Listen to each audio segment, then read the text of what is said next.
Chapter 1911. The spring snow building of the Guangling Wang Fu had changed owners. In reality, half of Li Yang had changed owners that night. Naylan Yusi, who had planned all of this, sat at the mouth of the Rouge Well at the peak of the mountain by the river. There were a dozen rainflower stones produced by the Guangling path in one hand. He picked them up one by one and then threw them into the well.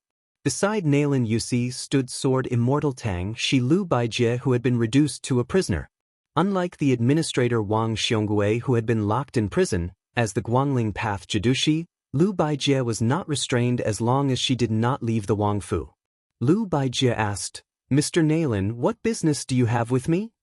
Naylan Yusi lowered his head and bent down to look at the black well. He said with a gentle smile, "While the Yanqi Wang Fu has some spies and death warriors who have been rooted in Great Peace City for many years, and some of them have high positions, they cannot compare to Mr. Tang Shi, who has been in the center for a long time. I want to know how many of the important officials of Li Yang in Great Peace City who are qualified to attend the small court meeting of the Divine Cultivation Hall are loyal officials, how many of them will waver in times of danger, and how many of them are not loyal to the young emperor. If Mr. Tang Shi is willing to speak frankly, we will be able to act accordingly. In the future, there will be fewer ghosts in Great Peace City." Even if he was speaking extremely vicious words, this strategist's voice was soothing and his smile was shallow.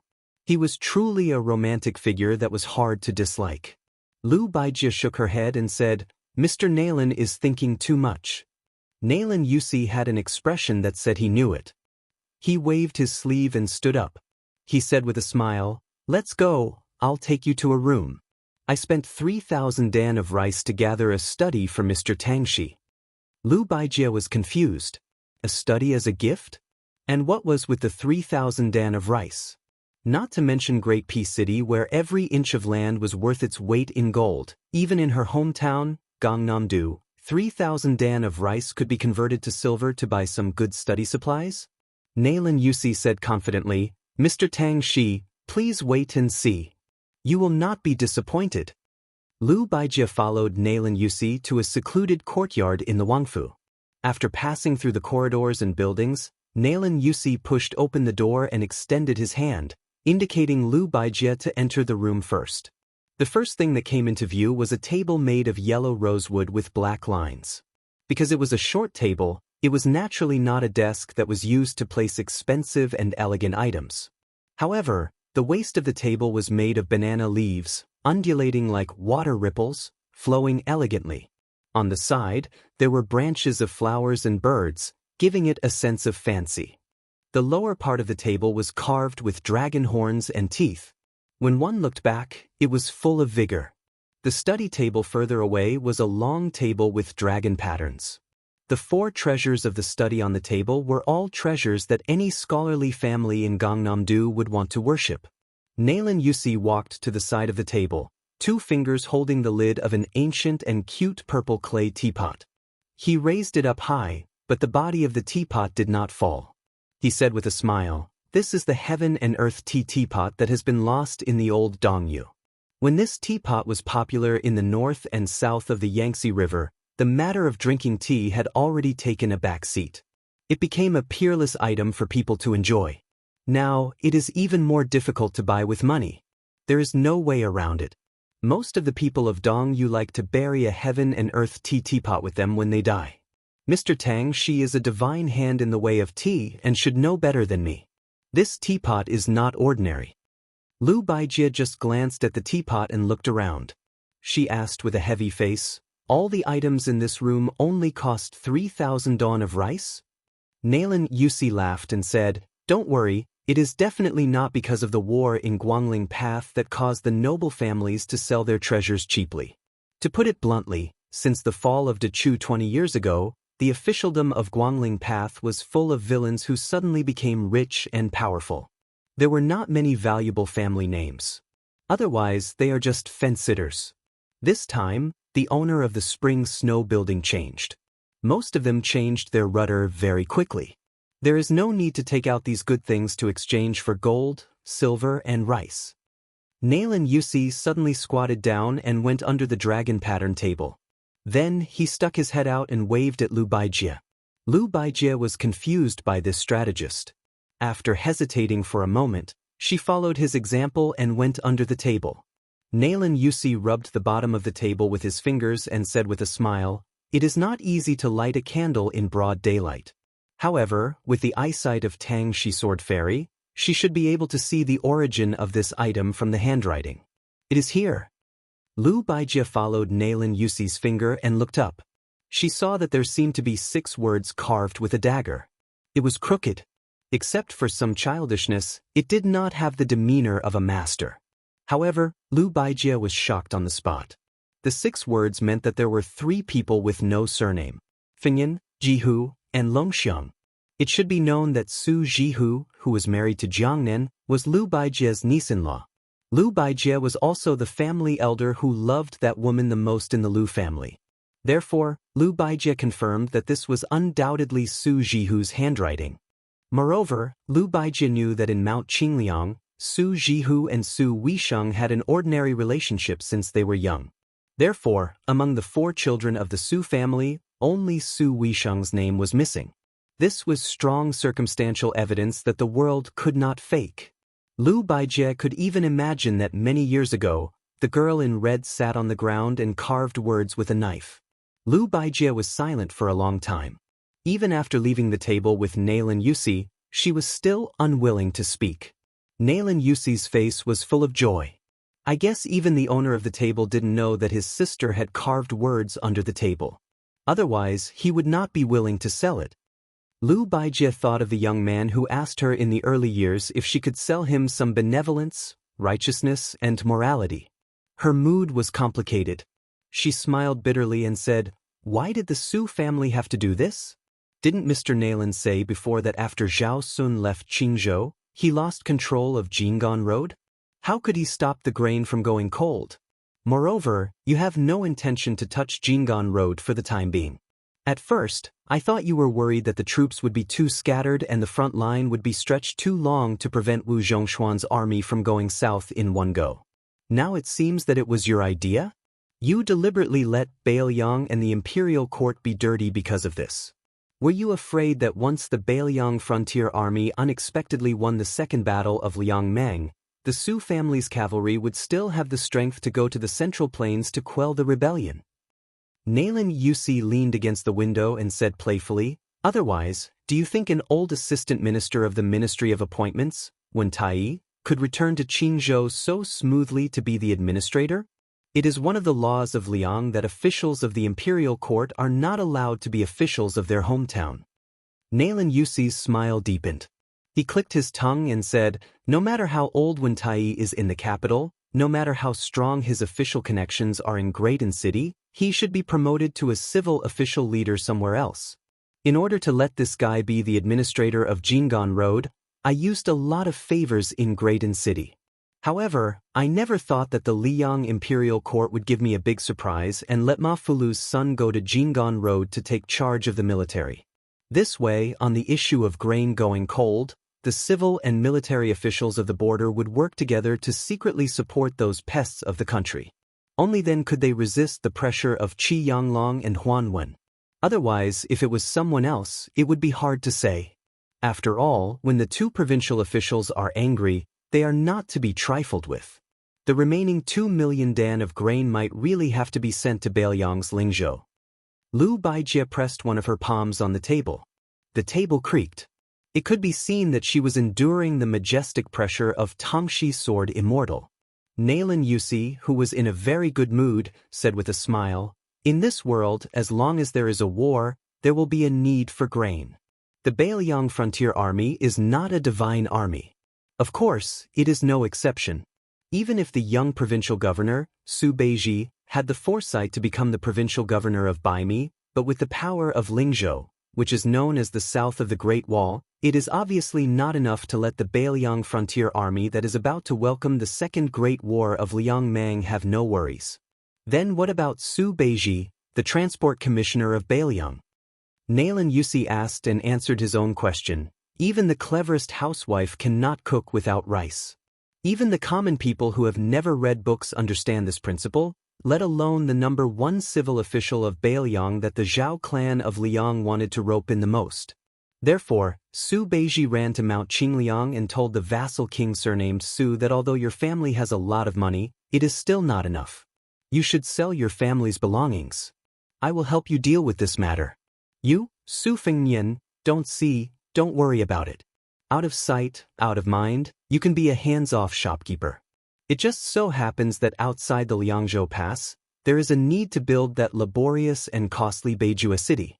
Excluding the families who serve in the military, the wages of the common people with household registration will be paid from there.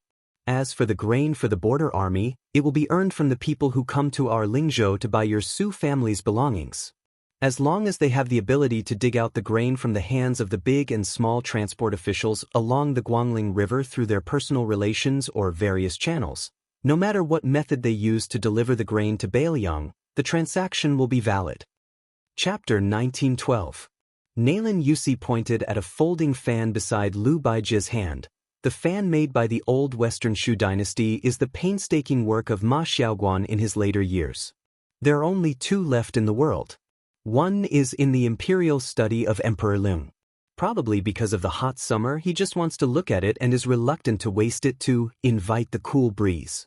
The other one is in the hands of you, Mr. Tang Shi. Do you know how much rice was used to buy this fan? 600. It sounds like a small amount, right? Even if you have to pay for the cost of the relationship with the buyer, you still earn a lot, don't you think? But let's not wrong the king of Bailiang. He doesn't know how expensive the rice is. The calculation in his mind is not the same as ours. It's a pity that you, Mr. Tang Shi, know the calculation. Even Qi Yanglong and Huan Wen, the two pillars of the country, know it, but it's still useless. Nalin Yusi came to the half-table with yellow rosewood and black patterns. He suddenly tiptoed and sat on the table in an ungraceful manner. He looked at Lu Baijia, who was standing, and stretched out his hands. Mr. Tang, she is not the kind of old-fashioned scholar who only knows how to bury himself in books. He used to be the minister of the Ministry of War in the capital. Although he is not the head of the Ministry of Revenue, he naturally knows the annual rations of the people in the Central Plains and the Border Army. Although the local customs are different and the rich and the poor are different, they are roughly the same. Mr. Tang, she is the son of a rich family in Gangnam-do. He knows that you, the richest people in the world, eat extravagantly and have as many as 4 or even 5 meals a day. Ordinary people can also maintain 3 meals a day. 2 shows and 3 stews need to be full. The most expensive fresh fish is yellow rosewood. This saying even makes me, who is far away in Nanjiang, envious. Nalin Yusi gently shook one of his hands. On the other hand, Bailiang is poor. Even the people in Lingzhou have 2 meals a day. In summer and autumn, they have 2 vegetarian meals and 1 meat meal. In spring and winter, they have 3 vegetarian meals and 1 meat meal. In spring and winter, they have 3 vegetarian meals and 1 meat meal. The young and strong who need to do heavy work can each drink a spoonful of wine. In this way, the young and strong in Bailiang consume about 11 dawn of rice a year, and the rations for women and children are reduced by half. If a family of 5 people is counted, because there is usually one young and strong in the family who is in the border army outside the Great Wall, a family in Bailiang with only one young and strong in the Great Wall needs 16 to 17 dawn of rice a year. With Su Beiji's food collection measures in Lingzhou 2 years ago, it can roughly guarantee that the food of the people in the Great Wall will not be affected by the war for 3 years.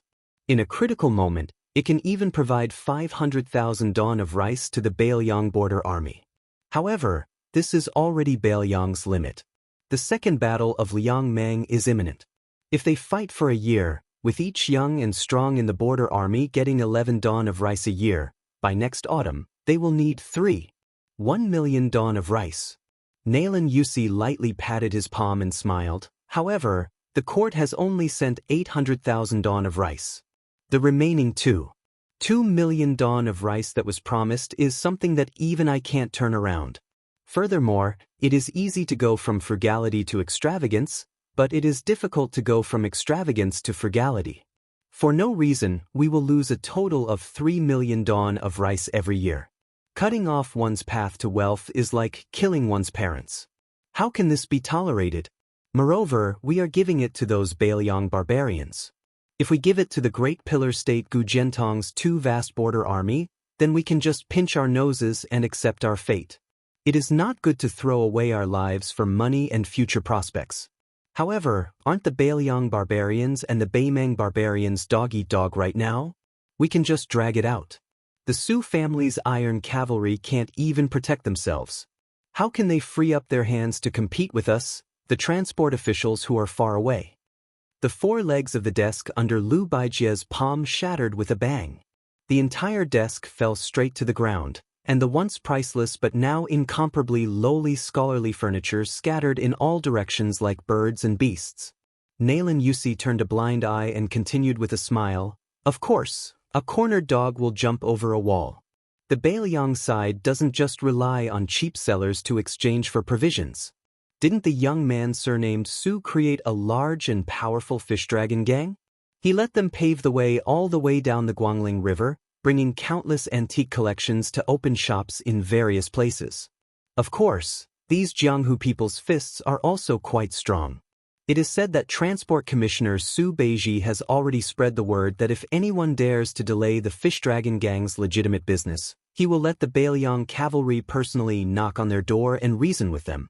In fact, the yamen on both sides of the river and the local garrisons that were previously scared out of their wits by the 10,000 great snow dragon cavalry were really shocked by this move. Therefore, at this time, they need me, Naylan Yusi, to muddy the waters again." Naylan Yusi stretched out a finger and pointed at his own nose, smiling brightly. Lu Baijie clenched his fists and stared at the only remaining figure of those strategists. Zhao Chongling, Huang Longshi, Yuan Benshi, and Li Shan had all died one after the other. It seemed that only this Naylan Yusi had lived to the end, and seemed to have had the last laugh. Lu Baijie asked, "You, Naylan Yusi, just want to help Zhao Bing usurp the throne.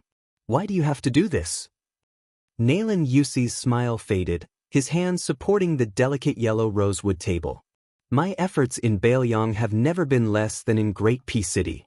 Lu Baijie, who had always been gentle and elegant, asked angrily for the first time, "Are you really not afraid that the Bailiang of Liyang will fight, and only Baimeng will benefit?" "Naylan Yusi, what do you want to do?" Naylan Yusi did not care about Lu Baijie's murderous intent at all. He said lazily, "Those who know me know my worries, those who do not know me ask what I want." Then Naylan Yusi turned and smiled at the door. "Move back, Mr. Tang, she is just joking." Lu Baijie laughed in anger. "I am joking with you, Naylan Yusi?"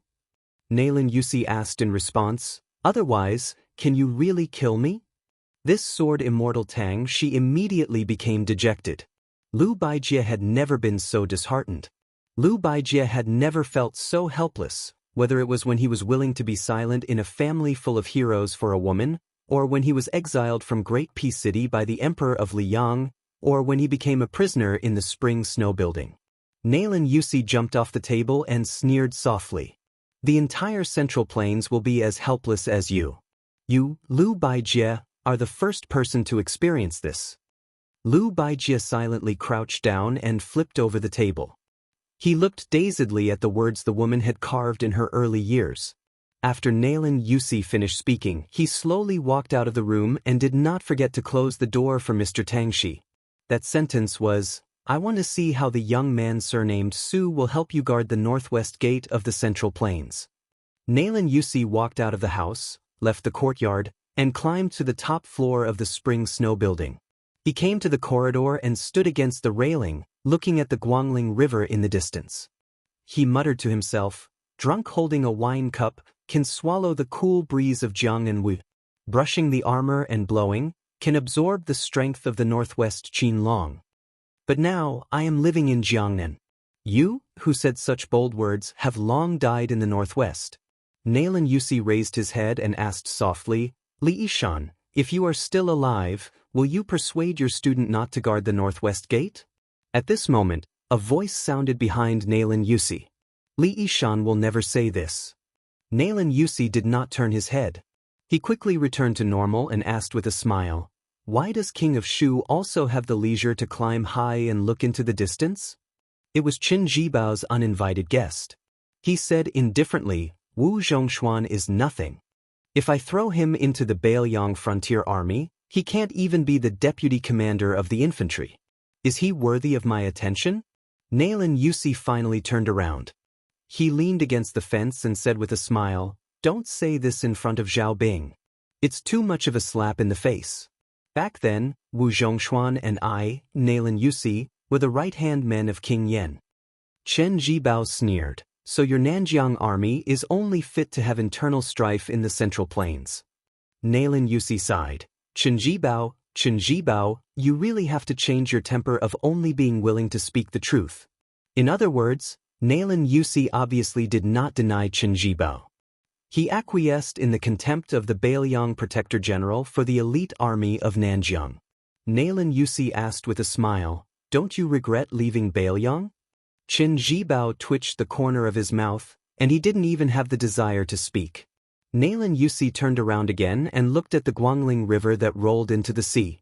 He said, Who said that the cavalry can resist the north like a halberd across the river? Chen Jibao still didn't speak. Nailan Yusi leaned on the railing and gently rested his chin on the back of his folded hands. Bailiang, homophonic, sad, inauspicious. I don't know why that guy didn't persuade Su Shao to change at the beginning. Chen Jibao finally sneered and said, Sad? He walked to Nailan Yusi's side and laughed. My Bailiang cavalry has 300,000 soldiers. Life can be sad, but death is magnificent. How can the gentle people of the Central Plains understand? Nailan Yusi whispered, Did you say, I Bailiang? Nailan Yusi, who suddenly realized, said to himself, One day, you are the Bailiang frontier army, and you will be a soldier of Bailiang for the rest of your life.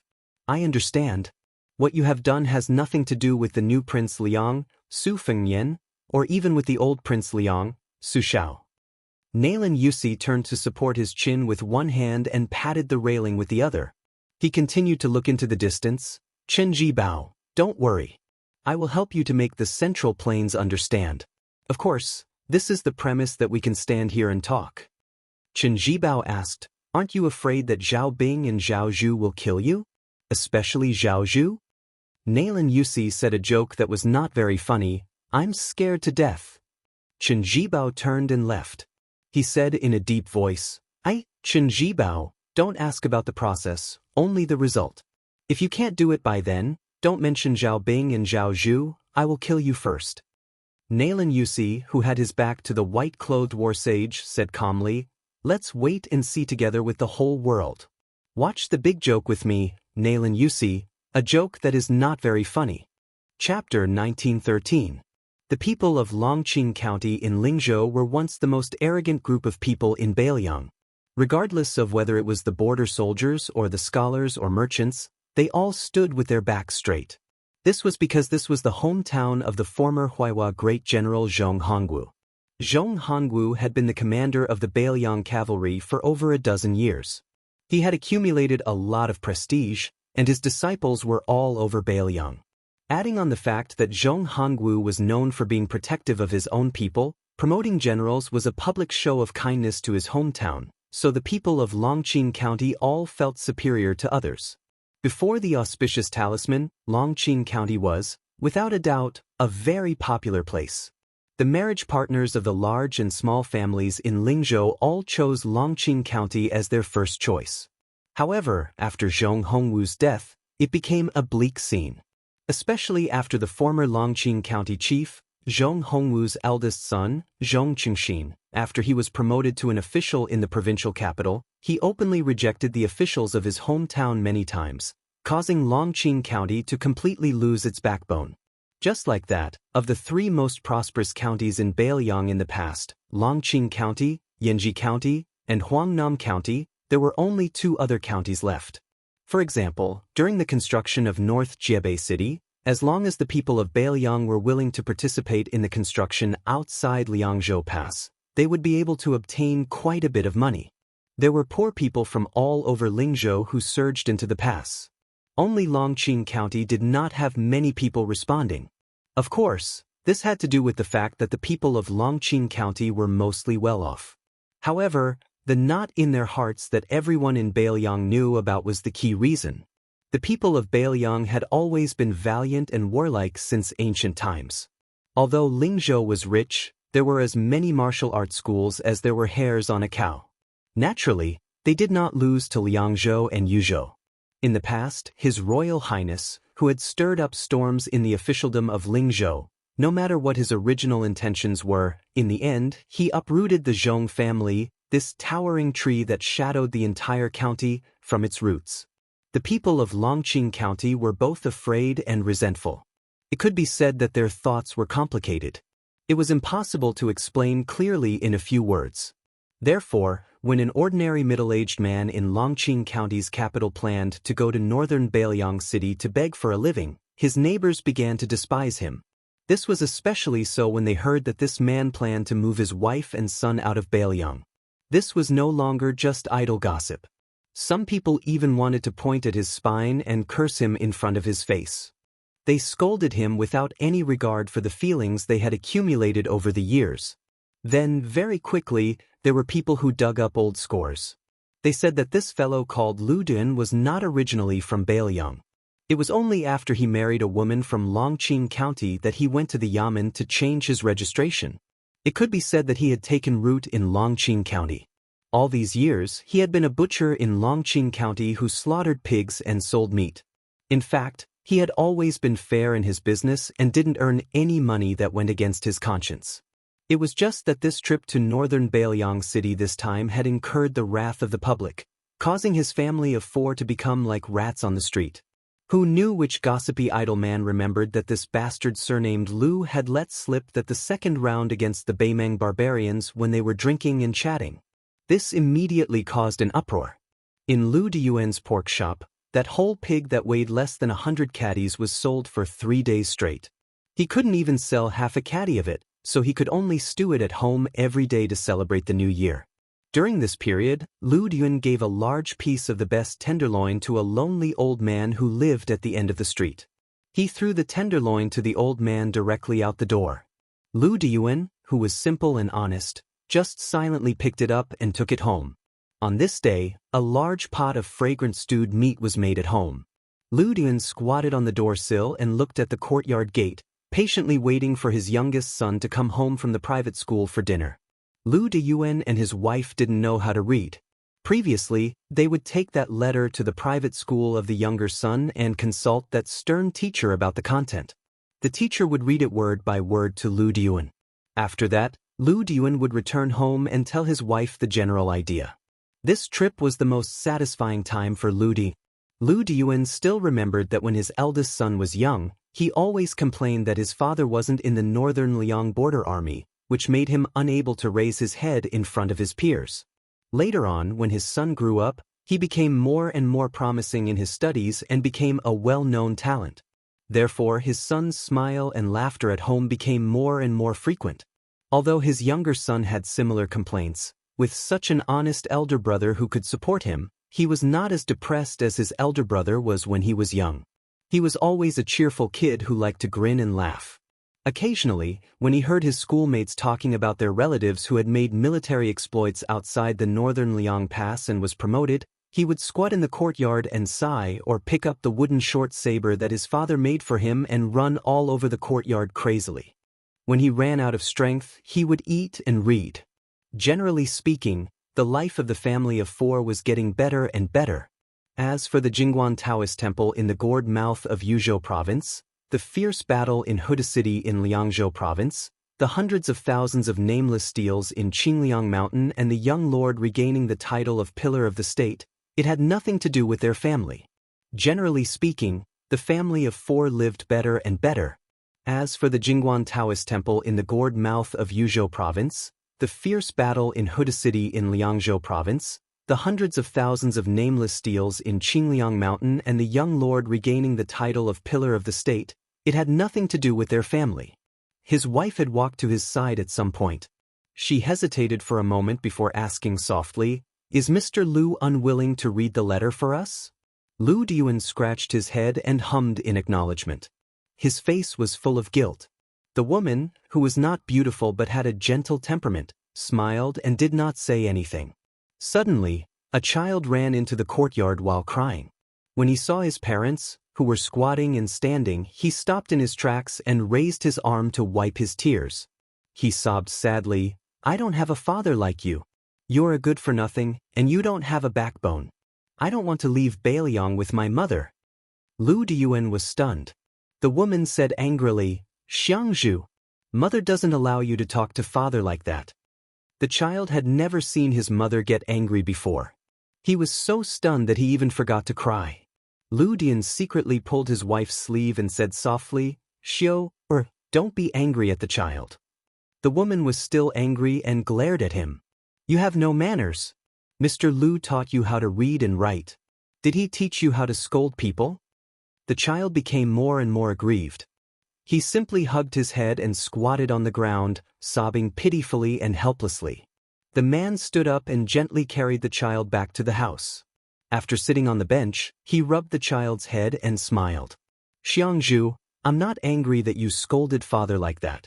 Instead, I'm very happy." The child wiped his face carelessly and secretly glanced at his mother sitting across the table. Seeing that her face was still gloomy, the child continued to be silent. Anyway, the neighbors all laughed at his father for being a silent Ludi. He could only blame his father and not Lu Xiangzhu for being a silent Ludi. The man was about to say something to his wife when she said softly, "You're the man in charge of the house. Whatever you say goes. However, when you reach the border, remember to wear warm clothes. The weather is cold and the snow is heavy in winter. You have to work often. After all, this is not your home. You can always have a place to shelter from the wind and rain. Oh right, I'll prepare 3 more pairs of cotton shoes for you. Don't complain that the soles are too thick." Listening to the woman's endless chatter, the man was not impatient at all. He responded with a smile and occasionally lowered his head to pick up a piece of meat for the child who was sitting in his arms and eating. In the end, the child had a temperament that could not bear grudges. He was like this to his peers, let alone his own parents. Soon, the child raised his head and said angrily, "Father, I'm telling you. Mr. Lu told us that according to Bailiang's military law, if a person is to be killed, he or she will not be killed. According to the military law, those who cower before battle will be beheaded. You're lucky that you're not a soldier of the border army. Otherwise..." The man did not know whether to laugh or cry. The woman leaned forward and picked up another piece of meat for the child's bowl. She laughed angrily. "I can't shut your mouth. Every night when you're doing your homework, you often nap. I've never seen you so energetic." The child made a face and ate the fragrant stewed meat with oil dripping from his mouth. He turned his head to look at his father and asked seriously, "Father, do you know how many beheadings there are in Bailiang's military law?" The man asked, "Do you know?" The intelligent child rolled his eyes. "In any case, there are a lot. The Su family of Bailiang's military had always been known for its ruthlessness. It was said that the butcher had once jokingly said that Su Shao was an uncouth man who did not know how to read the word do in the Hall of Wing. He only knew the stupidest way, which was to kill people. He was not careless when killing the enemy and never showed mercy when killing the soldiers under his command. That was why he had the military force he had today. Those who retreated before the battle were killed. Those who were greedy for merit and killed innocent people were killed. Those who ambushed early were killed. Those who abandoned their weapons and horses without reason were killed. If the sergeant died in battle and the entire troop survived, the entire troop was beheaded. If the commandant died in battle and the first commandant survived, the entire commandant was beheaded. Of course, in addition to these bloody and ironclad rules in the Bailiang border army, there were also subordinates who did not reward them for meritorious service. Regardless of whether it was the commanding officer or sergeant, the entire camp was beheaded. Those who were greedy for military pay and pensions, no matter how many there were beheaded. When the man heard the child's words, he laughed loudly. The child suddenly said, "Father, after Mother and I go to that place called Songbai County in the Central Plains, will our family have the money to buy a bigger house?" The middle-aged man laughed. "That's very difficult. I haven't saved much silver over the years. The Central Plains are richer than our Lingzhou. The child made an "oh" sound and was a little disappointed. Chapter 1914. The man continued with a smile, "But don't worry, I won't forget to send you money in the future when I reach North Rejecting City." The child shook his head like an old man. As the saying goes, riches and honor cannot be corrupted, poverty cannot be shaken, might cannot be subdued. That's what a real man is. The man asked curiously, "What do you mean by that? Can you explain it to me?" The child chuckled. "It means Mr. Lu said that the sage of the Zhang family said it. You don't even know this, Dad, you're really ignorant." The man was gratified. "It's okay if I'm ignorant as long as you and your brother are." At the mention of his brother, the child immediately said proudly, "I'm far from my brother. Even Mr. Lu said that my brother is amazing." The man laughed heartily. "Aren't you both my son?" The woman looked at the father and son with a gentle smile. She didn't know anything about war, nor did she know anything about knowledge. She only relied on her many years of daily necessities and saw a lot of people and things. She understood a simple truth. Some men would only say the harshest words to the people closest to them. However, some men would save their best temper for their family members. Her man was the latter. Therefore, whether it was the calmness of the past 10 years or the gossip of the neighbors, she didn't feel that marrying this man back then was a mistake. The child asked, "Dad, where was your hometown in the past? Is it that Songhai County?" The man nodded. "Yes, but when I was your age, life wasn't good. There was no one left in the family and I couldn't survive, so I left my hometown." The child laughed rudely. "No wonder the neighbors said that my mother fell for you. They're really blind." This time, the woman didn't get angry. She only covered her mouth and laughed secretly. The man was even less angry. He looked at his wife. "That's right." The child asked worriedly, "Dad, is my brother really going to study in that Gangnam-do? When will he be able to meet us in Songhai County?" The man said softly, "I don't know either. When I was young, I swore that my son would have to study in the future. I always felt that studying was the best. No matter what he did, no matter how much money he earned, it was nothing. I lost my parents a long time ago. I only know that more than 10 generations before me were farmers. Therefore, when I came to Bailiang, I met your mother, Xiangshu. I was really lucky. Otherwise, if you and your brother were like me, you wouldn't be able to study." The child muttered, "Then why don't you treat mother better?" The man said helplessly, "That's all I can do. There's nothing I can do." The woman's eyes curved into crescents. The man said that he was very lucky, but she felt that she was very happy. On the day the mother and daughter left Longqing County City with their luggage, this man slowly returned to the city along the post road. When he returned to this small and shabby alley, he thought for a moment. Carrying the only 2 pig legs left in his house, he went to 2 places one after the other. One was secretly placed in front of the old man's house at the end of the street, and the other was delivered to Mr. Lu's house. During this process, the man didn't know how many people rolled their eyes at him and spat at him. In the end, the man returned home and took out the wooden box covered in dust from under his bed.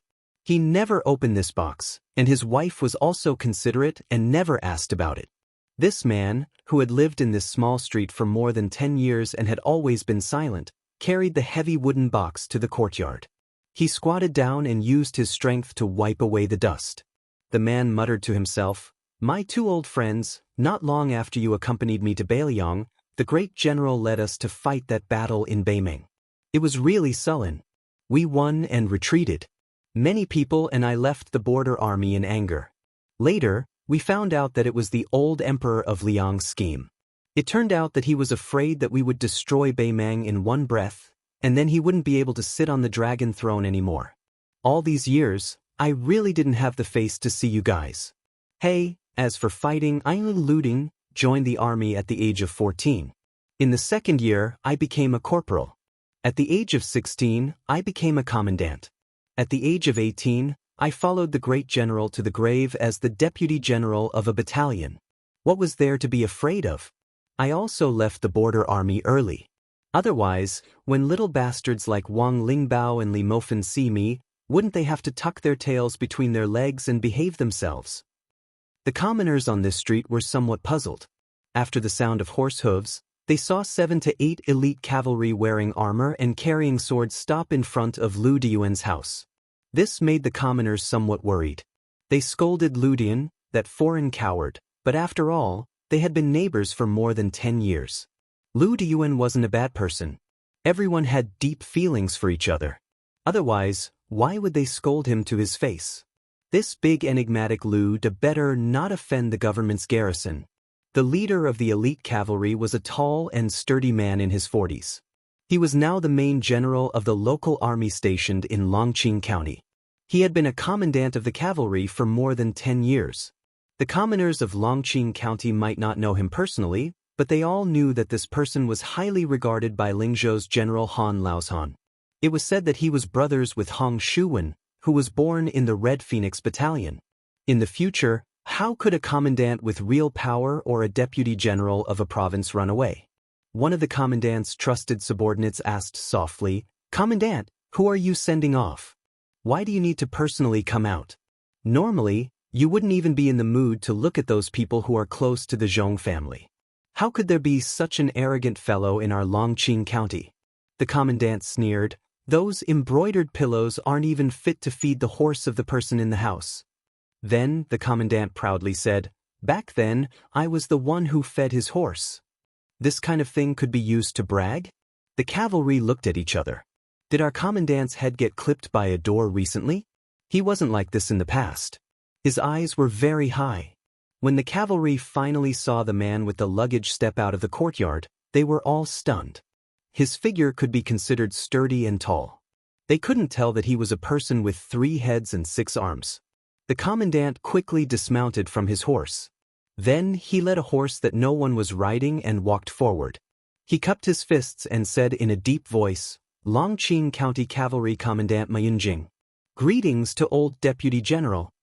The man with the luggage was holding a long item wrapped tightly in cotton cloth. He glanced at Ma Yunjing, who had purposely avoided contact with him in the past decade, and said exasperatedly, "When you call someone else, you have the word deputy in your official position. Are you scolding me? Do you think you are a great general? Great Peace City likes to greet those military generals with the word deputy, and the civil officials who are second in command?" Ma Yunjing shrunk his neck and didn't dare to answer. This man called Lu Diyuan looked around. He straightened and cupped his fists. Lu Di, thank everyone for taking care of me in these years." The people on the 2 sides of the street were puzzled and didn't know what to do. Lu Diyuan hung the armor bag on the side of the saddle and then skillfully mounted the horse. Regardless of whether they won or lost the battle outside Liangzhou Pass, he, Lu Diyuan, had no thoughts of returning to Lingzhou alive. He hadn't worn armor or touched a blade for more than a decade. How could he not kill to recoup his losses? Ma Yunjing reminded in a soft voice, "Old soldiers of Bailiang, according to the law, can carry a blade on the streets." Lu Diyuan raised an eyebrow. He finally took off the cotton cloth that was wrapped around the long item and revealed an old battle blade that hung from his waist. Lu Diyuan turned to look at Ma Yunjing, who could not possibly follow him out of the pass. "If we lose, there is nothing to discuss. If we win, if my 2 sons return to Lingzhou in the future, tell them that their father is a butcher, but also one of the cavalry of the Su family." Ma Yunjing nodded furiously. He had thousands of words, but only 2 words came out of his mouth: "Take care." Lu Diyuan glanced sideways and said, "Little brat, in the past, I knew that you were useless. As expected, you only became a shoddy commandant today." Ma Yunjing's face flushed red. Lu Diyuan suddenly took down the battle blade and threw it to Ma Yunjing. He laughed and said, "Fine, I'm going to use the new cold blade to kill the enemy. Since you fed the horse for so long in the past, I'll give you this one." Ma Yunjing felt as if he had received a treasure. Such a man actually had tears in his eyes. This battle blade was the first generation of the Su family's blade. It symbolized the rise of the Su family's cavalry in the land of spring and autumn. It symbolized the invincibility of the Su family's cavalry in the Central Plains. It was also because of the Su family's old cavalry camp that the current Bailiang cavalry was the best in the world. And this man was from one of the Su family's old cavalry camps, the Manjia camp. First-class cavalry, Lu Diyuan. The people on this street naturally did not know that after General Su Shao grew old, he had many times lamented to the civil and military officials in the meeting hall of Mount Qingliang. In the past, that kid called Lu Dun was the fiercest in battle. He was comparable to Lu Qiu. He was really not a coward. Chu Lushan would always complain that he was wronged, but that guy surnamed Lu always charged forward with all his might. He never paid attention to the art of war, so he was definitely not as good as me. Yuan Zhuozong would tear him down, but he never lost even once. Butcher would nod and say, "Yes, he's like me." And then a certain young man would mock him with his Royal Highness. Around the beginning of autumn this year, many of the Su family's old soldiers like Lu Dun began to rush out of the pass. And they were the backbone of the Bailiang cavalry. At this time, Lu Diyuan and Ma Yunjing urged their horses out of the city together, mumbling something. The young elite cavalry could only hear the faint sound, but it was not very clear. After Ma Yunjing sent Lu Diyuan to the road outside the city, he watched him leave, speechless for a long time. Finally, when he turned his horse around, Ma Yunjing also mumbled, "My Su family's Manjia camp. The scouts roam everywhere, that is to scatter. The camp does not move, it is to support the beam." Chapter 1915. For the common people of the marketplace, building a house was a top priority, and erecting a beam to signify the completion of a new house was also a top priority. Thus, on the day a country, prefecture, frontier fortress, city, or military town was completed, the meaning behind the hanging of a plaque was equivalent to the raising of a beam for the common people. As a result, the significance was extremely important. Today, the day for the hanging of the plaque for the city outside Liangzhou Pass had arrived. They did not deliberately choose an auspicious day. Instead, when the last main wall was completely completed, they unanimously passed a resolution that the hanging of the plaque on that day could not be delayed. It was not that the large group of Bailiang bosses supervising the construction of the city did not care. It was truly that the situation was urgent, and they could not afford to care about such things as adding flowers to the brocade. Otherwise, the group of civil officials led by Bailiang's Taoist administrator Li Gongda had spent almost an entire year in this godforsaken place. Practically everyone had to eat the yellow earth and drink the wind and sand with the soldiers and laborers every day. After investing so much effort, how could they not want to find an auspicious day to hang up the plaque? This kind of deep affection was perhaps no less than when a daughter was married off. The construction of this city could be said to be unprecedented. Not only was it larger than the first border city in the northwest, Hutu City, it also took less time. Apart from the 10,000 great snow dragon cavalry and the 9,000 or so heavy cavalry of the Wei Xiong and the Jihu, almost all of the Liangzhou border army took turns participating in the construction of the city. Of course, all of the young and strong soldiers and craftsmen in the Pass, Liangling, and Serene provinces were conscripted. In addition to the endless stream of Bailiang commoners who went to Liangzhou Pass on their own, the number of people building the city was always maintained at around 100,000. In history, the so-called using the entire nation's power to build a majestic city or a huge town, oftentimes the emphasis was on conserving the people's labor and not delaying the farming time. Most of the time, in 30 days, quickly build a wall, and then intermittently take several years to complete the construction. But this time in Bailiang, the Su family on Mount Qingliang had nearly exhausted all of their wealth to build the city's main wall. It was simply a magnificent feat of cutting off the cauldrons and sinking the boats. Just the loess used to build the main wall had already hollowed out 2 small hills south of the city, Longzhou and Huai. At dawn, Li Gongda and his neighbor, Song Chongsui, the Mahis School's deputy supervisor, got up early together. After ascending the city wall and strolling on the wide horse path, the administrator, who had lost 20 pounds at some point, subconsciously stamped his feet out of habit. The old man with white hair smiled proudly. With me, the miserly Gongda, keeping an eye on them all day long, who would cut corners? Besides, no one would dare to slack off. This was not a matter of money. Instead, it was the most obvious principle in front of everyone. If this city exists in Liangzhou, it will exist. If this city dies, it will perish. He was the leader of Bailiang's civil officials, who had lived a smooth life in the officialdom. Although he had lost a lot of weight, his body looked much more robust. If the officials of Lingzhou could come here, they would be shocked to see official Li. They might not even recognize him.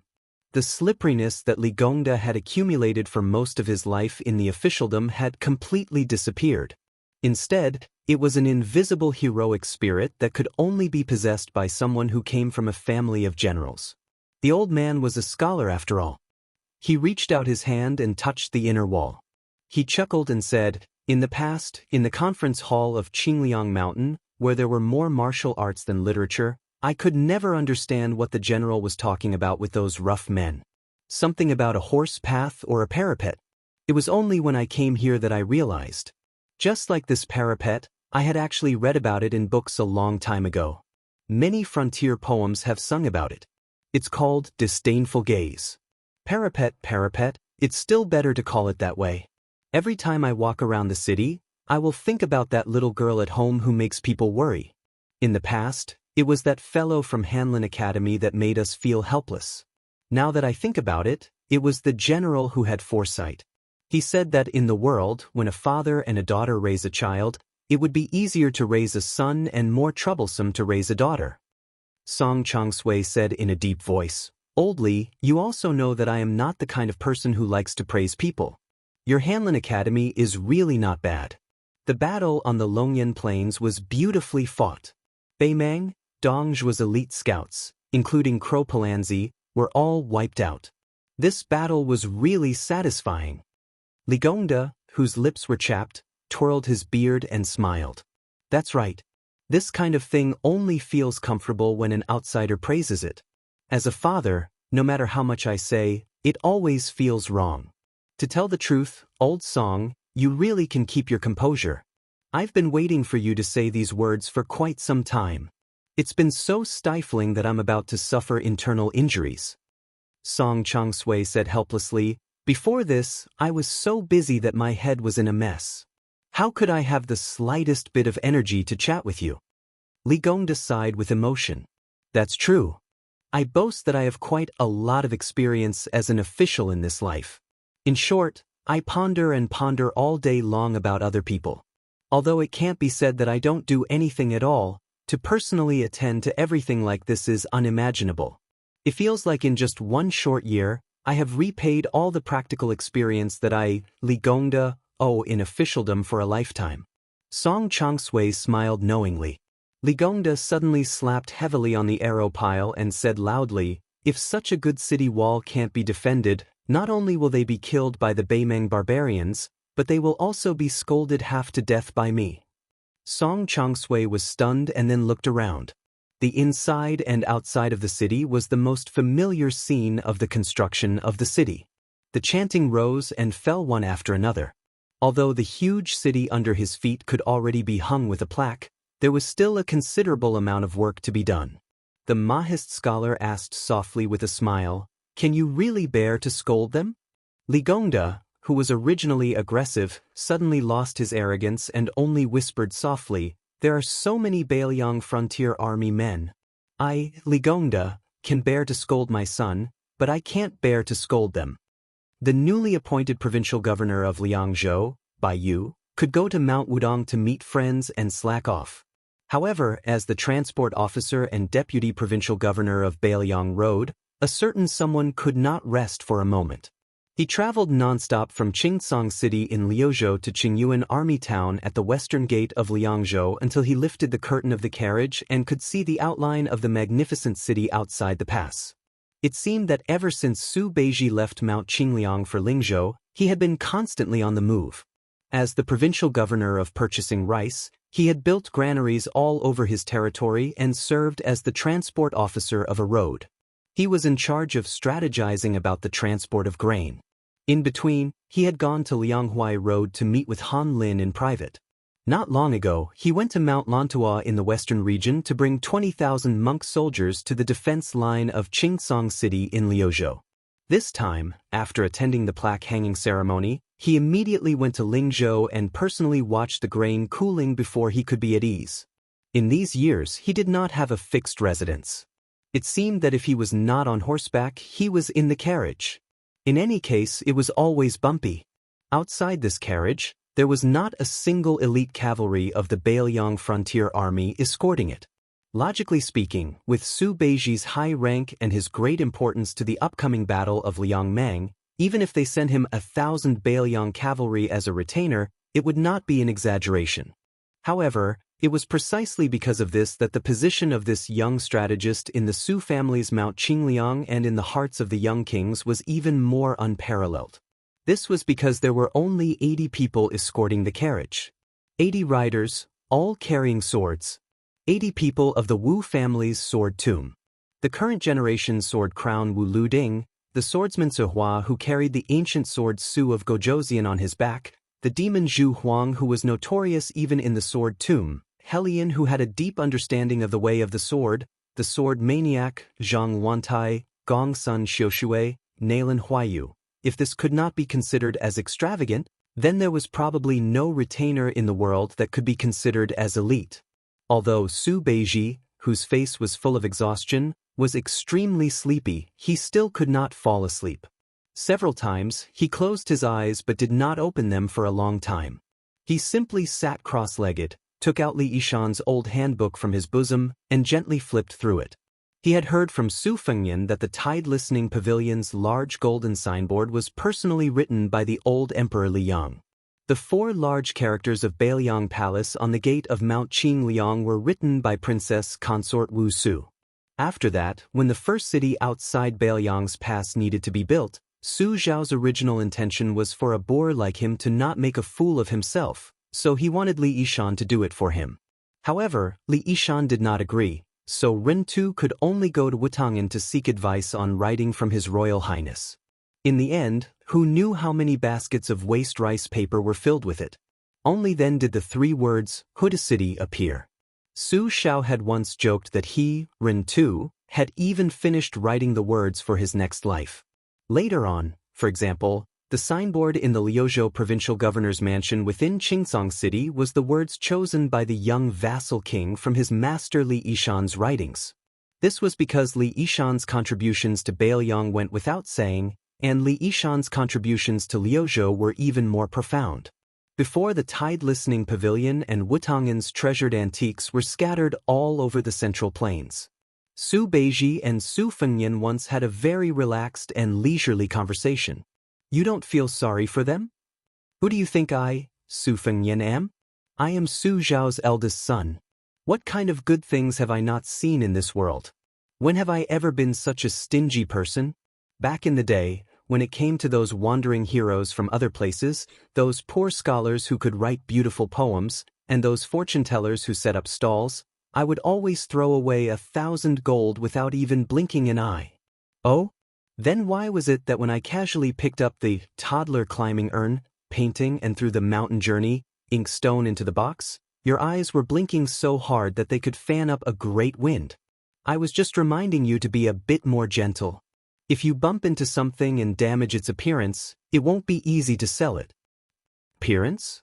It's nothing more than the cheap price of a few dozen or a few hundred dan of grain. Isn't it a bit pretentious to talk about appearance? Chapter 1916. The difference between each item is a few stones of grain.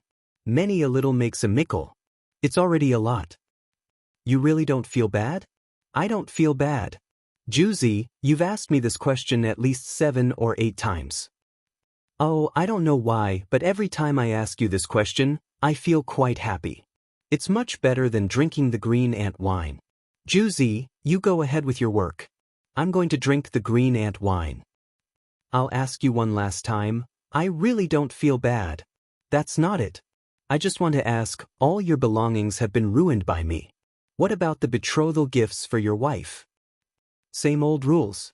Cucumber. Salad. Su Beiji kept the notebook and stopped his thoughts. He lifted the curtains and looked at the majestic northwestern New City. In a chaotic world, the most worthless things were external possessions. When even human lives were worthless, what else could be valuable? Hongjia's journey to the north, which caused countless scholars to become homeless, had long proven this point. In the old days, the Duke and Marquis Hull flew into the homes of ordinary people. Countless priceless antiques, calligraphy, and paintings were first picked up from the mud, The toilets in the countryside, under the peddlers' tables, and under the tiles in the corners of small courtyards. It was only in the peaceful times when there was no smoke of war that they became valuable again. Su Beiji originally wouldn't have sold them at such a low price. However, after the spring snow building incident, the Central Plains had become chaotic. It had only been 20 years since Hong Jia's journey to the north. Most of the older generation of scholars still remembered it clearly. This group of people wouldn't buy things at such a time. No matter how cheap they were, could they be compared to things that were given for free after the war? Therefore, unless it was a rich and scholarly family that was truly obsessed with the scholarly and had a hobby of collecting, they would only come after hearing the news. It was one thing for them to come to Bailiang. Whether they could use their face and connections to buy the things they wanted was another matter. Whether the first-class officials of Great and City who had enjoyed 20 years of prosperity on the water transport were willing to give face and open a back door was the third matter. These officials with deep backgrounds were all willing to take out grain from the rivers under their jurisdiction for the sake of money or friendship.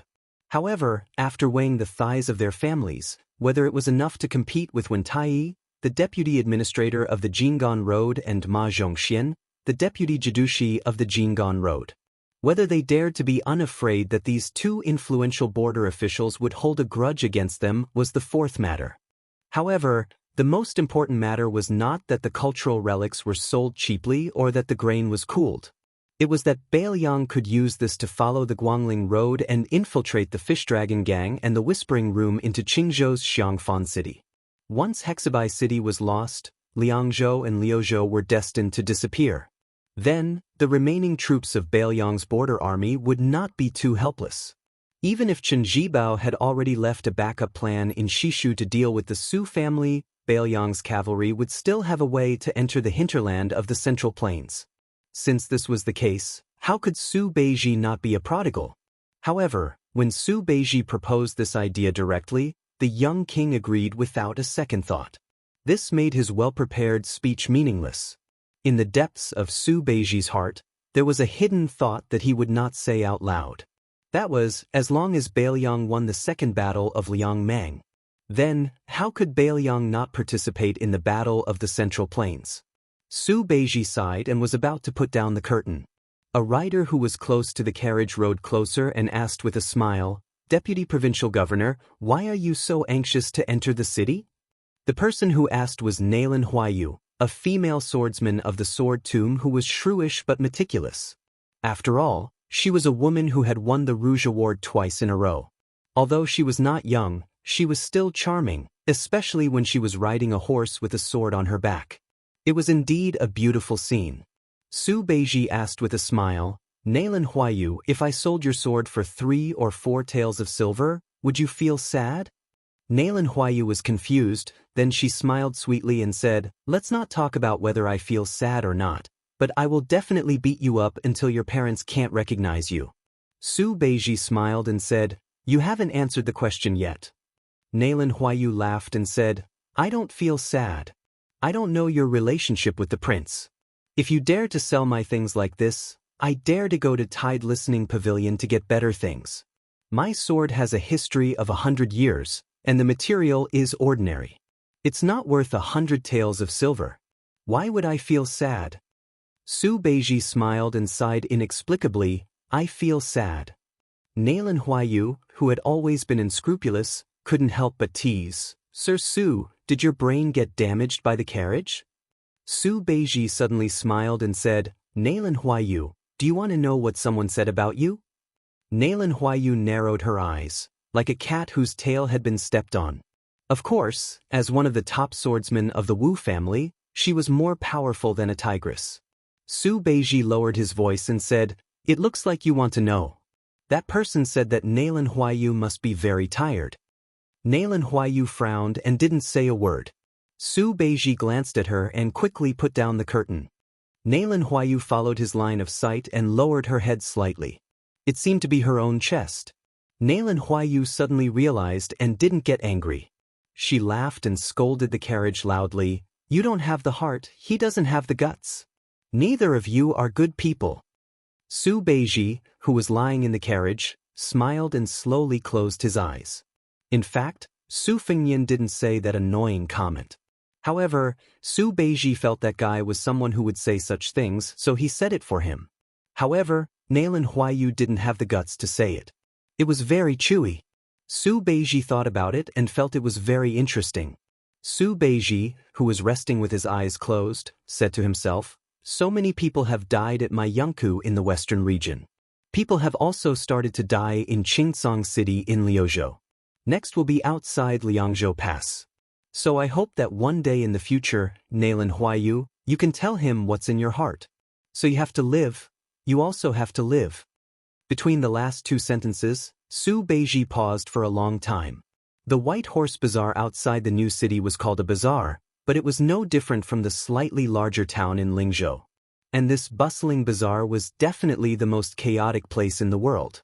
There were the Bailiang Frontier Army in armor patrolling inside and outside, the Jianghu people who participated in the western region's encirclement and suppression of the demon, the various merchants of Lingzhou who came here to do business, the scholars of the Central Plains who came here to enjoy the scenery of the frontier fortress, the citizens of the three provinces in Bailiang who came here to participate in the construction of the city, the Taoist priests and monks who helped to read divination and write letters to their families, the seedlings and commoners who came here to join the army full of passion but were rejected, the wanderers who came here to fish in troubled waters.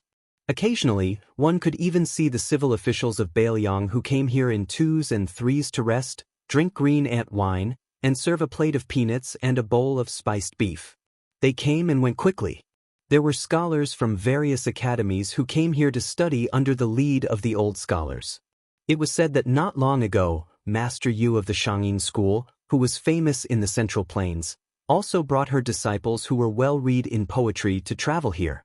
There were also rumors that Master Yu of the Shangyin School had an unclear relationship with our prince. Everyone was either busy or leisurely, but they all knew that the moment the young prince appeared in the new city, the second battle was the Battle of Liangmang. It was the real beginning. For thousands of years, whether it was the Central Plains or the grassland, the cavalry army with the largest number would go all the way to the south until they met the cavalry with the strongest combat power. Today was the day that the signboard of the North rejecting city was hung. The sun was high in the sky. The White Horse Bazaar was getting more and more crowded. People couldn't help but follow the two walls to the north. Then, the laborers and commoners who participated in the construction of the city were able to stop their work and leave the city from the east and west gates, joining the two large and dense groups. The North rejecting city, the North rejecting city. The main gate was naturally in the north, where the Bailiang Frontier Army pointed their swords, where the Su family cavalry pointed their spears. They had already gone north for 20 years. How did the people of the Central Plains know? How did the Liang Imperial Court calculate? Our Bailiang cavalry is the best in the world, and we don't care about them. Bailiang Governor-General Chu Lushan and Bailiang Taoist advisor Li Gongda led many civil and military officials. They had already gathered at the main gate of the North rejecting city.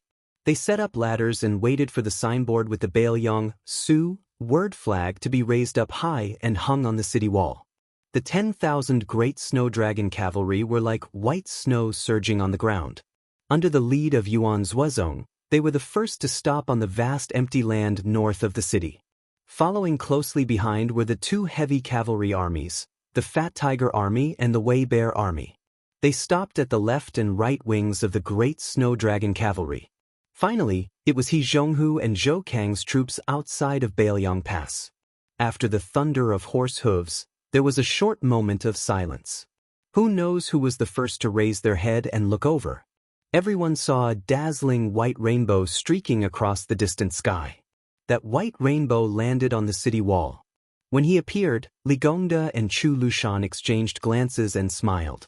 They started to raise the signboard. That young man waited until the giant signboard hung above the city gate before he slowly pulled out the sword by his waist. At the same time, the cavalry below the city gate all pulled out their Bailiang swords. The water was deep and silent. The sound of the horse hooves of the Bailiang cavalry was the most majestic war drum sound in the world. Sudao. North rejecting city. That scene. Halberd crossing the river. In another 100 or 1,000 years, it would still be a legend. Chapter 1917. After reading and hanging the plaque on the city wall, Administrator Li Gongda led Su Fengnian to the general's mansion near the south gate. The main imperial road ran through the north and south, and the civil and military offices in the city were located on both sides of the mansion. Along the way, Li Gongda, one of the two city governors, talked endlessly. He talked about the height of the main city wall, the length of the double roads, the number of crossbows on the city wall, the inventory of arrows and armor, and so on. He was so familiar with it that it was like he was reporting how much silver was in a box or how many copper coins were in a cabinet. The administrator was even able to blurt out details such as how many Northern Mang catapults a single wall could withstand, how many Northern Mang soldiers would surround the city, and how many other details such as how many Northern Mang soldiers would attack the city. He also knew the mobilization of troops on the central axis, how to build a second line of defense once the main city gate was breached, and how the small-scale cavalry would assist in the defense at the crucial moment. Not to mention Su Fengnian, Chu Lushan and Yuan Zuozong looked at each other. Jean Partridge Zhou Kong, Infantry Deputy Commander Gu Dazu, and other generals all widened their eyes. In the past, in Lingzhou in the south of the Great Wall, it was recognized that the power was in the Zhong family and the money was in the Li family. Everyone in the officialdom of Bailiang knew that this stingy official was good at making money. They had never heard that Li Gongda could do things so flawlessly. Approaching the general's mansion that had not yet been completed, Li Gongda suddenly smiled and said, "The Beijua city used up all the giant trees collected from the deep mountains and forests of Nanzhao in Shishu and then stored in Bailiang for many years. The giant stones needed to build the city almost turned the cave of Lanyu upside down. Let's not talk about these distant places. I believe that when you look to the south, you can't see the two hills at the head of the dragon and the tail of the tiger. From the first garrison in the pass to the north to build the city outside the pass, and then most of the border army took turns to work here, and the people in the pass were countless." Speaking of this, the old man stopped talking and smiled. Li Gongda, a civil official who had an extremely bad reputation among the generals in Bailiang, was in high spirits at this moment. He was not the slightest shadow of the sycophantic official of the Su family in the conference hall of Mount Qingliang in the early years. At that time, except for Chu Lushan, who came from the same sect, and did not have a high rank at that time, no one was willing to pay attention to Li Gongda, the chief official of a province. Yan Jieshi, a famous scholar, naturally disdained to be associated with him. Even Tian Peifong, the former provincial governor of Liangzhou, who had now resigned, could not bring himself to call this person his brother. At that time, when Bailiang was determined to build Bailiang City, everyone mistakenly thought that the young vassal king did not really intend to let Li Gongda preside over the overall situation. Instead, he wanted to send the administrator, who had turned the officialdom of Lingzhou into a mess, out of the pass and hide him from then on. First, it was a legitimate reason to demote him, and second, it was to pave the way for Su Beiji, Qin Shiliang, or Chang Sui, and other trusted subordinates. Little did they know that Li Gongda really had a firm foothold in Bailiang City. Song Zhangsui, Tian Peifong, and Wang Linquan, the deputy governors in charge of the three specific directions, followed the administrator's lead. They did not have any intention of overthrowing Li Gongda, and Li Gongda lived up to everyone's expectations and quickly got into his role. It had to be said that for a person who could become a civil official in Bailiang, when he was really practical, he was not careless and did everything himself. In the words of Li Gongda's private chat with Song Zhangsui, he was putting an end to the official career, living with the generals and craftsmen. He had experience in prospecting, tamping earth, materials, military manuals, stockpiling grain, and so on. Although he could not be called omniscient, he could not be considered an outsider. In the end, he could bow his head and command. Suddenly, Li Gongda continued craftily, "Your Highness, Mount Qingliang cannot skimp on all expenses for tonight's celebration banquet." The old infantry commander, Yan Wenlan, who had probably never chatted with Li Gongda in his entire life, spoke up for the first time. Official Li is not at all overboard in taking advantage of the situation this time. Su Fengnian pointed at Bailiang, who was beside him. "The transport envoy is here. he said with a laugh. Our head shopkeeper in charge of money is here. His words carry more weight than mine. Su Beiji hesitated for a moment, then nodded and said with a smile, "That's good. Originally, I had intercepted a chest that contained roughly 2 paintings by Sui Ying, the painting saint of the great Feng dynasty. One was a green Buddha's hand inkstone made by the emperor of the southern Tang dynasty, and the other was a jade seal of the emperor of the great Qin dynasty. There were 15 or 16 pieces scattered about. It wouldn't be difficult to sell them for 5 or 6,000 taels of silver. After the celebration banquet, you can go to Mount Qingliang and Mount Qingliang to move some out. After I sell this chest of items, I should be able to quickly fill this hole. Moreover, I will have some spare money. When the time comes, I will hand it over to official Li." As soon as Su Beiji's words came out, everyone tacitly turned to look at the young king. Su Fengnian rolled his eyes. The audience burst into laughter. Perhaps Su Beiji was the only one who dared to openly stab the new King Liang. After the celebration banquet, there were 3 parties. The generals were divided into 2 groups. Yan Wenluan, Qin Yunque, He Zhonghu, Lu Yuanji and Lin Dofang were the veterans who had experienced the Spring and Autumn War. The youngest one, Yuan Zuozong, also participated. For the Su family of Mount Qingliang and the Beiliang Frontier Army, this Yuan Baixiong was indispensable. After all, in terms of military affairs, Yuan Zuozong was the only one who could be compared with the white-clothed war Saint Chen Jibao. Although there were many famous generals in Beiliang, the one who could really make Chen Jibao sincerely admire was probably only Yuan Zuozong. Chen Jibao had said many times that Yuan Zuozong was the most underrated general in the Spring and Autumn War. The governor of Beiliang, Chu Lushan, personally led the other group, which included Wang Ji, Chao Xiaojiao, Hong Xinjia and Hong Yu. The deputy provincial governor of Beiliang, Yang Shenxing, also attended the banquet. The third party was a scholar banquet hosted by Li Gongda, Huang Shang and Tian Peifong. Most of the guests were scholars, and many Lu family disciples were also mixed in. Chapter 1918. Su Fengnian drank 1 cup after another. Although he drank a cup of green ant wine in 1 gulp, he only drank 2 small pots of wine after 3 rounds. The main reason was that no one urged him to drink to his death. This wasn't strange. When Su Shao was still alive, he once said that the worst people in the world were those who relied on their high alcohol tolerance to urge others to drink. When it came to alcohol, one had to drink until they were drunk to their heart's content. Otherwise, they would only suffer. Of course, although Su Shao said this, he didn't hesitate at all when he caught someone with a lower alcohol tolerance than him. The person being urged to drink would say, "How many battles did you win in the past? You have to drink 1 cup at a time. How many battles did you lose? I, Su Shao, will help you remember them. If you don't want to be made fun of, you'll feel bad if you don't drink a few cups of wine today, right? Also, who heard that your grandson just started studying and needs to drink wine? Or that your son got beaten black and blue because he fought over a woman? As a father, how sullen are you? You need to drink to relieve your worries." However, although Su Zhao's ability to urge others to drink was unparalleled, as long as he drank with others on Mount Qingliang, no matter how many people he drank with, he would always get drunk. It could even be said that he would vomit whenever he drank. In this way, his alcohol tolerance could be considered mediocre. Don't think that martial artists who were accustomed to life and death drinking were more unbridled. In fact, when scholars drank, that was what was called heroic and uninhibited. Su Fengnian almost couldn't get away from the banquet. For example, the mountain chieftain of Green Deer Cave Academy, Huang Chang, insisted that they both drink 3 cups of wine. Afterwards, Tian Peifong, who had resigned from her position, also began to hit him while he was down, saying that 3 cups was too much and that he only needed to drink 2 cups with the prince.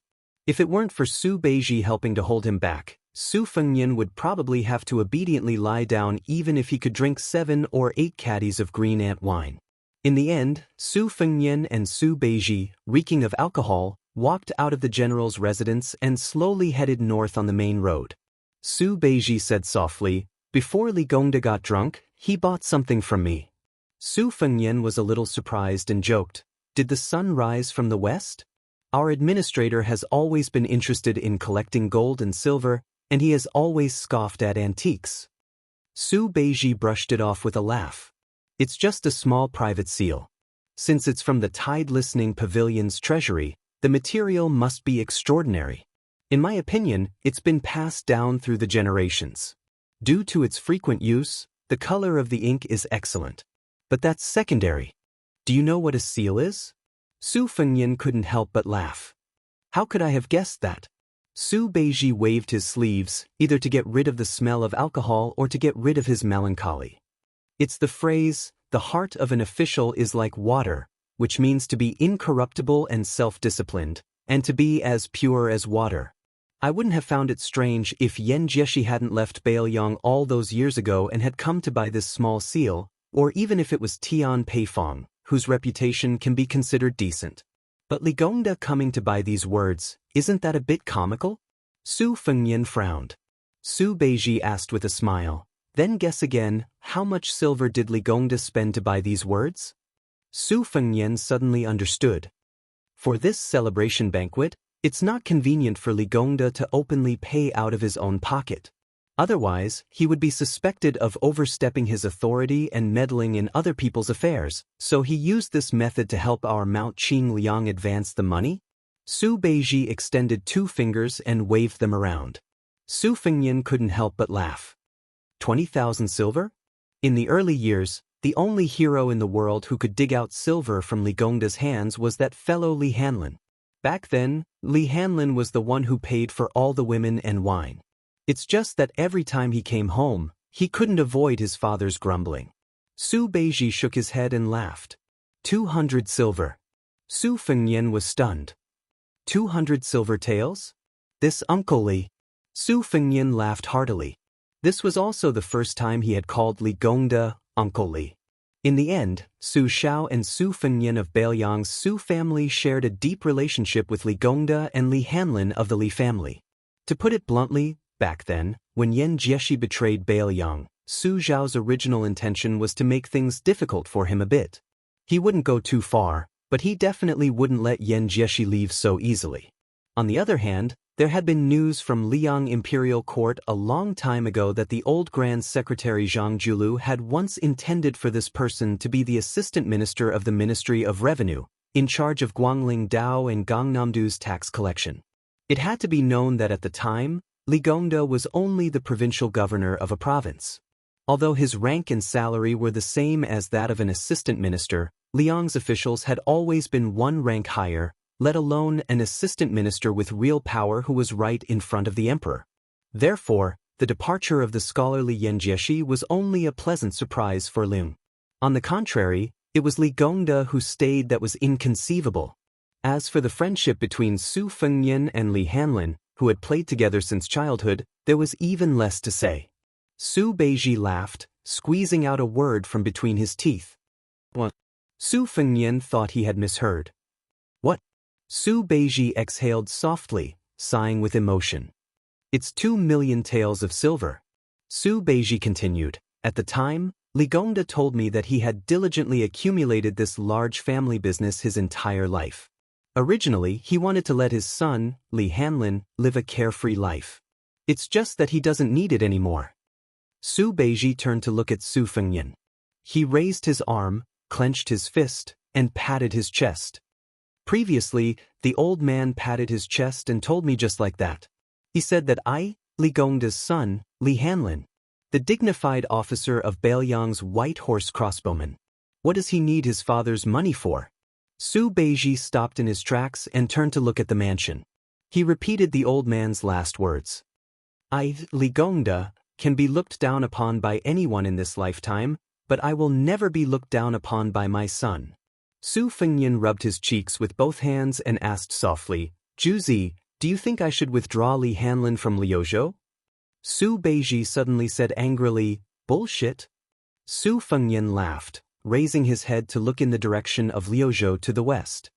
Li Hanlin will definitely say the same thing. To the north of Qingsong City in Liuzhou, Ko Jianghuai and Su Longxiang had already begun their second frontal assault against Huang Songpu's army. Of the 1,200 Liangzhou's White Horse crossbowmen who had rushed to Liuzhou, only half remained. Officer Li Hanlin only had 600 soldiers remaining. Chapter 1919. Autumn was high, the horses were fat, and the water plants were lush. However, the further south one went from Beimang to Gusai Prefecture, the scenery became desolate and boring. It was full of yellow sand. No wonder it was Bailiang.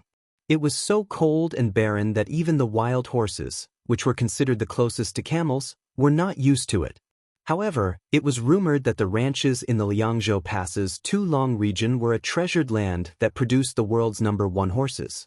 Because it just happened to have the word long in it, all of the civil and military officials of the northern Mang and the southern dynasties coveted it, viewing it as an exclusive property that was already in their pockets.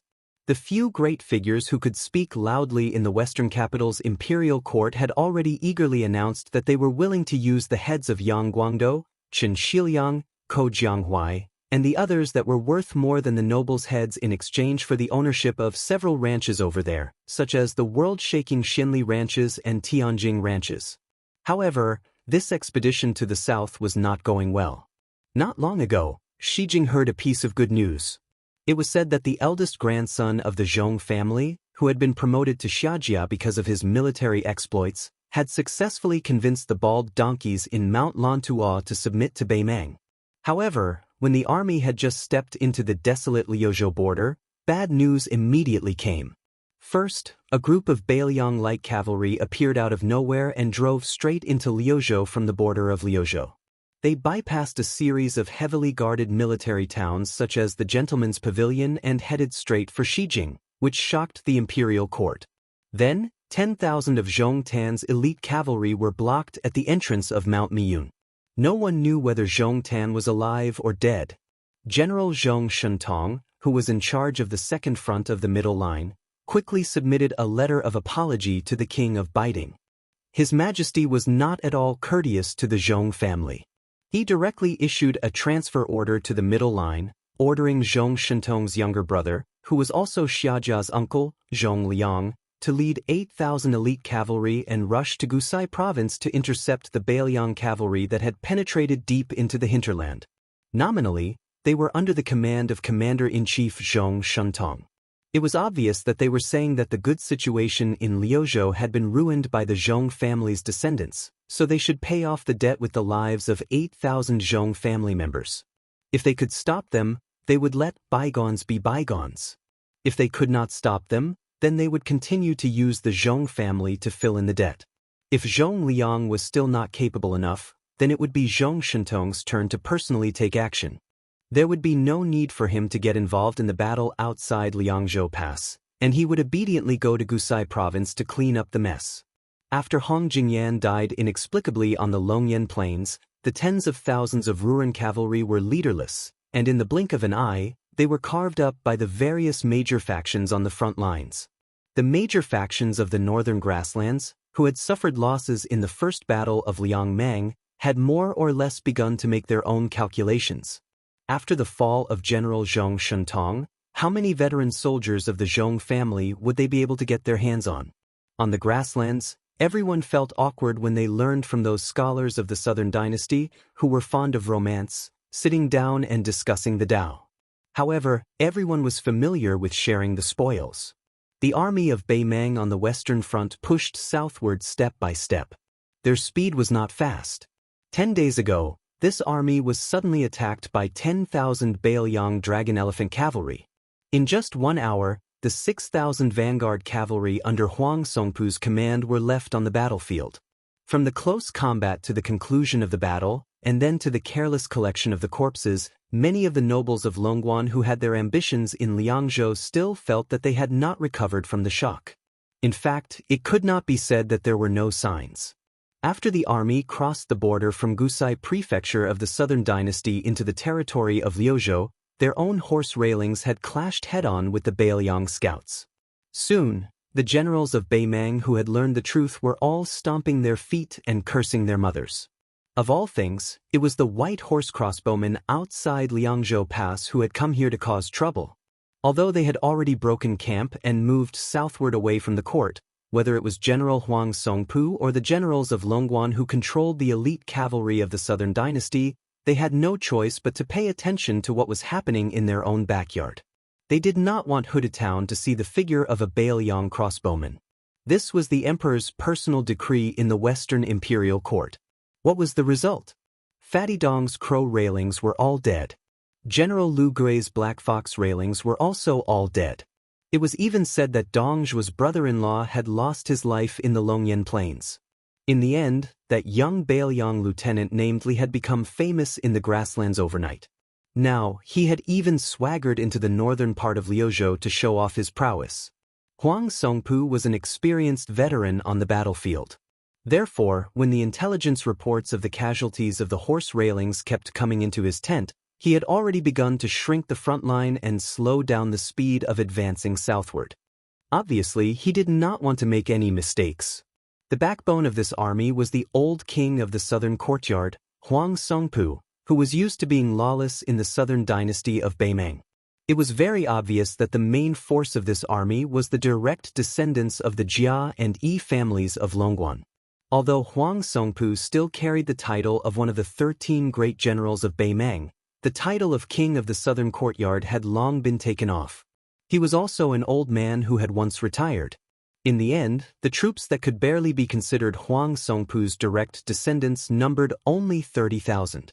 Compared to Lu Gui, who had been banished to the battlefield of Yuzhou, they were even inferior. To tell the truth, in the first battle of Liangmang, Fatty Dong had personally presided over the situation on the central front, and victory was assured. They had even taken down Huda City, and the corpse of Bailiang's great general Lu Jinu had been sent back to the southern dynasty in a coffin. The situation was very good. On the other hand, the battlefield of Liuzhou, where Lu Gui presided, was at least evenly matched. Although the losses were not small, even the deputy general of the Longxiang army, Wang Lingbao, had died in battle. It was a pity that the Yuzhou side was too much of a burden. Perhaps it was because Yang Yuanzhan was really too old that his army had been completely wiped out. In the end, only the Ruran cavalry managed to escape, which led to the complete defeat of Beimeng. Therefore, at the bottom of their hearts, the great and small clans of Longguan did not feel that the Bailiang frontier army was really anything to be afraid of. This was especially true for the troops of Liuzhou that were naturally inferior to the Liangzhou cavalry and the Yuzhou infantry. Apart from the Longxiang army that had suffered serious injuries in the first battle, were there any other first-class elites that could be brought out? No matter how wide their eyes were, they would not be able to find any. As a result, almost all of these fellows were suppressing their resentment, especially the lingering Liangzhou crossbowmen. They were all the more annoying. Chapter 1920. At dawn, an old man, who had stayed up all night, slowly walked out of the heavily guarded cowhide tent accompanied by several strong retinues. He came to a small slope and looked south. Among the retinues, a middle-aged man, who was dressed like a Confucian scholar from the Central Plains, was particularly eye-catching. Facing the old man, who was still powerful, he did not show any restraint. The old man was tall, with white hair and beard. He wore armor and carried a saber. He did not look old at all. Generally speaking, although they were one generation apart in age, they had the same aura. The old man was Huang Songpu, one of the few great generals in the southern dynasty. The Confucian man was Zhong Liang, who was not well known in the Beimeng army. He was a first-class master in the Beimeng Jianghu. No one had heard that he had led an army to fight a war. This time, he was supposed to lead 8,000 elite cavalrymen to Gusai State to put out the fire. It was unknown why he took a detour here alone and let the 8,000 elite cavalrymen of his family go straight to the belly of the southern dynasty. This time, the rise and fall of his family was at stake. Zhong Liang seemed to be taking this too lightly. Zhong Liang happened to see the death of the 6,000 cavalrymen of Beimeng. Then he made up his mind not to move. He followed the army to the south and stayed there for so many days. During this period, this martial arts grandmaster of Beimeng, who could be described as the only one left, personally took action twice and killed 40 to 50 crossbowmen of Liangzhou who had left the battlefield. Ma Lanzi, who was personally taught by Huang Songpu, had quite a reputation in the border army of the southern court. However, compared to Dongzhu's Black Crow Lanzi or his peer Lu Gui's Black Fox Lanzi, he was still quite a bit inferior. This was not to say that Huang Songpu's ability to manage the army was inferior to those two. Since the old man was able to control the military of Xijing for so many years and was able to divide the north and south with Su Huainan, the king of the northern court, naturally he was not an ordinary person. It was just that in these 20 years, Huang Songpu's status as the king of the southern court was far more important than that of a general. He had no choice but to lean towards the court. Since he had become the head of the southern court, he naturally had to seek benefits for the entire Xijing and fight for positions for his colleagues and subordinates with the surname of Longguan. Over time, it was very difficult for him to personally go to the border army. As a result, when he led the army south this time, Huang Songpu could not help but have mixed feelings. He had not been in battle for a long time. Even if he did not fall behind in the art of war, there were many details that he could not operate as smoothly as before. If it was the him from more than 10 years ago, those 6,000 vanguard cavalry would definitely not have the guts to charge forward recklessly, colliding with the 10,000 Long Xiong army without permission. However, this was not what truly made the elder feel tired, but rather some inside information that no one knew about. On the surface, it seemed like the disciples of Longguan were unruly and difficult to tame, greedy for merit and rashly advancing, leading to a disadvantageous start, but in reality, Huang Songpu's original intention was to use the vanguard cavalry, whose battle strength was barely satisfactory, as bait, luring the Liuzhou cavalry into the mud. The elder had long prepared 10,000 personal elite cavalry, accumulating power, waiting for the battle to enter a stalemate. At the crucial moment, they would be able to reinforce the battlefield, ultimately making the final decision, swallowing the 10,000 Long Xiong army in one gulp. Even if it was 20,000 soldiers and horses for 10,000 dragon elephant cavalry, Huang Songpu would still be a great victory, regardless of whether it was an empty grandeur or a real situation. It was all like this. However, compared to those soul-stirring cavalry battles with the main forces in the field, in this small-scale battle that could only be called a fleeting moment, Huang Songpu discovered that his strength was somewhat lacking. The first was that he overestimated the strength of the Longguan vanguard cavalry, underestimating the strength of the Long Xiong army's charge.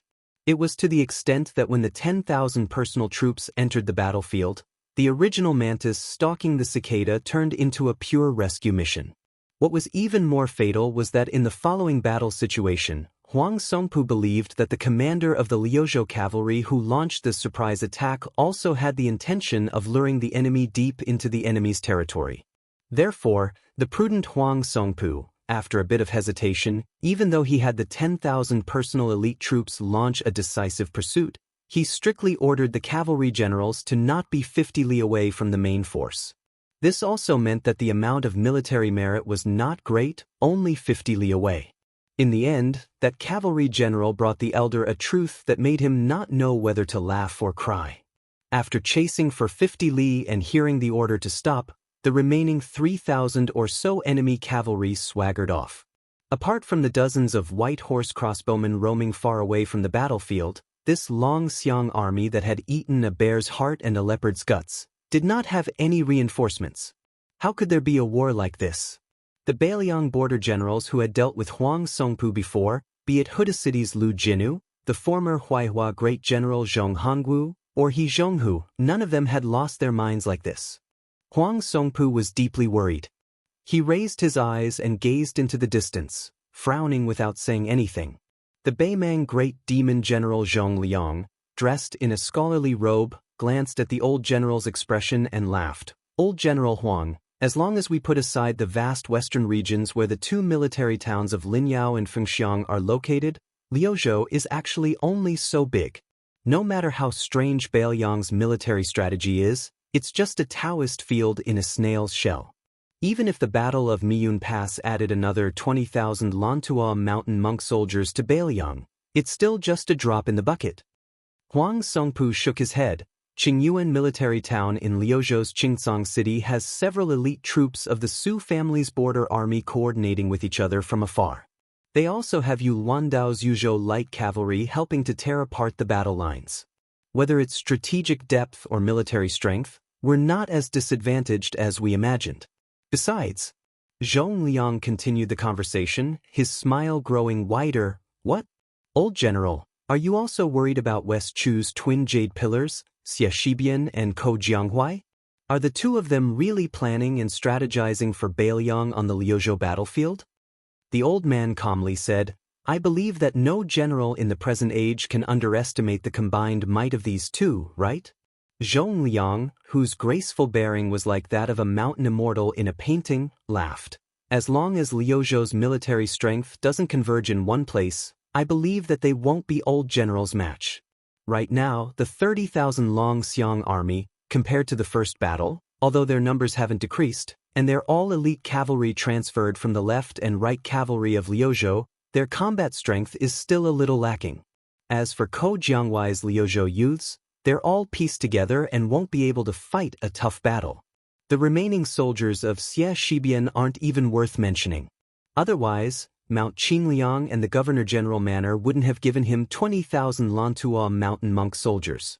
Taking everything into account, Liuzhou only has 70,000 troops, while Old General has 150,000 under you.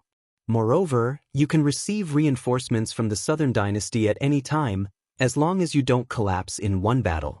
At this point, Zhong Liang gave a self-deprecating laugh and didn't continue. Firstly, these words were somewhat inauspicious, and secondly, this view was too absurd. Liuzhou wasn't the gourd mouth of Yuzhou, and Huang Songpu wasn't Yang Yuanzhan. Furthermore, the Liuzhou border army couldn't even take care of itself, so they couldn't send so many troops into the Liuzhou battlefield.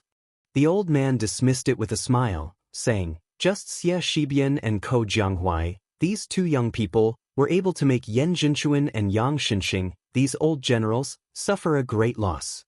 Now that there are even more young people in Lu province, how can an old man like me endure this? Zhong Liang thought about that secret matter and sighed. The older the ginger, the spicier it is. Zhong Liang turned his gaze and looked toward the west of Qingcang City. Northern Mang and Southern Dynasty's elite infantry troops were temporarily transferred from the various military towns. A total of over 30,000 people were sent directly to the western regions. At this moment, they had probably already attacked Fengxiang and Linyao. Beimang's Chao Wei and Yu Luandao cavalry had no way out. Only, let alone the northern Mang southern court and this army on the western front. In reality, even the protectorates of Mount Qingliang and Huayang Pass did not expect that the newly appointed Lu Province Deputy General Xie Shibian, who was supposed to lead 20,000 monk soldiers to Azure City, would instead split his forces and quietly enter Fengxiang Town and Linyao Town, biding his time. As for Lu Province General Ko Jianghuai, at this moment, he was leading 10,000 light cavalry of various brands, charging north with the speed of lightning. Then he suddenly stopped at the maximum distance that the Huangsongpu horse fence could possibly appear. The cavalry that continued to charge forward after a slight rest was the 30,000 elite cavalry under Su Longxiang. The main force of the Liuzhou border army was out in full force. Chapter 1921. The autumn wind was austere. Liuzhou General Ko Jianghuai sat high up on his horse, narrowing his eyes as he gazed towards the north. He and Su Longxiang had previously made a military order to the Governor-General House. That was, before Huang Songpu's army reached Qingcang City, they had to stop Beimang's Western Front army at least 3 times. In the 10,000 cavalry attack 10 days ago, in terms of both sides' losses, the Long Xiang army that seemed to have achieved great results did not gain much. Beimang's 6,000 vanguard cavalry might be considered the elite of the Southern Court's border army, but Liuzhou was different from Beimang's Western Front army. Bailiang definitely could not transfer troops from elsewhere to reinforce them. In other words, on the gambling table of Liuzhou, Ko Jianghuai only had so much silver on the table, a single copper coin less was also a small amount. However, Beimang's Huang Songpu could continuously bring out silver from his home. With enough capital, he could completely gamble a little for fun. As long as he won once, everything would be complete. That was why Ko Jianghuai's previous probing definitely had a deeper meaning, which was to make Huang Songpu, this Beimang veteran, feel even more tense. Then he would straightforwardly and cleanly make a big gamble, gambling on Huang Songpu's slackness. Then, even though Liangzhou's crossbowmen were incomparably skilled, in the end, They could not go around so many of Huang Songpu's grassland fences and spy on the specific details of Beimang's camp. Ko Jianghuai could only use the Longxiang army's lives to obtain this military intelligence. He had already mentally prepared himself for Su Longxiang and Li Mofen's harsh rejection. However, he did not expect that neither Su Longxiang nor Li Mofen would raise any objections. Li Mofen, who was extremely skilled in military affairs, even personally led 10,000 dragon elephant cavalry to charge into the enemy formation. Afterwards, Ko Jianghuai spoke bluntly, saying that the 3,000 Longxiang army officers and soldiers who had set up camp like Huang Songpu's and Longguan's soldiers were not worth it. At that time, Su Longxiang was squatting next to that massive black tiger, only drawing back his lips, not saying anything. Li Mofen, whose entire body was covered in blood, had a rather gloomy expression, but he didn't take his anger out on Ko Jianghuai, this Liuzhou general. Ko Jianghuai closed his eyes, his mind quickly spreading out the layout of Beimang's Western Army. The army of 150,000 was divided into 5 large camps. Commander Huang Songpu's 30,000 personal troops were set up in the center, their cavalry and footsteps mixed together. A certain Jia family's direct descendant troops set up their own camp. Even though there were only 20,000 cavalry, their fighting strength was not ordinary, all of them Beimang's typical lousy troops. Almost every one of them was dressed in armor, to the extent where there were several hundred strong cavalry who were even fully armored, taking on the embryonic form of a heavy cavalry army. The key was that regardless of whether it was maintenance or supplies, they were all responsible for themselves, undoubtedly a sharp weapon that could pierce through enemy lines. Then there were the 40,000 cavalry gathered by the 3 families. These 3 camps were located at the front lines, while the 2 camps at the back were the 40,000 soldiers transferred from the 6 or 7 military towns at the southern dynasty's border. There was also a supply camp that Beimang had only risen to prominence in the past 20 years. Based on what Li Mofen's troops had obtained when they broke through the Longxiang army's lines, roughly 120 carriages, a total of 800 dan of provisions, and around 1,400 dan of black beans for the warhorses.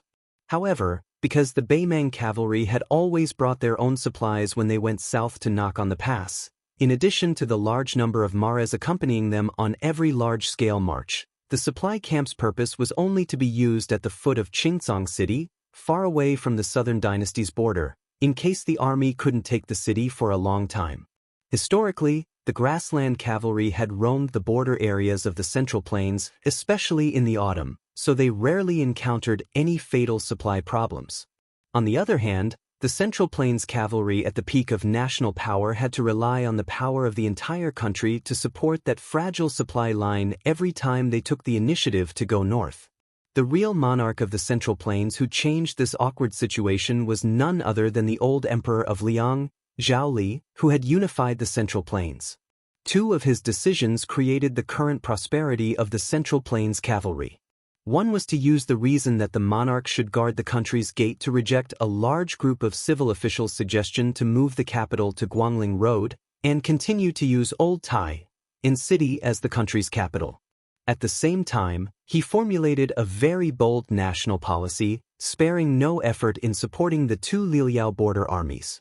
He didn't hesitate to use the huge tax revenue from Guangling Road and Gangnam-do to invest in the northern border of Liang.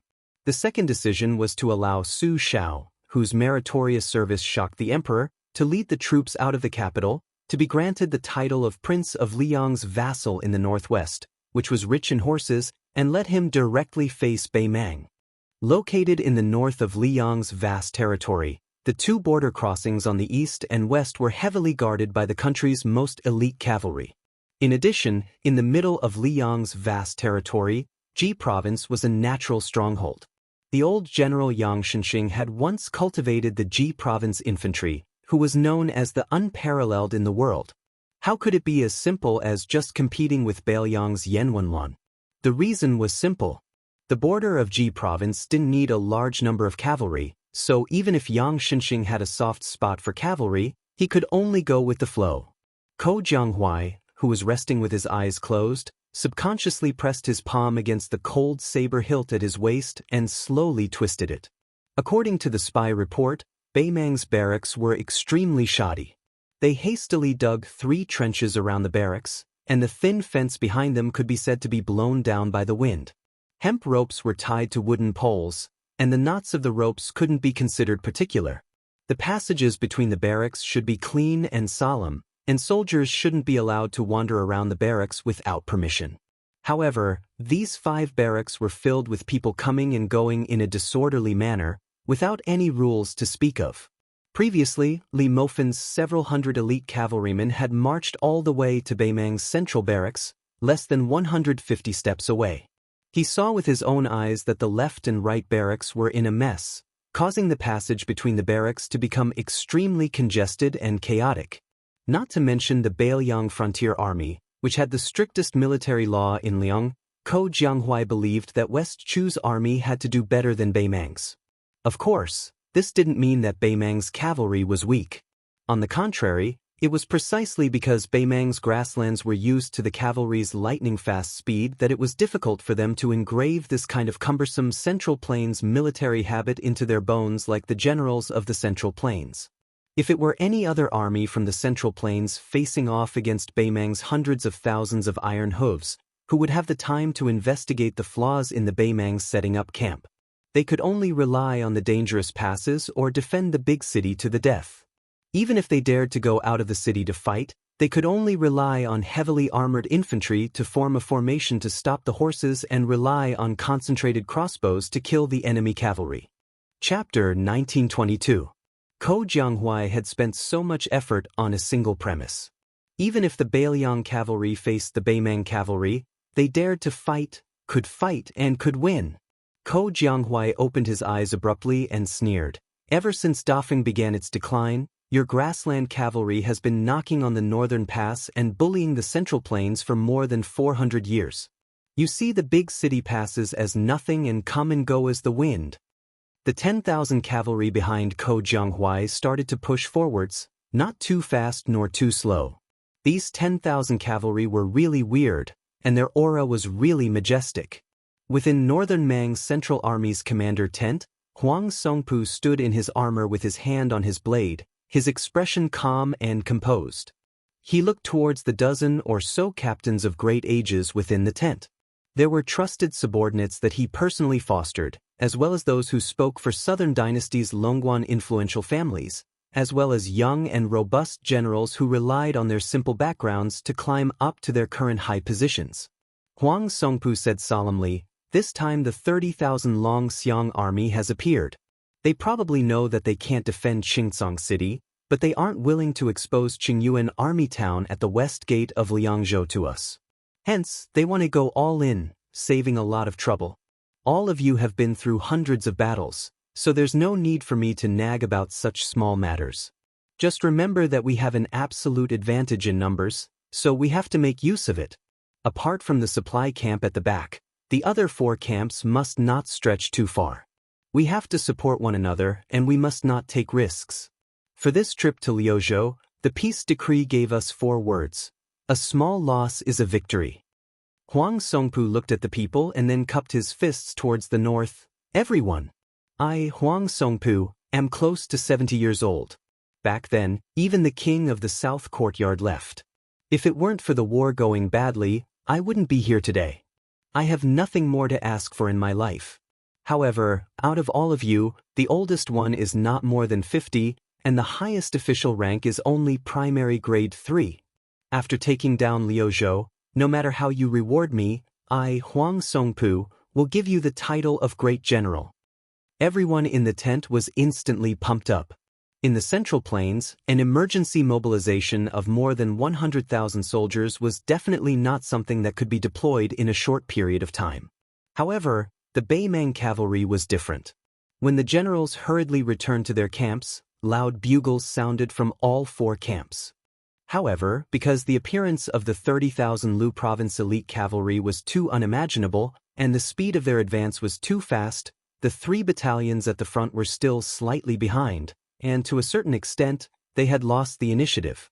When the cavalry charged, the enormous penetrative force brought about by the weight and speed of the war horses, as well as the terrifying penetrative force brought about by the sabers and iron spears in the hands of the cavalry, all required a considerable distance to charge up.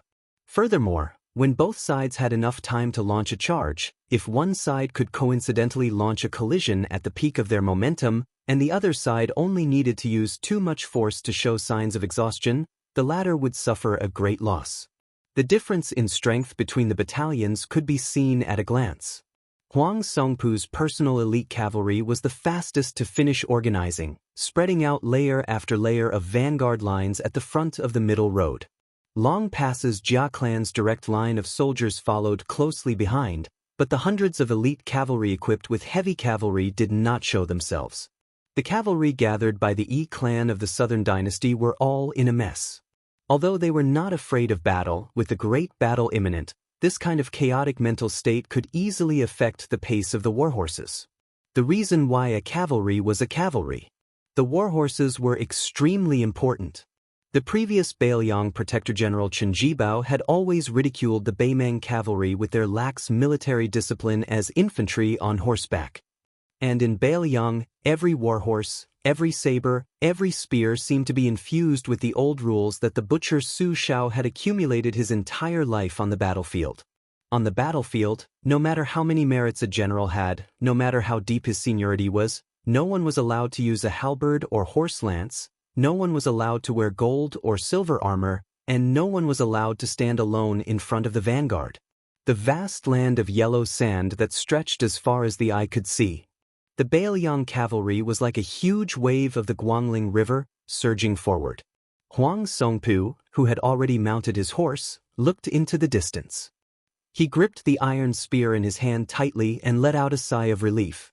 Luckily, there were still 400 grass barricades scattered around the perimeter. Otherwise, if the Liuzhou cavalry were to silently advance another 3 li, they would not have the chance to get out of the camp so easily. Perhaps there would be thousands of casualties. Huang Songpu turned his head and glanced. The current situation was still acceptable, although it was still a little rushed, especially since his right-wing cavalry could not keep up with the center and left wing. However, the Bailiang cavalry had always had a tradition. 30,000 cavalry formed an army. On the battlefield, the 3 generals led 30,000 cavalry to form a main force in the field. It was enough to deal with all kinds of emergencies. Whether to fight or to retreat, how to fight and how to retreat, who to lure the enemy, who to disturb the formation, who to cut through the formation, or who to cover the rear, as well as how the heavy and light cavalry should cover each other, they could all be said to know by heart. If the Northern Liang Cavaliers were like private tutors with strict rules, then the Central Plains Cavaliers were naturally clever and unruly people in the marketplace. In Huang Songpu's eyes, both sides had already reached the peak of their combat ability, and there was no difference between them on the battlefield. The only thing that mattered was the reaction speed of their commanders. Huang Songpu raised his iron spear high and squeezed his horse's belly. He roared, "Boys, follow me to break through Liuzhou and slaughter our way into Liangzhou." General Huang Songpu took the lead. All the generals, kiliarchs, and centurions of Beimang's Western army were the same. Not fearing death was definitely not unique to Bailiang. In the eyes of Beimang, the Central Plains and Liang troops that seemed so far away were nothing. Only the Bailiang frontier army that was right in front of them was worthy of fighting with the Beimang cavalry. The first battle of Liangmang was mostly a siege battle. Beimang had indeed broken through Liangzhou's Huda city, Yozhou's Wugong city, and Wanhe city. The main forces of both sides of Liangmang would probably feel that it was not enough to fight to their heart's content. Then the second battle of Liangmang. Starting from the Miyun Pass in the west, to the current Liuzhou, to the hinterland of the Southern Dynasty, and then to the future Liangzhou Pass. The cavalry battle did not stop. Both sides, the enemy and us, died on horseback. Chapter 1923. On the land north of Liuzhou, the Beimang vanguard was naturally longer, densely packed like locusts. Huang Songpu's close to 20,000 personal cavalry gradually pulled 200 steps away from the cavalry on the left and right. These 20,000 cavalry adeptly formed into 10 large horizontal rows. The distance between each row was quite wide. Roughly, There were 4 rows of heavy cavalry in front, 5 rows of light cavalry behind, and only 1 row of light cavalry following closely behind the first row of heavy cavalry.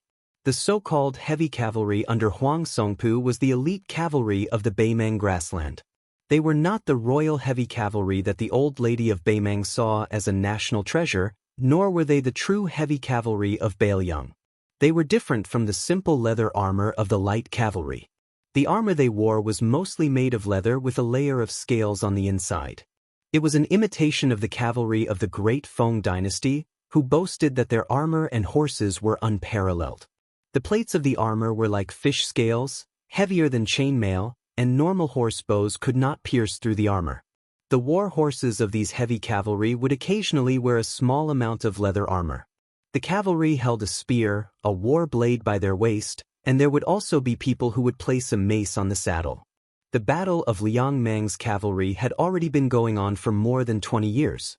Northern Mang wasn't suited to using cavalry to attack infantry, this type of uncertain strategy of gathering and dispersing. When facing a northern Liang border army that they knew the ins and outs of, feigning a retreat would only make things worse. Just as the front row of light cavalry under Huang Songpu was about to speed up and charge through the gaps between the heavy cavalry, a strange scene occurred. Huang Songpu was supposed to lead the light cavalry to use their lives to slow down the charge of the Bailiang cavalry, and then let the 4 rows of heavy cavalry behind him pierce through the enemy formation in one go. However, the Liuzhou dragonesque elephant cavalry that was originally advancing side by side suddenly changed their formation. Moreover, it became strange. The 10,000 cavalry in the center actually slowed down their charge, while the left and right wings instantly began to pull back their front lines, quickly increasing their formation. Then, they no longer purposely held back the power of the warhorses, suddenly increasing their speed, almost bypassing Huang Songpu's middle army. The direction where they entered just happened to be the area where the 3 battalions were connected. It was as if they wanted to cut off the 2 arms of Huang Songpu's main force on the spot. It was too fast. It was premeditated. Encountering this unforeseen event, Huang Songpu did not have the slightest hesitation, continuing to lead the troops forward bravely. Even if the 2 forces of the Longxiang army succeeded in breaking through the formation, their own side only had 10,000 elite infantrymen stationed in the main camp. There was absolutely no hidden danger of the camp being blown up. Once both sides turned their horses around and charged again, the several hundred heavy cavalry hidden in the left camp, whose strength was closest to the king's iron cavalry, would only need to seize this opportunity to charge out, and perhaps they would be able to completely crush one of the Longxiang army units. If the charging formation of the 2 Bailiang cavalry forces was full of craftiness, then the fierce collision between the 2 armies was a direct clash without any hesitation. First, Huang Songpu's group of light cavalry sped up and passed through the gap. They hurled their javelins. These light cavalry soldiers were all outstanding warriors of the Southern Dynasty's border army. Within 50 steps, the power of the javelins was countless times stronger than the horse bows. Almost immediately, the 300 Longxiang army riders fell off their horses and died on the spot. However, the first row of the Bailiang cavalry continued to advance side by side. Everyone's face was cold, and they were afraid of dying first. No matter what the other armies in the world were like, this principle had been passed down by the Su family soldiers from the spring and autumn period of the Central Plains all the way to the northwest frontier fortress. It had been passed down for a full 40 years. After throwing the javelins, the Beimang light cavalry either pulled out their blades or threw their lassos. Facing the row of spears, they were similarly fearless. Fighting for life and death with the Bailiang frontier army, how to survive, the Beimang Southern Dynasty border army had also experienced a full 20 years. With just a brush of the shoulder, close to 1,000 Beimang light cavalry soldiers were killed on the backs of their horses with a single spear strike. Those light cavalry soldiers still had to face the iron spears of the Longxiang army behind them.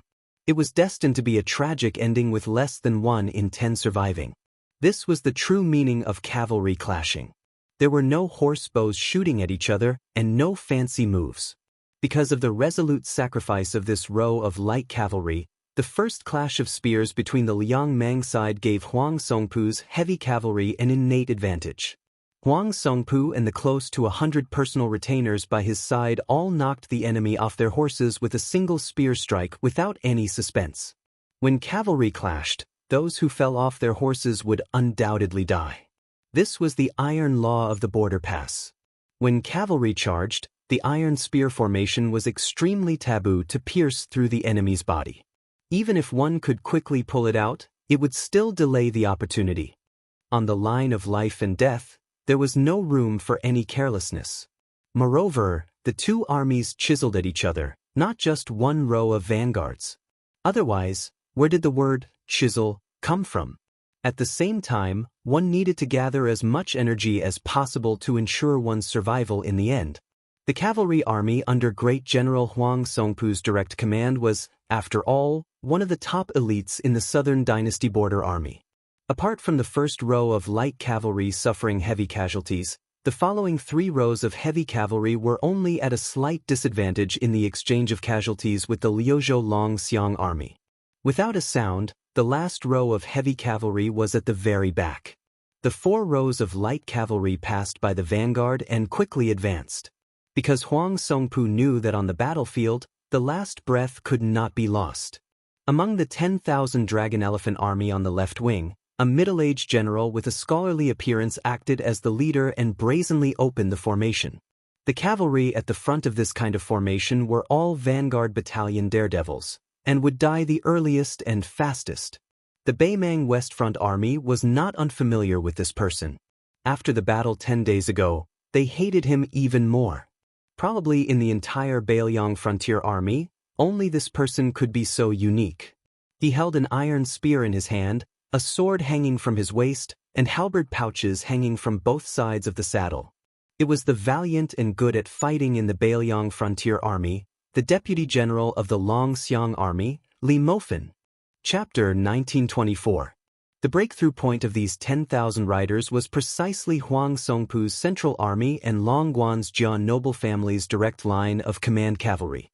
Probably because nobody expected that the northern Liang border cavalry would avoid direct battle, the 10,000 riders cutting through the formation appeared to be like a hot knife cutting through bamboo, like a knife cutting through tofu, with ease and ease. The other group of dragon elephant light cavalry penetrated in even more easily. A few groups of cavalry gathered from the Southern Dynasty's families rushed out of the camp, so there was a gap between them and the central army formation. In an instant, the 10,000 cavalry sliced through a large portion of them from the flank, actually killing over 1,000 cavalry. If it was said that a frontal clash of 10,000 people from both sides killing over 1,000 enemies wasn't that surprising. Even on Liang Mang's battlefield, which was used to fighting to the death, it couldn't be considered tragic. However, in this kind of pure charging formation, the side with the advantage in numbers losing over 1,000 people was a little preposterous. It was enough to see that the Beimang Southern Dynasty Border Army's second-class elites met the Longxiang army that was once hailed as the #1 light cavalry in Liangzhou's border army. Even if the Beimang cavalry had a strong desire to fight and didn't show any signs of fear, they were still powerless. If it was said that the Longxiang army's left and right-wing cavalry avoiding the important and dwelling on the trivial was already inconceivable, then the Longxiang army's following actions made the Beimang's western main force feel even more confused. After breaking through each other's formation, they should have turned their horses around and launched a second charge. This was the true meaning of the 20 years of Liang Mang cavalry war. However, a scene that made the Beimang's left and right-wing cavalry flabbergasted happened. Under the leadership of Li Mofan and another Longxiang army deputy general, 20,000 cavalry actually charged straight for Beimang's main camp. Beiliang's iron hooves easily broke through the Beimang camp's simple and crude horse barricade. After entering the main camp, they were extremely familiar with the path, as if they were strolling in their own backyard. The light cavalry charged straight in without any hesitation. The two currents gradually merged together and charged towards the weak supply camp at the back. In comparison, the Longxiang army that clashed with Huang Songpu's central army suffered the most losses and their speed was also the slowest. Both sides left over 2,000 bodies on the battlefield. The Longxiang army had slightly over 2,000, while the Beimang had close to 3,000. This exchange was already enough to be called heroic. Huang Songpu, whose armor was covered in blood, had already stopped his horse and stood at the end, shaking off the blood on his lance. The old general turned his horse around and stared with his eyes wide open. He instantly understood the Longxiang army's true intentions and roared, "Wanyan Yinjiang. Don't bother about the enemy's left and right wings. Do your best to tie down the central army and don't let them escape into the camp." The two cavalry camps of Beimang were already sullen. Originally, after passing by the two groups of generals and elephants, they were going to continue forward and meet up with Huang Songpu's army. However, after hearing the old general's roar, from Wanyan Yinjiang, who was born in Longguan, to the generals under him, they all realized that today's battle was destined to be different from the past. As a result, they didn't care about their formation and quickly turned around. The cavalry at the back that hadn't missed the Longxiang army by a hair's breadth started to move diagonally forward, attempting to cut the middle Longxiang army inch by inch like chopping a snake. Once a cavalry army lost their formation, they would also lose their speed to a large extent. After falling into a quagmire, they could only wait helplessly for death. There was no doubt that the Longxiang army was brave and skilled in battle. However, they weren't immortals that were invincible and couldn't remain invincible under such circumstances. Facing such a predicament, the Longxiang army in the middle didn't hesitate to cut their wrists. The 1,000-plus cavalry on the two wings spread out at the first moment, creating a large distance between them and the cavalry in the middle.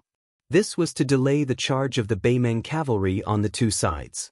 The 1,000 Longxiang army cavalry that changed their formation were using their lives in exchange for the stability of the main force's formation.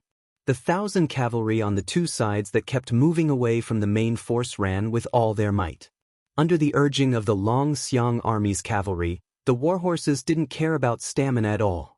It was like moths flying into a flame. There were Dragon Elephant Army light cavalry who were continuously stabbed off the backs of their horses by the Northern Mang cavalry spears. Then, with a light swipe of the war blades of the Northern Mang barbarians behind them, they would be beheaded. Some were pulled off the backs of their horses by the Beimang cavalry and dragged along the way. Their bodies were badly mutilated. The 1,000 Longxiang army cavalry that didn't form a system and fought on their own were doomed to die in the face of the endless Beimang enemy. One of the cavalry was stabbed in the shoulder by a Beimang spear. While he was on the verge of falling, he still managed to stab the neck of the enemy cavalry in front of him. However, he was quickly knocked off his horse by the next Beimang barbarian. In the end, before his body landed on the ground, a third Beimang cavalry with superb equestrian skills bent down and chopped his head off. They couldn't stop them. Huang Songpu, who was leading the main force to turn around and fight again, sighed heavily. The old general didn't think that the Longxiang army's true goal this time was actually the supply camp, which was an important source of food. He also didn't think that they would be so familiar with the internal arrangements of his own camp. Therefore, everything happened too quickly. The two flanks of the Longxiang army's formation, the main force's formation in the middle, and the sacrifice of the 1,000 Longxiang army cavalry were all like this. This Beimang old general who had outstanding military achievements was caught off guard. Huang Songpu suddenly turned his head to look. The sound of horse hooves and dust flew everywhere. Huang Songpu said to a retainer beside him in a deep voice, "Pass down the order. All the infantry in the camp are to leave the camp and get into formation in the south of the camp. Order the left camp to chase after the Longxiang army with us in the middle. Go around the camp and delay the enemy as soon as possible. Don't be greedy. If the Longxiang army tries to split up and retreat to Qingsong City, kill one of the cavalry units nearby. Also, let Wanyan Yinjiang lead the troops to intercept the 10,000 cavalry behind us. They should be the cavalry of Liuzhou's general Ko Jianghuai. They are mostly young and strong, with some of Liangzhou's border troops mixed in. Their combat strength isn't worth mentioning." Huang Songpu suddenly added, "Oh right, tell Wanyan Yinjiang to be careful. Su Longxiang might be hiding in Ko Jianghuai's army. There's no need to worry about anything else." At the same time, a middle-aged man beside Huang Songpu smiled and said, "If the general is still worried, I'll go to Wanyan Yinjiang's side and ask for advice from that enemy of 10,000 people, Su Longxiang. Huang Songpu glanced at the second head of the Zhong family and nodded. Chapter 1925. After Zhong Liang left, Huang Songpu, this veteran general who had been through hundreds of battles, didn't feel discouraged at all. He didn't feel any heartache over the loss of a supply camp that didn't affect the overall situation. The Southern dynasty's strong foundation could withstand such losses. As long as the Central Army and left camp cavalry successfully intercepted a portion of the Longxiang army, even if they only needed 5,000 to 6,000 cavalry, it would be a small victory for their side. A small victory in the truest sense of the word, and not a small victory as described by the peace decree. In order to ensure that they could catch up to the Longxiang army that was slaughtering their way through the supply camp, Huang Songpu and the Longxiang army's elite cavalry went around the camp to the north. The Longxiang army couldn't possibly escape all the way to the north. They had to return south to Qingcang. If the Longxiang army's cavalry dared to escape from the pursuit, they would be seeking their own death. They could only be caught like a turtle in a jar by the Southern dynasty's army that still had the advantage in numbers. Once Wanyan Yinjiang's elite cavalry destroyed the Ko-Jianghuai reinforcements, victory would be in their grasp. This camp would become the graveyard of 20,000 Longxiang army soldiers. Huang Songpu believed that the deputy general of the Longxiang army, Li Mofan, wouldn't be so muddle-headed. In reality, the movements of the Longxiang army that broke into the enemy camp were all within Huang Songpu's expectations. The dragon elephant light cavalry of the three cavalry forces naturally cut down the Beimang supply camp without any suspense. They killed anyone they saw and burned any rations they saw. Afterwards, they left the camp from the north. They didn't split up, but maintained their formation and went south along the left side of the Beimang camp. Coincidentally, they met the 38,000 Qilong Pass B cavalry. There were still 16,000 elite cavalry under Huang Songpu's direct command. After making a slight detour, they began to gallop over from the rear. Further south, Beimang's Western Army's infantry also began to move out of the camp and into formation. They were already moving to the right to intercept the Bailiang cavalry that was able to smoothly drill their way south. Further south, 20,000 plus elite cavalrymen of the A-ranked noble clans were facing off against the 10,000 Bailiang cavalrymen under Ko-Jianghuai. According to the current situation, if the main force of the Longxiang army wanted to cross the three lines of defense and avoid the pursuit of Huang Songpu's elite cavalry, they would have to pay a heavy price. When Wanyan Yinjiang urged his horse forward, he was really proud of himself. He was already imagining himself holding the head of Bailiang's Su Longxiang in one hand and the head of Ko-Jianghuai in the other. He was already imagining himself stepping into the Western Imperial Palace where the Emperor was sitting on the dragon throne. He was going to become the first general of the Western Imperial Army to be conferred the title of King and Marquis by virtue of his military achievements. This person in his prime couldn't help but laugh out loud. Bailiang's Huang Manor, Ko-Jianghuai. Where are your heads? Liuzhou's Linyao and Fengxiang towns were surnamed Bailiang's Su or Beimang's Murong. They almost changed their city flags. Originally, Malioka, who was the deputy general of Liuzhou and also held the military power of Fengxiang garrison, was originally a local tyrant of Fengxiang. He was forced to rely on Mount Qingliang because of the circumstances. Afterwards, he was capricious and had many connections with the spider web. Finally, last year, he was surrounded and annihilated by the Dragon Elephant Army's deputy general Wang Lingbao. Malioka's personal cavalry was almost wiped out. Kai Anshan, who was the mayor of Lin Yao military town, was much more obedient. Furthermore, Chao Wei's cavalry passed by Lin Yao military town twice, and Xia Shibian took over Malioka's command of the two towns. Kai Anshan completely closed his doors to visitors and retired from the officialdom. Under such circumstances, the newly appointed deputy general of Liuzhou, Xia Shibian, who was supposed to lead 20,000 monk soldiers from Mount Lantua to Qingcang City, suddenly split up his troops when he was halfway to Mount Fengxiang and Linyao. He personally led half of the monk soldiers back to Mount Fengxiang, while the remaining 10,000 monk soldiers were handed over to the Bodhisattva of 6 Pearls to be stationed in Linyao. The female bodhisattva of Mount Lantuo did not have any objections to this. After all, the 20,000 monk soldiers to reinforce Qingzhong City was the decision made by Qing Liang Mountain and the Protectorate General. Without the young lords or Chu Lushan's personal orders, the fixed route could not be changed.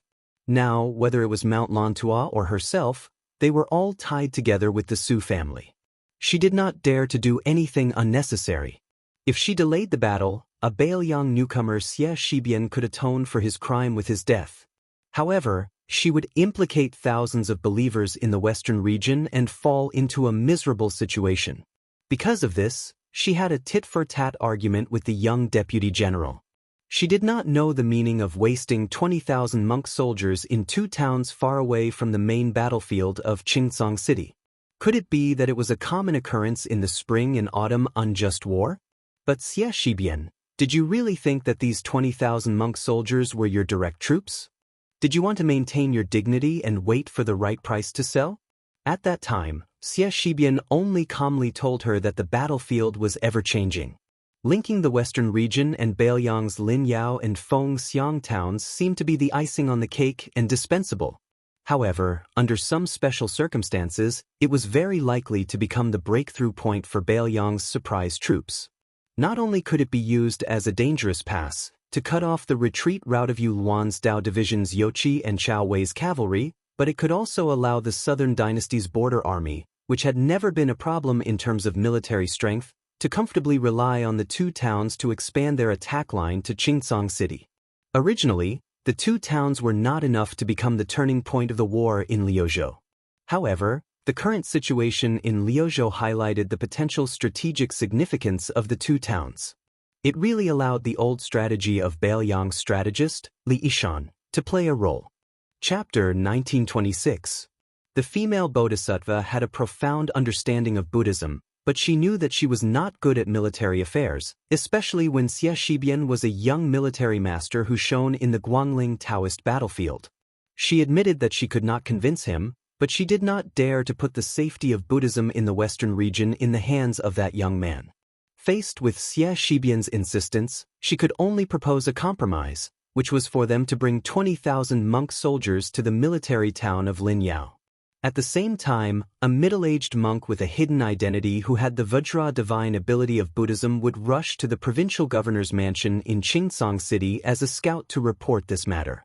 What she meant was that even if Mount Qingliang and the Protectorate General's office could not respond in time, as long as the provincial governor's mansion agreed, she would agree to Xie Shibian's plan. However, Xie Shibian told her bluntly that in Qingzhong City of Liuzhou, provincial governor Yang Guangdou, and even Chen Shiliang did not dare to make a decision on this matter. Moreover, they might not be able to make it in time. Thus, the 2 of them fell into a stalemate. In the end, it was a handsome gerfalcon that pierced through the clouds and stopped on Xie Shibian's arm. The Battle of Liuzhou had already begun, and the Battle of Liangzhou was about to begin. However, under these circumstances, this gerfalcon, which was personally cultivated by Chu Lushan and had followed the young king all these years, actually used the young Xie Shibian, who was far away from the 2 battlefields, as its only contact. At that moment, she had mixed feelings and was speechless. Xie Shibian told her in a low voice, "I will take responsibility for this matter." The young man added, "The king of Bailiang also believes that the deputy general of Liuzhou, Xie Shibian, can take responsibility for this matter." Only then did she tacitly agree to his deployment of troops. The 20,000 strong and fearless monk soldiers of Mount Lantuo split up and entered the 2 towns of Fengxiang and Linyao. At this moment, the female bodhisattva, who was dressed in a white kasaya but had a head full of black hair, stood on the city wall of Linyao. She looked at the 10,000 elite soldiers of Beimang outside the city, escorted by thousands of cavalrymen, and felt relieved. She had made the right bet. Beimang did intend to ambush the 2 towns. Even someone like her who didn't know much about military affairs knew that the weak military strength that was continuously transferred out from the 2 towns was not enough to defend the 2 towns. She had some general understanding of some of the main elites of Liang Mang's border armies, for example, the Great Snow Dragon Cavalry and White Horse Crossbowmen outside Liangzhou Pass, Yan Wenwan's infantry within Yuzhou, and the Long Xiang Army in Liuzhou. She had heard of the northern Mang southern dynasty's Dongzhi was infantry that was said to be able to wrestle with Yozhou's infantry, as well as that Fatty Dong's crow cage, the Chang cavalry that had already been wiped out in Lu province, the Ruan cavalry that had now been disbanded, and so on. Apart from these, there were also some troops that she was not unfamiliar with. Among them, there were the infantry brigade of Beimang's southern dynasty border army.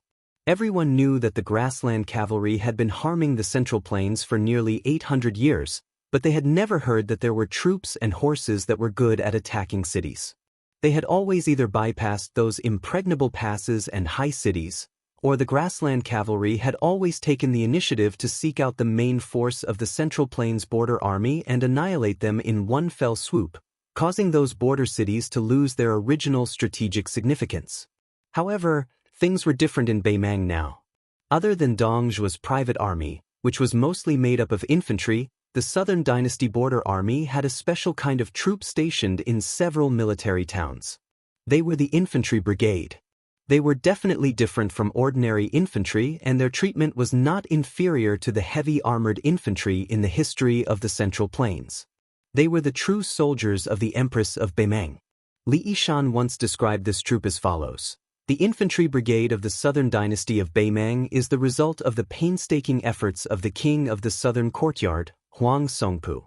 They go up and down the hillsides, enter and exit the streams, and are the best at climbing high and traveling light. In the deep and dangerous valleys, they use the infantry brigade more often. Their ability to attack cities is not inferior to the top elite soldiers of the Central Plains. She gently exhaled, and her eyes instantly turned cold. She casually threw an armored corpse high out of the city. It was Kai Anshan, the Lin Yao city's Mu, who was waiting for an opportunity to make a move. Beimang obviously came prepared. They had already convinced Kai Anshan to submit to the Southern Dynasty. With them working from the inside and outside, how could Lin Yao defend the town? Before entering the city, Xie Shibian told her to keep an eye on Kai Anshan. As long as there was any movement, it was better to kill the wrong person than not kill at all. She didn't even look at the corpse that fell heavily to the ground. She muttered, "I used to think that the so-called godly use of troops in military books were just boasting by historians who used to be scholars. Now it seems that I was a frog at the bottom of the well." Not only did that youngster foresee Northern Mang's intentions to encroach on the two towns, through that gerfalcon, he gave the order to Chao Wei's cavalry that they didn't need to provide support to Yu Luan's Blade Division's Yuzhou cavalry in Southern Dynasty's hinterland, but rather quickly return the way they came, and then wipe out all of the Northern Mang border army that infiltrated Lu province's border. Such courage and decisiveness really made her, who was on the same side, feel terrified. Just in case, when things came to a head, one was won. However, that Lu province deputy general just happened to be able to return this chance to Northern Mang exactly as it was. She did not feel that this was a blind cat meeting a dead mouse. Among those who practiced martial arts, there were also exceptional geniuses who were unparalleled. It was the same for those who used troops. They became heroes that never appeared in the world. On the city wall of the Phoenix Legion town in Bailiang, which was the furthest out of the three towns in the west, Xie Shibian was wearing armor. His hand pressed on his cold blade, and his expression was cold. Even in such attire, this scholarly-looking young man gave one the feeling of a scholar. In a voice that only he could hear, he said in a low voice, "Ko Jianghuai, you said in your early years that one day in a cavalry battle, you would fight as if you were using your cavalry to bully your infantry." The evaluation of the Liang dynasty was that since the Dafeng dynasty, he was called a Confucian general. He used the spring and autumn weapon armor Yi Baikue to win. After him, it was Chen Jibao. After Chen Jibao, Xie Shibian was the top Confucian general. The three of them each had their own strengths, and there was no difference in strength. Maybe because Xie Shibian was the only one who was still alive and held a high position in the imperial court, such a conclusion might not have been able to convince the masses. Even so, Xie Shibian's position in the hearts of the future strategists was already enough. Regarding this matter, Xie Shibian, who was in his twilight years, could only laugh to his close friends. "In terms of using troops, I am far from Ko Jianghuai." Xie Shibian, Ko Jianghuai. De Chu's twin jade annulus. Today, he was Baelyong's twin Jade Annulus. Chapter 1927. For a cavalry army that didn't have the advantage in numbers to try and break through the three lines of defense that were tightly connected, especially when two of the lines of defense had large-scale cavalry forces, under normal circumstances, it was no different from a fool's dream. If one added on the fact that there were close to 20,000 elite cavalry chasing after them, the situation could probably be described as a land of death. It was precisely under this type of extremely dangerous situation that the Long Xiang army that was charging south began to change their formation. The vanguard cavalry that had most of their spears and lances destroyed slightly pulled back the front line. With Li Mofin at the head, everyone pulled out their blades and formed a conical formation. It was clear that they wanted to use the fastest speed to break through the Yi Longguan family's 38,000 cavalry. At the same time, roughly in the middle of the Long Xiang army's formation, a clear dividing line was stretched out. The 10,000 or so young and strong cavalry that slowed down their warhorses were gathered at the back. Almost everyone had a spear and lances in their hands. In a normal cavalry formation, rows of spears and lances were laid out horizontally in a swift and fierce line. The former formation was more used to tear apart the enemy's formation, at the same time slowing down the speed of the Baimeng cavalry to the greatest extent. The latter's vicious charge was more of a life-and-death struggle. Under the personal leadership of the Baimeng great general, Huang Songpu's cavalry did not charge forward with all their might. Instead, when the Long Xiang army changed their formation also quietly changed. The center of the cavalry formation was thinner and the two wings were thicker. First, they suffered the most losses. Adding on to the fact that they had circled around to the north of the main camp to cut off the path of the Long Xiang army, the cavalry and warhorses were a little tired. After a spurt of energy, they needed to use this opportunity to recover their strength. Furthermore, they worked together with the cavalry of the Yi High School of the south to form a pincer attack from the north. If they charged too quickly and met with the cavalry that passed through the Long Xiang army's formation, it would create an awkward situation where they collided with each other. Therefore, Huang Songpu's cavalry were like a flood meeting a pillar in the middle of a river. They intentionally gave up a large area in the north to allow their allies to turn around. When the time came, the two cavalry forces that naturally gathered together would be able to form a perfect formation with both wings thick and heavy.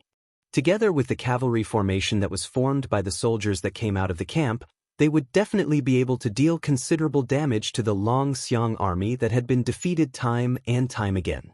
However, Baelyong's Liuzhou border army was already showing signs of complete annihilation. After Ko Jiangwai's cavalry and Wanyan Yinjiang's 20,000 cavalry clashed, the situation took a turn for the worse. The 20,000 Southern Dynasty's elite troops originally thought that it would be a simple battle where they would be able to obtain great military merits.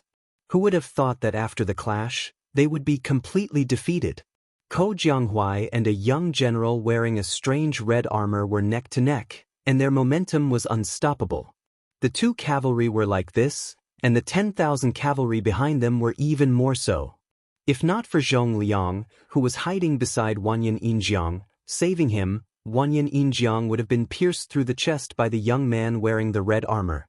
If not for the fact that the young man who won the title of Enemy of 10,000 in the Liangmang battlefield did not have any desire to fight, even if Zhong Liang wanted to protect the second-in-command of the Longguan aristocrat clan, it would not be easy. However, Zhong Liang, who was in the middle of the battlefield, was also scared witless. How could these 10,000 cavalry be Baelyong's last-ranked cavalry? They were worthy of being the main force of the Long Xiang army. Wanyan Yinjiang's 20,000 elite cavalry were like a piece of silk that was torn apart by a sharp weapon. After the clash, more than 3,000 of them were lying on the ground. This kind of heavy injury was simply unimaginable. Pull one hair and the whole body will be affected. Wanyan Yinjiang's elite cavalry was mysteriously unable to withstand a single blow, and it directly caused the hearts of the Baelyong's western infantry to waver. This was because as long as the Long Xiang army from the north smoothly went south, it would form a situation where two cavalry armies would attack one infantry army from the north and south. This was enough to be fatal to the large formation where only the last-ranked men on the grassland would be reduced to infantry. In an instant, the situation changed, and victory and defeat changed hands.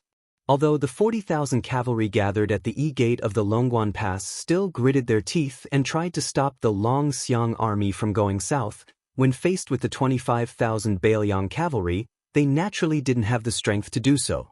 The iron spear of Li Mofan, who had killed no less than 30 enemy cavalry, had long broken apart. The 40 or so halberd pouches on both sides of his saddle had even been used up. Of the 40 or so corpses in northern Mang's supply camp, all of them had a short halberd stuck in their heads. Li Mofan, who was the vanguard of the cavalry formation, was the first to successfully kill his way through the enemy's formation. This deputy general of the Long-Xiang army seemed to have 25,000 Long-Xiang army cavalry behind him, but in reality, it was less than 15,000 cavalry. This was because there were 10,000 Ko Jianghuai's troops that were far weaker than the Dragon Elephant cavalry. Those 10,000 outstanding vagrant youths, who had been conserving their strength from start to finish, were left with the corpses of the Beimeng cavalry wherever their long spears passed. Ko Jianghuai's sneaky substitution was precisely the key to this battle that gave the Beimeng cavalry a feeling of absurdity from start to finish. In reality, these 10,000 people had been following behind the left wing's two groups of Dragon Elephant light cavalry from start to finish. From breaking through the enemy's formation to entering the camp, and then to now heading south, their losses were negligible. In the early stages of the battle, the two wings of the Long-Xiang army broke through the enemy's formation too easily, so the Beimeng didn't see through their identities. As a result, on the current battlefield, the Beimeng army was in an incomparably awkward and comical situation. The southernmost Wanyan Yinjiang's cavalry was beaten to the point where not a single bit of their energy was left.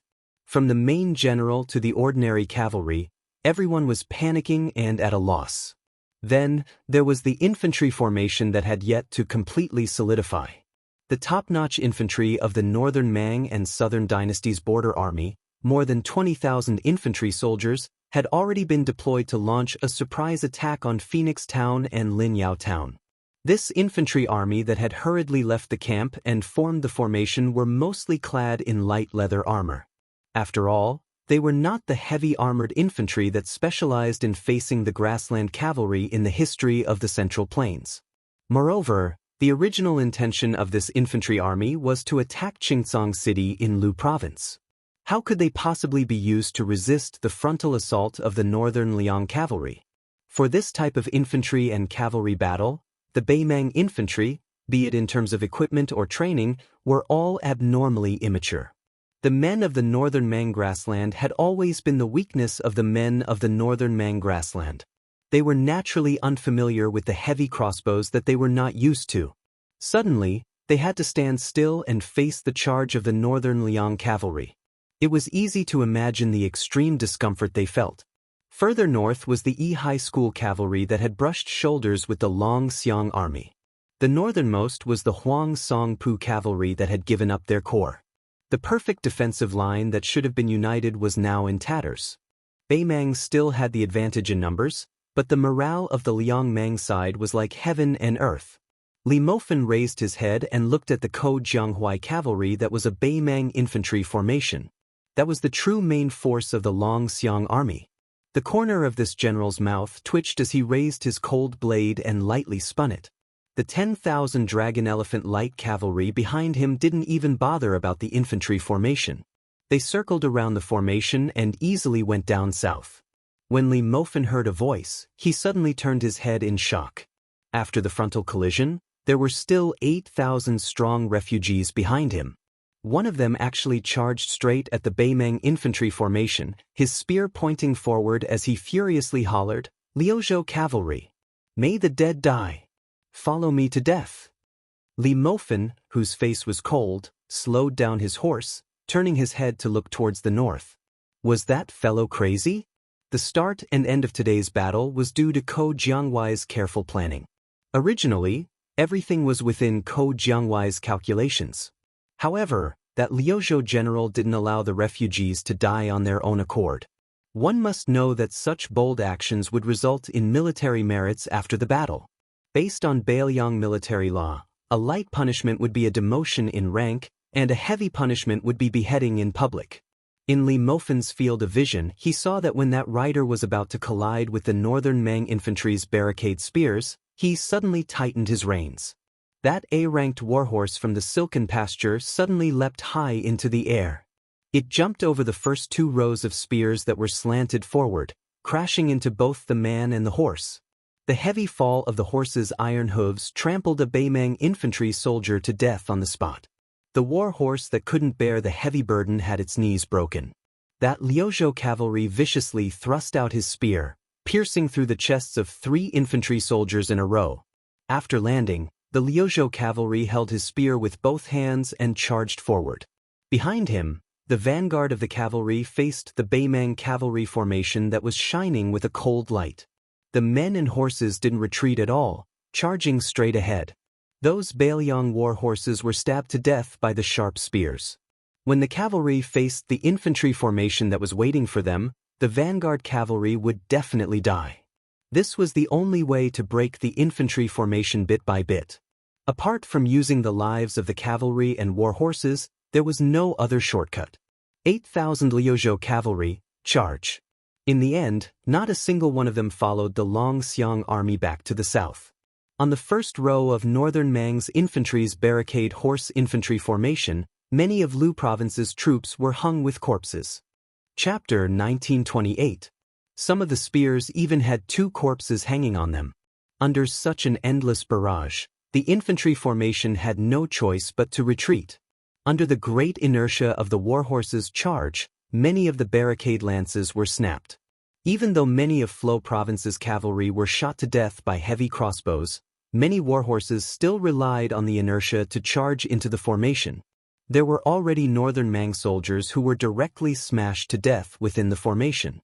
When had this Baimang infantry formation seen such a cavalry charge that did not care about casualties? The originally dense and stable formation was finally on the verge of collapsing. If this infantry formation was the type of heavy armored infantry born to counter grassland cavalry on the map of the Central Plains, the type of heavy infantry formation whose armor and tactics were at the peak of perfection, then under the premise of stacking up the formation, the long spears and many rows of shields stacked up the defensive thickness, supported by the rotation of bows and crossbows, then even if this Liuzhou cavalry messed up the front line fearlessly, just the warhorse. Corpses that continuously fell to the ground were enough to form a new natural defensive line. At the same time, the entire formation moved back dozens of steps in an orderly manner, similarly not hesitating to use their lives in exchange for buffer time and strategic space. Then, even if the formation couldn't be as firm as it was at the start, its destructive power towards the charging cavalry was still shocking. Unfortunately, this was not the Battle of Miyun Pass. The Baimang infantry commander was also not Xie Shibian, who used the horse blocking tactic to perfection. At this moment, after the horse barricade spear formation at the front was completely shattered, together with the chaos created by the Flo province cavalry who was the first to charge into the formation, the northern Mang crossbow infantry at the back were completely at a loss, not knowing how to respond at all. What was even more fatal was outside of this bloody battlefield. The Dragon Elephant cavalry under Li Mofan did not turn around to help the Liuzhou cavalry. Instead, they went down south, charging towards Wanyan Injiang's cavalry who was trying to support the infantry formation. The main force of the Ko Jianghuai and Su Longxiang personally led the Dragon Elephant cavalry did not hesitate to charge towards the back of the infantry formation. Li Mofan did not turn around to look at the corpse-piled battlefield. He was not unfamiliar with that young Liuzhou cavalry general. His name was Chi Fu Longguan. It seemed like he was a lucky person that the young king personally brought from Baimang to Bailiang. At the start, he was a sergeant in the Longxiang army. Later on, he was promoted to a captain in Fuling military town. During the first battle of Liangmang, it was precisely this captain who messed up the meticulous plan of both sides of Liangmang to lure the enemy in and then wipe them out in one fell swoop. This made Bailiang Governor-General Chu Lushan and the then southern great king Dong Zhuan not know whether to laugh or cry. That was why this young man's name immediately shook Liangzhou Pass. After the battle ended, because the Longxiang army suffered heavy casualties on the Liuzhou battlefield, at the same time, Ko Jianghuai, as the Liuzhou general in name, also needed his own troops. Chifu Longguan was transferred from Fuling military town to Liuzhou, becoming one of the 3 captains under Ko Jianghuai. Li Mofen could not help but think that this young man was indeed a troublemaker. He even planned that if this kid was lucky enough to survive, he would most likely not be able to become an official. Otherwise, when the time came, he would thicken his skin and plead with the young king to at least preserve this kid's life. Then he would secretly throw him under his command to become a personal commander. Under the reinforcement of the Longxiang army's main force, the originally tottering Beimang infantry formation, from the initial 20,000 people, was now reduced to less than 10%. Once the infantry formation was broken by the cavalry, this was the case. However, out of the 8,000 Liuzhou cavalry, only 3,000 remained. That young cavalry general covered in blood at Chifu Longguan. He was picked up from the pile of corpses by Su Longxiang, who was like a death god. The 2 of them rode together back to the south. The 3,000 Liuzhou cavalry that suffered heavy casualties retreated under the cover of Ko Jianghuai's main force Dragon Elephant Cavalry. Under the intense charge of Li Mofen's Longxiang army, the formation of the cavalry under Wanyan Yinjiang was broken. In the end, they were unable to form an encirclement with the main force of Huang Songpu in the north. They could only watch as the Liuzhou border army broke through the encirclement.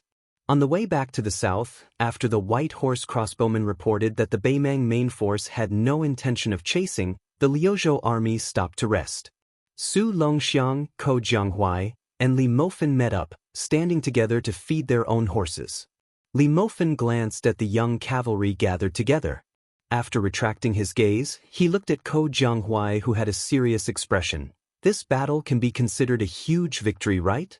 The expected supply camp of the northern Mang barbarians has already been wiped out by us. As for the cavalry exchange, it's roughly 1 for 2, which is still within the acceptable range. Moreover, we even managed to wipe out Old Man Huang's infantry in one go. No matter how you look at it, we've profited from this. Ko Jianghuai nodded his head expressionlessly. Li Mofen sighed. Before, you said that in this battle, the Longxiang army would die first, followed by the vagrant cavalry. Apart from stopping Huang Songpu, you could also use this to train the troops. Both sides would not be delayed, and in the final battle, those Liuzhou rookies would drag down the Longxiang army. However, after being tormented by that brat, although they died later, the number of casualties was too much. In the end, we lost 7,000 cavalry. Ko Jianghuai, what are you going to do next? You only have so few troops, can you do it? Su Longxiang suddenly said, allocate 7,000 Dragon Elephant cavalry to General Ko.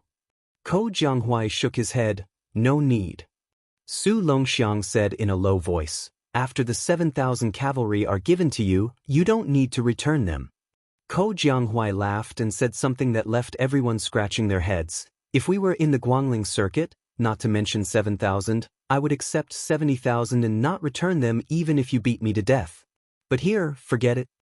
Su Longxiang could not figure it out, so he did not bother to think about it. Li Mofen smiled knowingly. This Liuzhou general narrowed his eyes. My Ko Jianghuai has the 3,000 vagrant cavalry. It's enough. Li Mofen asked, how do we deal with that brat? I reckon that if we report the truth to the Governor-General, it will be terrible. Ko Jianghuai said indifferently, paper cannot cover fire. If we really want Chifu Longpass to live, we can only report the truth. Su Longxiang hesitated for a moment. Should I tell my brother? Ko Jianghuai shook his head, there's no point. Su Longxiang was silent. Among the 3,000 cavalry of Liuzhou, there was a young general sitting alone beside the hooves of a warhorse. His head was lowered, not daring to let others see his face full of tears. 8,000 Liuzhou cavalry, 8,000 were willing to die. Because of him, 5,000 of his fellow soldiers died. After the Liuzhou border army returned to their encampment, the atmosphere in the various tents was heavy. 2 urgent military orders, from the Huaiyang Pass Governor-General House and the North Jiebei City General's residence, arrived at Qingcang City. Ko Jianghua took the 2 military orders with the words Bailiang Governor General and King of Bailiang on them and came to the encampment of the 3,000 Liuzhou cavalry. On the drill field, Ko Jianghua walked up the stage and said loudly, "Liuzhou Cavalry Governor General Qi Fu Long Pass, step out." The young general stepped out, his face calm. It was like he was on the battlefield, facing death with equanimity. Ko Jianghuai's face was expressionless as he opened up a military document and read it out slowly. Lu Prefecture's Lieutenant Qi Fu Long Pass was greedy for merit and rashly advanced, resulting in the death of 5,000 Lu Prefecture cavalry. Bailiang Governor General, Chu Lushan. The 3,000 Liuzhou cavalry all revealed an unbearable expression, their faces filled with grief and anger. Ko Jianghua did not move at all, his eyes cold as he looked down at the drill field. The young general who was sentenced to death felt relieved, his eyes red as he lowered his head and cupped his fists. "Qi Fu Long Pass, yes sir." Ko Jianghua's mouth twitched, suddenly asking with a smile, "Bailiang Governor General, in Bailiang, is that a high enough position?" "It is higher than the cavalry commander and infantry commander. The 2 Bailiang deputy Jidushi are far from it, right?" All the cavalrymen on the drill ground who were originally refugees were confused, especially those at Kifyalong Pass. Ko Jianghua took a step forward and started to read the 2nd military order from North Jiebei City.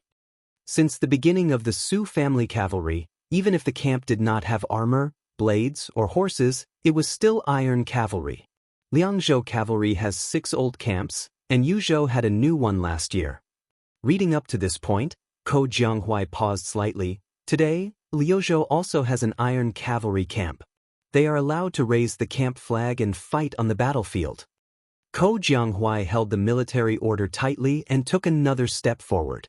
After taking a deep breath, he said in a low voice, "Liuzhou cavalry has a new camp, the direct collision camp. Qi Fu Long Pass, from Liuzhou cavalry captain to direct collision camp sergeant.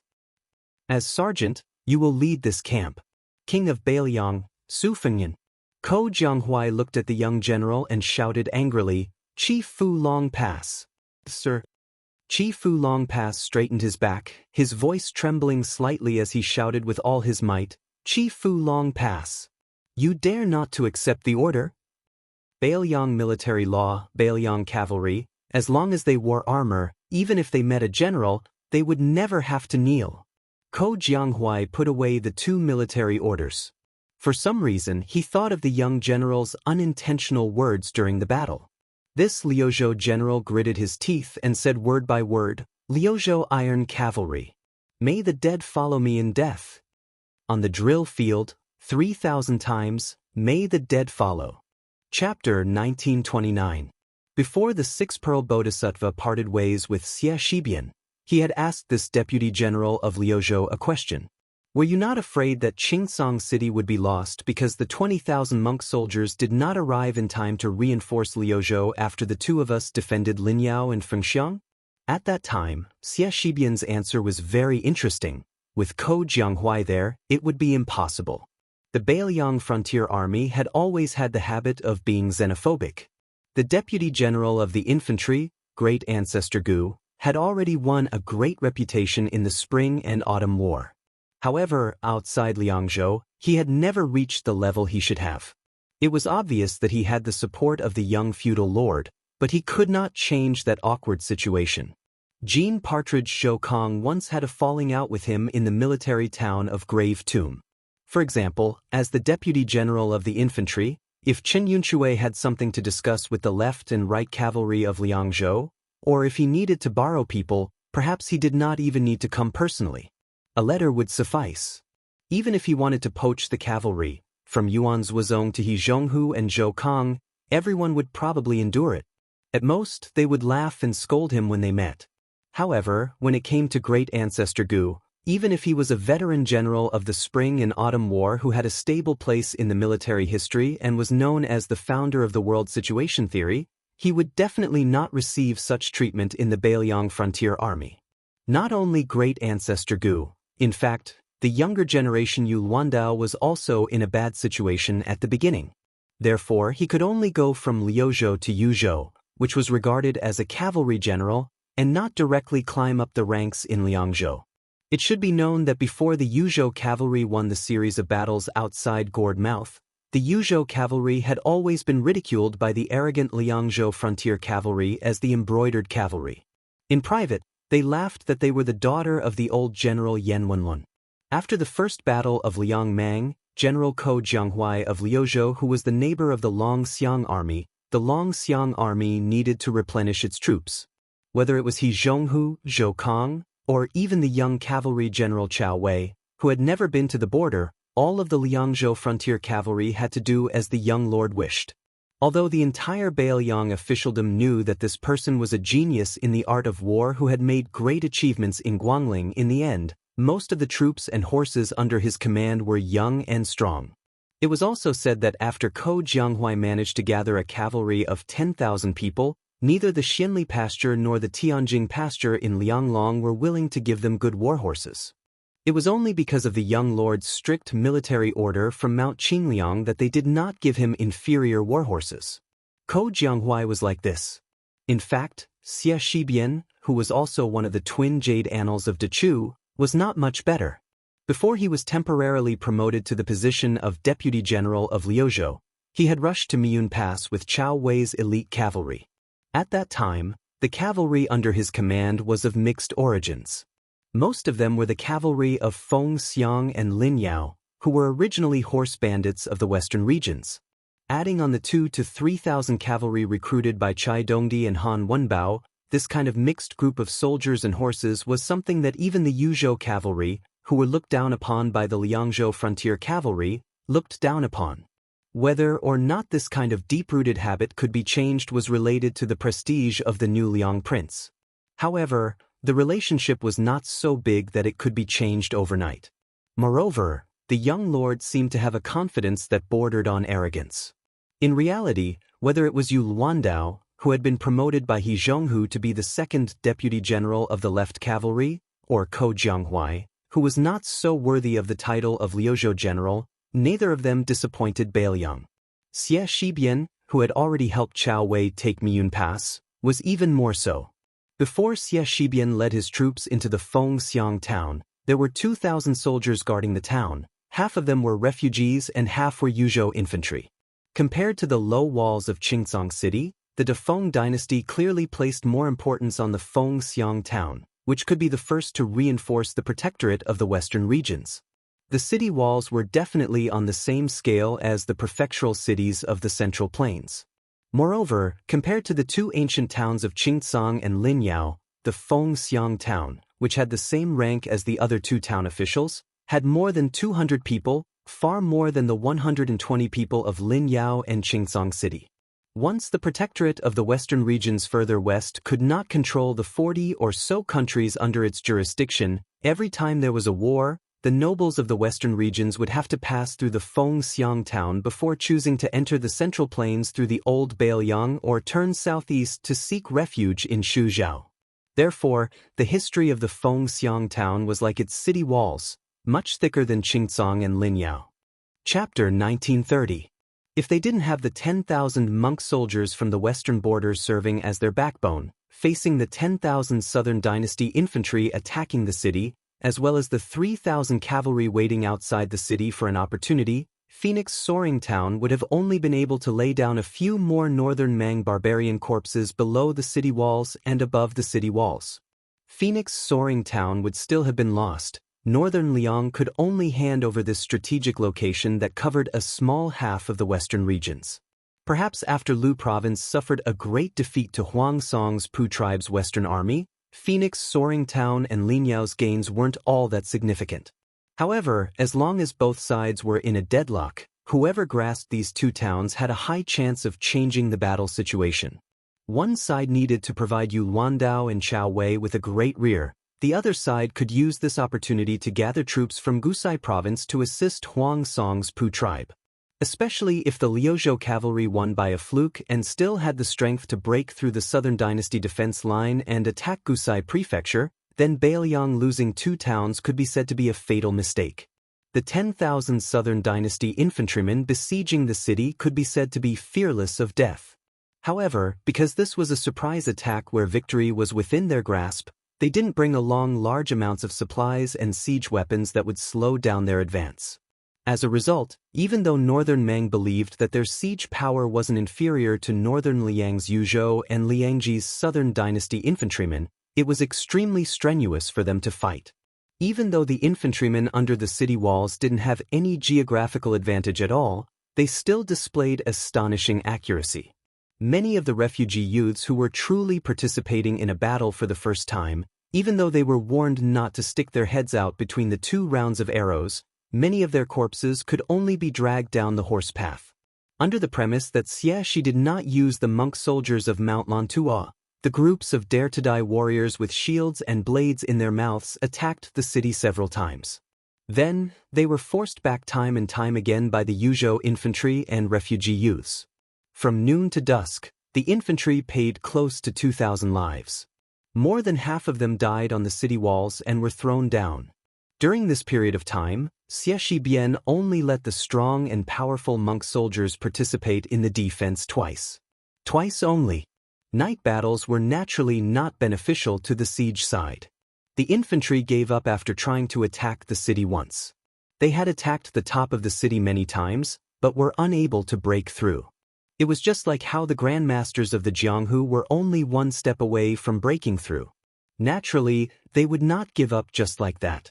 The second day was destined to be an even more tragic battle. The defenders were extremely silent. Everyone looked at the monk soldiers from Mount Lantua, especially the expressionless young commander. Their eyes were filled with grief and indignation. It was not that they were afraid of death, but as long as the young man with the surname Xie was willing to send 1,000 people to the front line, they could reduce the number of casualties. Even if there were only 500 people, it would be fine. That was why the next morning, when the Northern Mang barbarians sounded the siege bugle horn, a high-ranking officer who left from Yozhou's infantry to serve as Phoenix Soaring Army's guardian general said something to Xie Shibian. Then, that middle-aged man whose shoulder was already penetrated by an arrow yesterday personally drew his blade and hurried to the battlefield. He had said that with a smile. "General Xie, don't worry. You can sit on the city wall and watch how the Beiliang Frontier Army repels the enemy." In the Liang Army of the Central Plains, if one was a lieutenant or a general, they could be praised by others as a general. However, in Beiliang, only the old Prince Liang Su Shao had this honor. The cavalry and infantry Yuan Zhuozong and Yan Wenluan could not. The new and old Beiliang governor-generals Chen Zhibao and Chu Lushan could not either. Apart from the Yuzhou cavalry that they had fought side by side with outside the pass, the new Liang prince Su Fengnian was rarely called a general. Most of the time, he was just called a prince. This was why Xie Shibian was called a general with his surname. He definitely did not have good intentions. As the deputy general of Liuzhou and the general directly under Fengxiang and Linyao, Xie Shibian did not seem to mind at all. His face was dark as he watched the general walk away. For the entire day, more than 2,000 wandering souls and wild ghosts were found by the Buba army in this foreign land. After the 10,000 infantry discussed with the cavalry general, they started to retreat. Of the 2,000 Beiliang border soldiers, only 600 were left. The general who had almost died on the city wall was dragged off his horse by a monk soldier. He spat out a mouthful of blood and cursed in the direction of the deputy general of Liuzhou, F***K Xie Shibian. The remaining 600 people, apart from less than 100 old Yuzhou soldiers, were all refugees and young adults. Both sides were filled with hatred for the young man who did not move from start to finish. Just as Beimang was about to retreat, Xie Shibian ordered. Xie Shibian had already ordered, "Monk soldiers, follow me out of the city. No matter the cost, hold them back for at least 6 hours." This kind of action of not doing anything during a battle and then taking credit after the battle had not been seen in the Beiliang border, where military law was like a mountain. Xie Shibian did not explain a word. The middle-aged monk from Lantua Mountain who had saved the general followed Xie Shibian down the city wall. He hesitated for a moment and finally asked, "General Xie, should we inform Linyao? Take them down along with the infantry?" This martial monk was a top figure in Lantua Mountain. Whether it was in Buddhism or cultivation, he was very outstanding. One method could lead to 10,000 methods. Through the female bodhisattva's secret message, he knew that the Yulwan sword cavalry would turn around and help them stop the infantry. But for some reason, Xie Shibian shook his head. No need. The monk could not understand, but he did not say anything. After all, Xie Shibian was the main general. The middle-aged monk had personally experienced the terror of Bailiang's military law. No matter how dissatisfied the 2,000 infantry were, no matter how close Xie Shibian was, they still fought to their deaths. He was just full of doubts. He had only heard of generals on the battlefield since ancient times. Other than a small group of people in history who were afraid that their achievements would shock the emperor, there were only a few who thought that their achievements were not great enough. This young man surnamed Xie was very strange. After Xie Shibian led the monk soldiers out of the city, he turned his head to look at the ruined city wall of Fengxiang and muttered to himself. Refugees, refugees, people of Liuzhou, exiled people? Sir Li, you are so ruthless in your use of troops, so amazing in your use of troops. 20 years ago, you were talking about war on paper, but it is still better than us fighting now. Chapter 1931. She hesitated for a moment and then said to herself with a miserable expression, after the Battle of Heluku, you ordered him to lead the cavalry to reinforce Yang Yuanzun. I was very worried about the safety of this one-track mind. So behind your back, I successfully convinced father who had the same worries. I planned to help him enter one of the 2 iron cavalry of the king's tent and become the main general of the Yelu heavy cavalry. But in the end, when father's operation had taken shape, that bastard Yelu Chukai would not agree no matter what. He said that if I forcefully moved him away from brother-in-law, he would run away from home. He might as well take off his armor and go to the Jianghu of the Central Plains by himself. Dong Zhuo clenched his fists. I only know about this now. Dong Zhuo looked into the distance. But if I had known earlier, and if Yelu Chukai had agreed, I definitely wouldn't have stopped him. But if he didn't want to leave, I wouldn't have persuaded him.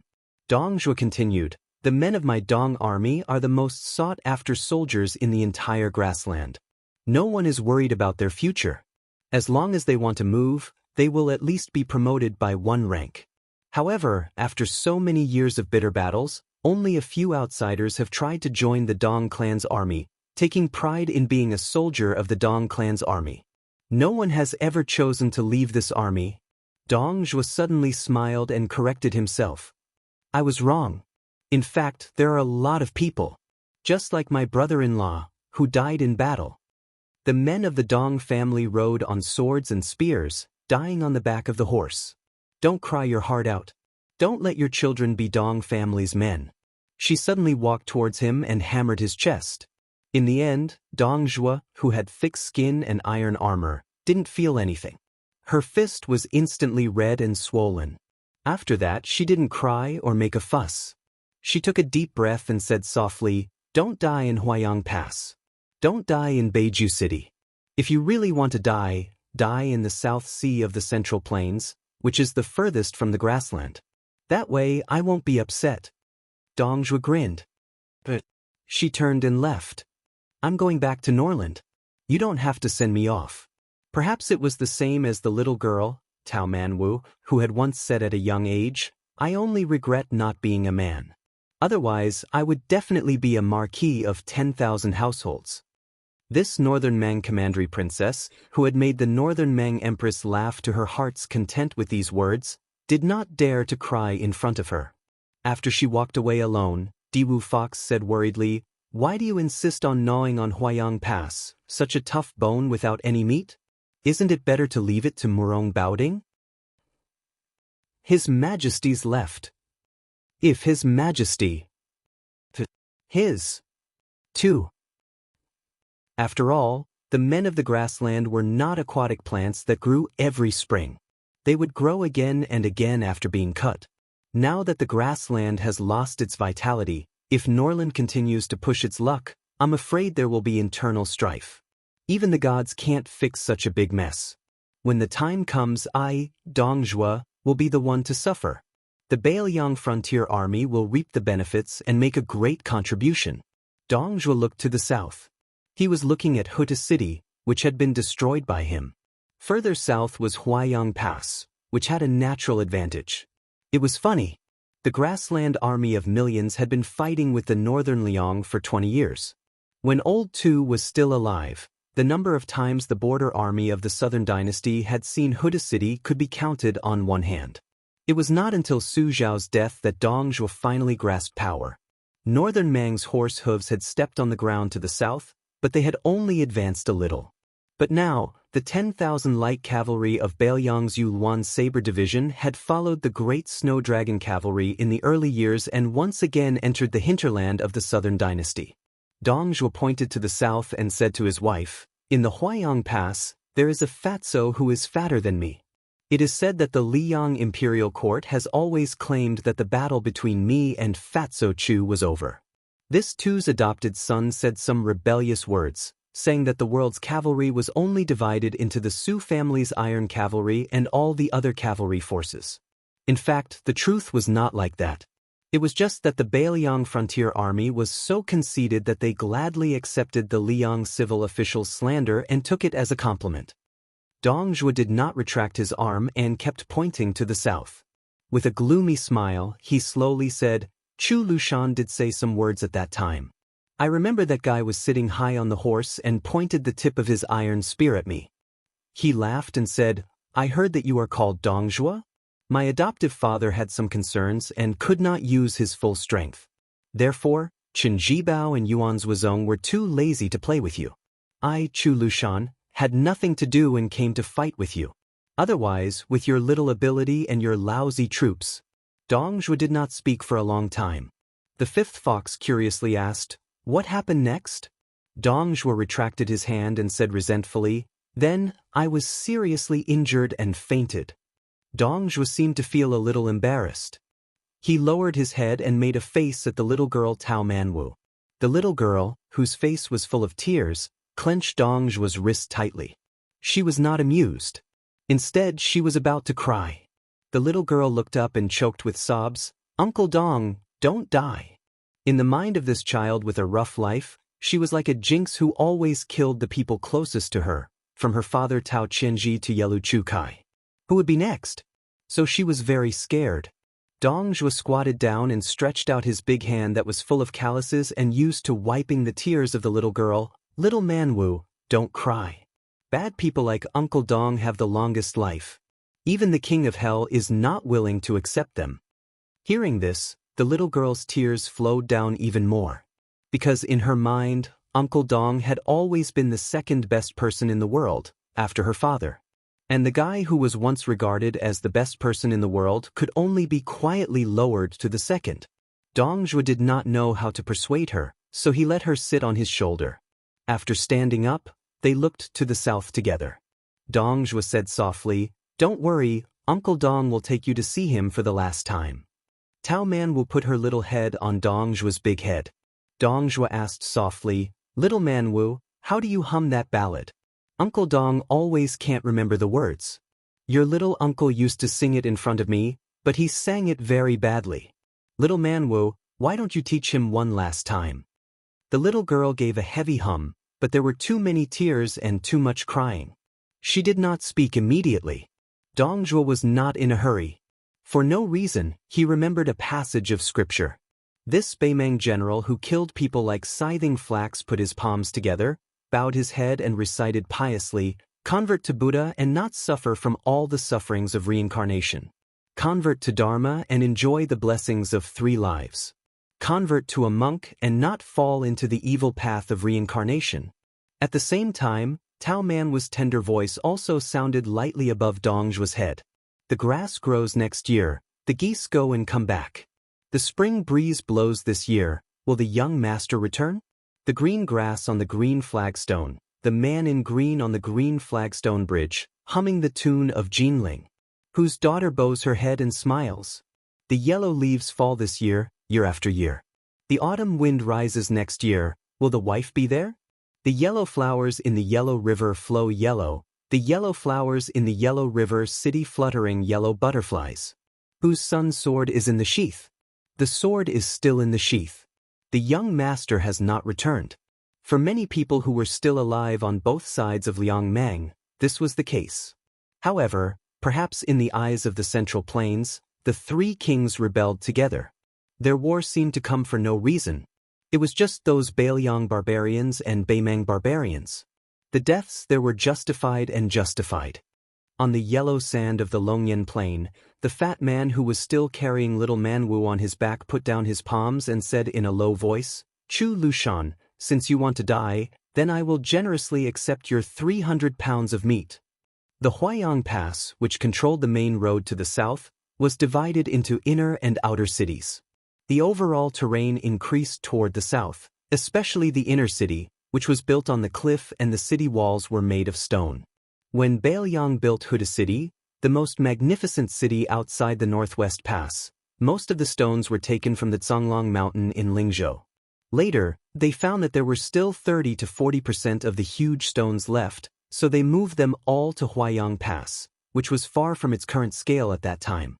After more than 10 years of continuous reinforcement and accumulation, a large number of weapons and provisions were stockpiled. As long as the outer city was not lost, there was no need to worry about the water source. Huaiyang Pass was less strategic than Huda City and harder to break through. In fact, it was more difficult than Huda City, which was the first city at the border of Liang before North Resisting City was built. Therefore, when Chu Lushan insisted on building the protectorate office in Huaiyang Pass, which was far away from Liangzhou City, Su Fengyan did not have much objection. But after the shattered Huda City lost its defensive significance, Su Fengyan and Mount Qingliangshan both requested that Chu Lushan retreat to North Resisting City, but Chu Lushan still insisted on defending Huaiyang Pass to the death. It was hard to imagine that this valiant general who had led more than 1,000 cavalry to conquer Shu, who had led more than 8,000 Yeluo cavalry, had maintained a low official rank after taking root in Bailiang without any complaints, wholeheartedly living a life of luxury and extravagance. He claimed that he liked fine wine, beautiful women, gorgeous clothes, great horses, famous cards, strange flowers, and luxurious travel. After he became the Protector General of Bailiang, he suddenly changed his position and remained motionless outside the barren and desolate pass. Perhaps after the death of old man Su Shao, there was no one in the world who could truly see through this treacherous and evil fatty. On a tower in the inner city of Huaiyang Pass, a fat man as fat as a small mountain rested his hands on a quiver of arrows, saying nothing. He had enemies all over the world, but he had no friends. He rubbed his neck and said with a smile, "What a great head." Chapter 1932. The sky was high and the ground was wide. The clouds hung low as the sun set in the west. The sunset glow was especially dazzling. There were less than 100 riders galloping north. It was as if their heads were covered with the most beautiful and bright Sichuan brocade. When this group of horses approached the military town of Grave, there were still a few northern Mang horsemen who stopped their horses on the high slope. After weighing the disparity in numbers between the two sides, in the end, they didn't charge forward to kill. Earlier, the crossbowmen of Liang province had truly struck fear into the hearts of the northern Mang horse guards. Not only were the 3 elite scouts almost completely wiped out, even the commander of the Ruran cavalry, Hong Jingyan, and that relative of the imperial family, Yelu Chu Kai, had fallen on the battlefield. Although the southern dynasty had already received news that all the crossbowmen had been transferred to the battlefield of Liuzhou, once bitten, twice shy. They did not dare to let down their guard. One of the main generals of Baimang's southern expedition, the head of the Orange province, Murong Baoding, had strictly ordered his riders to retreat when they encountered the enemy. He did not care about the crime of retreating without fighting. Those who dared to engage in battle without permission would suffer 1 casualty per troop. Afterwards, the leader of each troop would be beheaded. If 3 or more people died per troop, the leader of each troop would be beheaded. The 100 or so cavalry that did not wear the armor of the Northern Liang Border Army also did not pay any attention to the groups of scouts from Orange Province who had retreated after smelling the scent of blood. They continued north without stopping, and did not have any intention of entering the military town of Grave Tomb.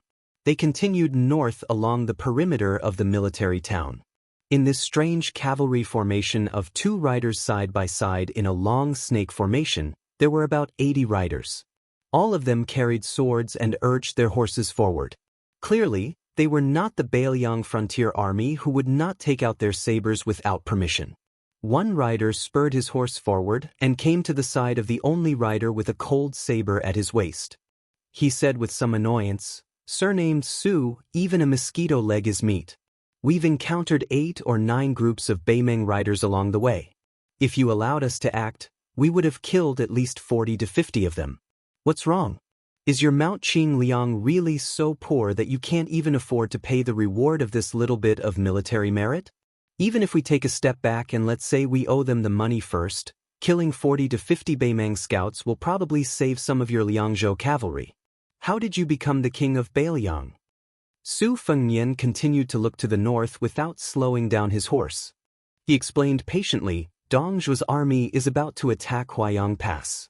If we delay here for a moment, Bailiang might."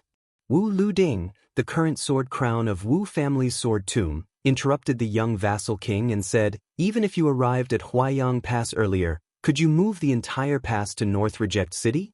Huayang Pass and the Protectorate General don't have legs. They can't run away. After all, after you became a great grandmaster, you became arrogant and looked down on those weak people. You only have eyes for people like Tuoba and Hong Jingyan. Otherwise, you wouldn't be willing to fight, right?"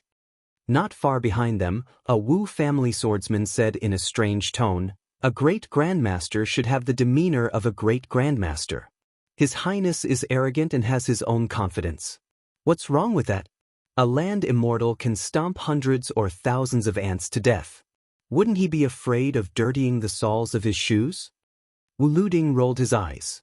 He didn't want to argue with the Xiong Ho behind him. He couldn't help it. Even in the Wu family's sword tomb, where the family's sword art was the world's sword art, only the old ancestor could slightly suppress Demon Zhu. No matter how conceited Wu Luding was, he still had to admit that there was still a gap between him and Zhu Huang in terms of cultivation and attainment. The Wu family's ancestors had long established a family rule. The length of the sword qi determined the size of the principal. Although Wu Liuding's skin was not thin, he didn't go to the extent of arguing with Zhu Huang.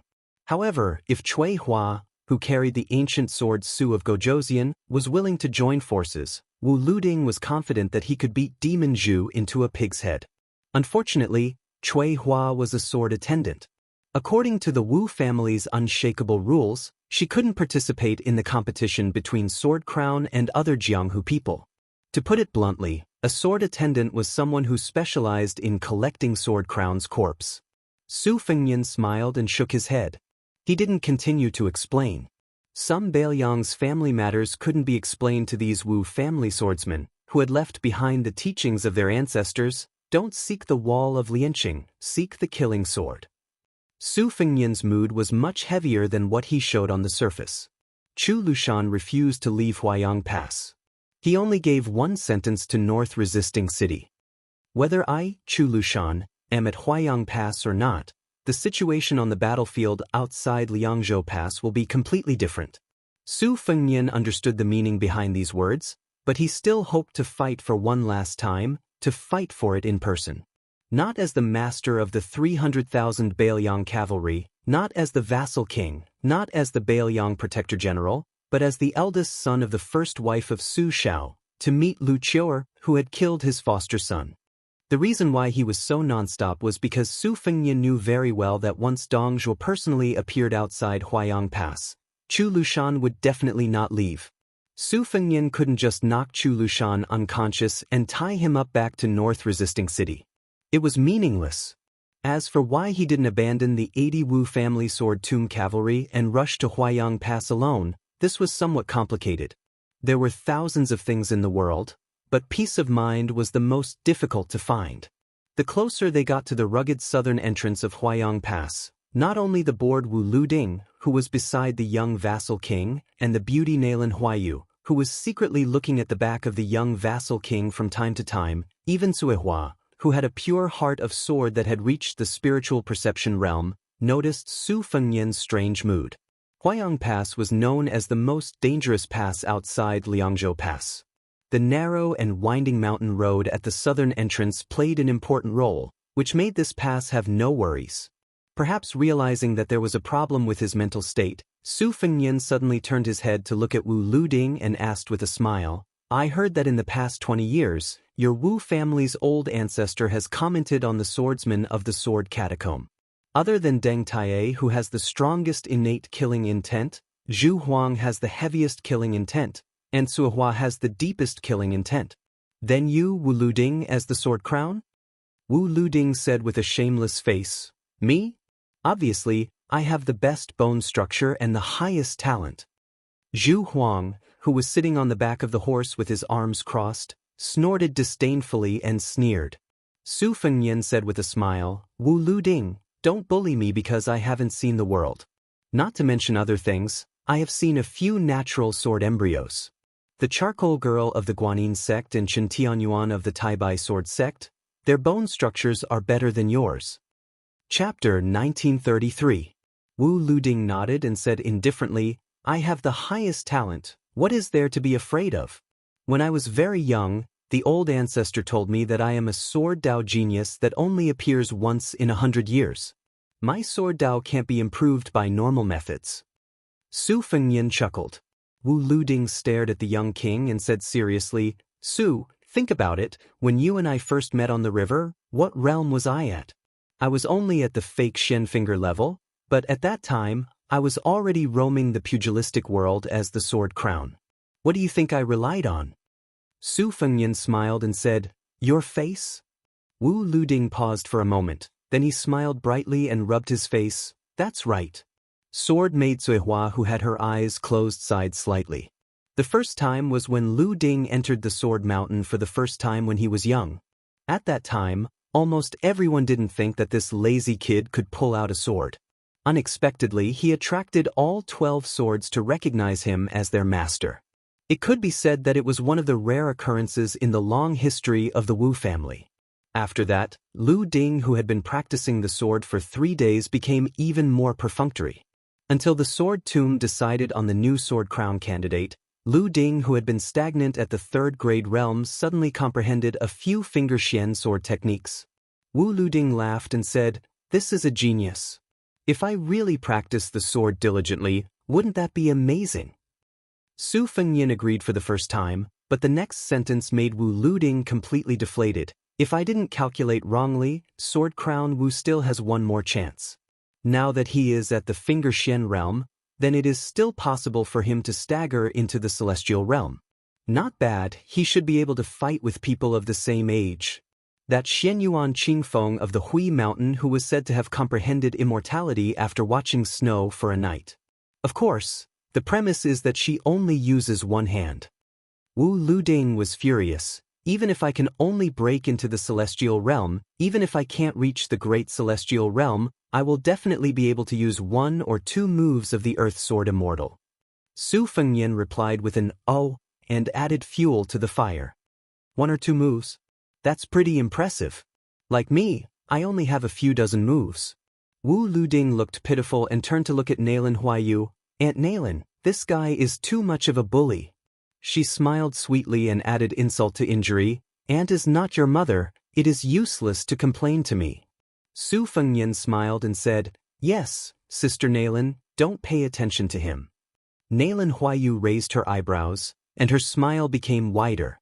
The charm between her eyebrows was like smoke curling in spirals. Wu Luding instantly came back to life and was in high spirits. He turned his head and whispered to the sword attendant, "Suwa, listen to this fellow's tone. He is indeed an old hand who has been through thick and thin. Suihua, right?" Unexpectedly, Suihua's words were not shocking, and she said with an indifferent expression, "No." The young sword crown Wu, who seemed to have suffered a fatal blow from the Earth Sword Immortal, suddenly felt like his heart was dead, and he only felt that life was meaningless. Su Fengnian took a deep breath. They arrived at the south gate of Huayang Pass. If this time Beimeng Pass was attacked by Murong Baoding's troops, Su Fengnian would not have to come here at all. But the world was unpredictable. Dong Zhuo came.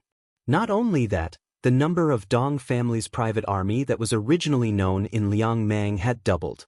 In the first battle of Liangmang, although Dong Zhuo's private army did not suffer serious damage, it was not light. Moreover, the matter of Dongzhu's private army had always been a joke in the Beimang's southern imperial court. It was rumored that after the old woman met the little fatty who liked to call her sister emperor, she smiled and told him personally, "Fatty Dong, you can have a private army in the southern imperial court, but don't mess around with 100,000 people.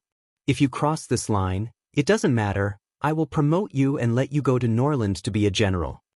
No one knew if the rumor was true or false, but after that, Dongzhu's cavalry and infantry armies were maintained at around 60,000 people and did not exceed 80,000 people at their peak.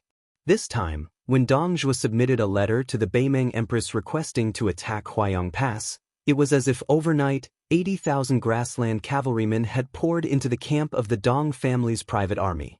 In addition to the 10,000 Ruren cavalrymen that the old woman gave him. The scale of Dongzhu's private army had far exceeded that of all the generals including Tuoba, Huang Songpu and Lu Ge, and it was superior to Beimang. Now, the two imperial courts of Shijing and Norland must be shocked and confused at the same time. Was this fatty Dong, who secretly possessed such a terrifying amount of wealth, going to rebel or not?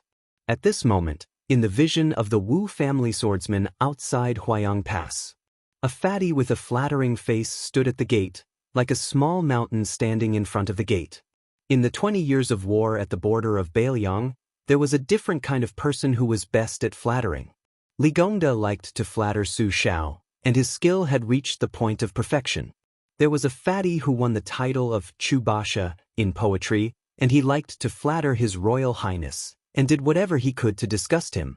Su Fengnian dismounted from his horse, and Chu Lushan naturally helped to lead the horse, his movements skillful. In the dusk, the two entered the city first. Su Fengnian did not speak. After a moment of silence, Lu Qiu said slowly, "I am very at ease, and I ask that your highness be at ease." Su Fengnian looked ahead and said softly, "It's very difficult." Chu Lushan stopped and said to himself, "To be honest, this world has always made me, Chu Lushan, very unhappy." Inside the city gate, the vision was dim. Chu Lushan stopped, turned his head and smiled. "Because this world made my most respected adoptive father and adoptive mother, their son, unhappy." The young king also stopped and remained silent. Chu Lushan couldn't see his face clearly, and he didn't want to see it clearly, so he turned his head again. Just like that, the two of them stood still in the dark.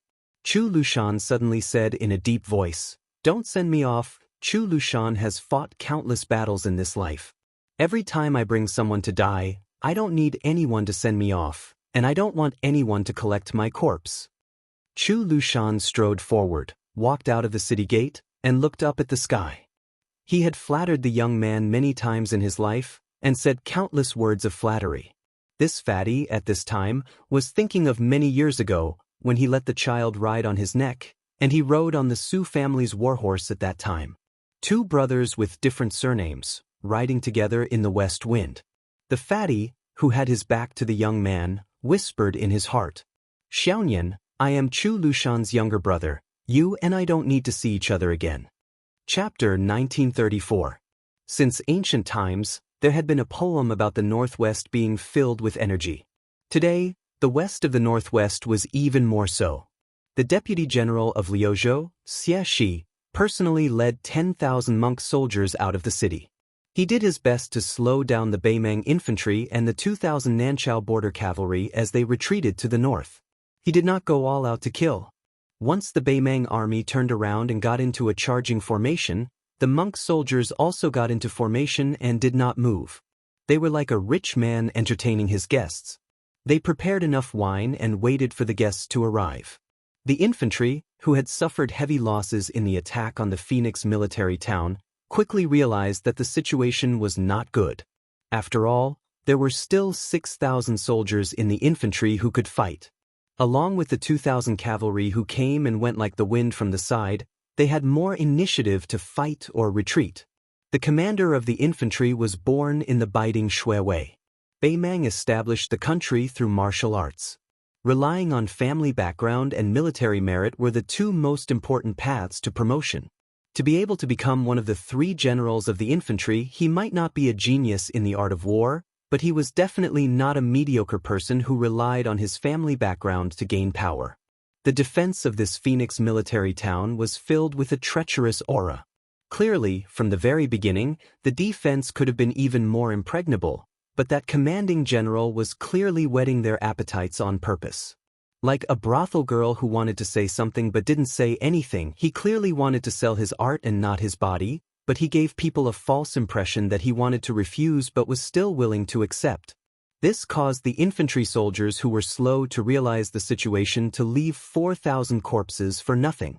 Then the 10,000 monk soldiers were biting their tail. It was not hard to guess the reason. It was definitely a cavalry from the Baelyang border army that was about to arrive. As for who it was, the infantry generals could not figure it out.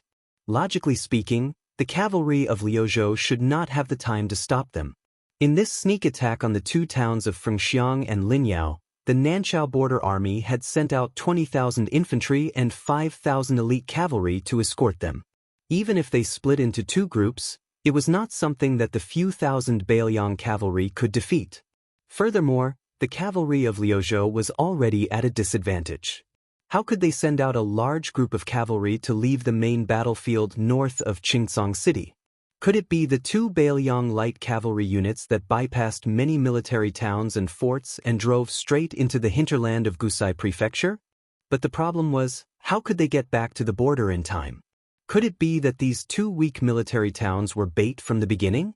But this was even more unreasonable. Even he, a foot soldier generals, didn't know where to go after receiving Huang Songpu's order to leave the encampment at top speed. He only went all the way south. It wasn't until he crossed the Liangmang border that he learned he was going to launch a surprise attack on Fengxiang Linyao. During this period of time, the confidential spying report in his hands said with certainty that the 20,000 monk soldiers of Mount Lantua should have passed through Fengxiang Linyao and headed straight for Qingcang. Or was there really an immortal who could predict the future in Mount Qingliang and the Protectorate General's office in Baelyang? Faced with the relentless attacks of the 10,000 monk soldiers of Mount Lantua, the foot soldier generals felt extremely sullen. If they really didn't care about anything and fought to the death, they had no chance of winning. They were just waiting for death, waiting for Baelyang's cavalry to arrive and cut off their heads. But if they didn't fight, those bald monks who were shockingly strong and didn't fear death were really unscrupulous. Every once in a while, there would be 200 to 300 monk soldiers who didn't care about the exhaustion of their physical strength. They would take up the role of daredevils and viciously bite their butts. The most annoying thing was that before the monks of Mount Lantua left the city, they had probably emptied the armory of Fengxiang Linyao and brought no less than 2,000 light crossbows with them. From the number of arrows in the monk soldiers' quivers, there were no less than 40,000 to 50,000 arrows. In terms of accuracy, it was considered sparse and ordinary. It couldn't even compare to the bows of the grassland men riding on the bumpy backs of their horses. However, the strength of the infantry formation was always in the word density. In addition, the monk soldiers were all strong and sturdy. Each of them pulled their bows like a full moon. What accuracy did they need? The most terrifying thing was the fighting style of the young Liuzhou general. He was able to leisurely pull out the 40,000 to 50,000 arrows from the corpses or pick them up from the ground and put them back into the quivers one by one. This made the 2,000 elite cavalry of Mount Lantua, who were unwilling to wait for death and had launched 3 rounds of charges, unable to fully utilize the innate advantage of cavalry in field warfare. As for slowly nibbling away at the monk soldiers, that was even more impossible. The range of a horse bow was inferior to that of a foot bow to begin with. Furthermore, this southern border cavalry was fully equipped with light armor and light bows. In the end, the main general of the foot troops helplessly discovered that although there were still a considerable number of 1,600 cavalry left on his side of 2,000, the monk soldiers of Mount Lantua had actually gathered more than 200 warhorses. After they mounted their horses, it was as if they had suddenly gained more than 200 riders. This battle almost made Bubazu generals spit out blood. That Liuzhou general who didn't personally charge into battle from the beginning to the end was too disgusting. In the end, he couldn't delay any longer. Bubazu generals could only go find the cavalry general from Gu Saizhou's Rock Cliff military town. He wanted to say something but stopped. It was very difficult for him to speak. The cavalry general who knew what was going on smiled and didn't say anything. Although they were just acquaintances before, this cavalry general took off a heavily worn white jade python belt from his waist and begged Bubazu to give it to his young eldest son when they returned to the southern court.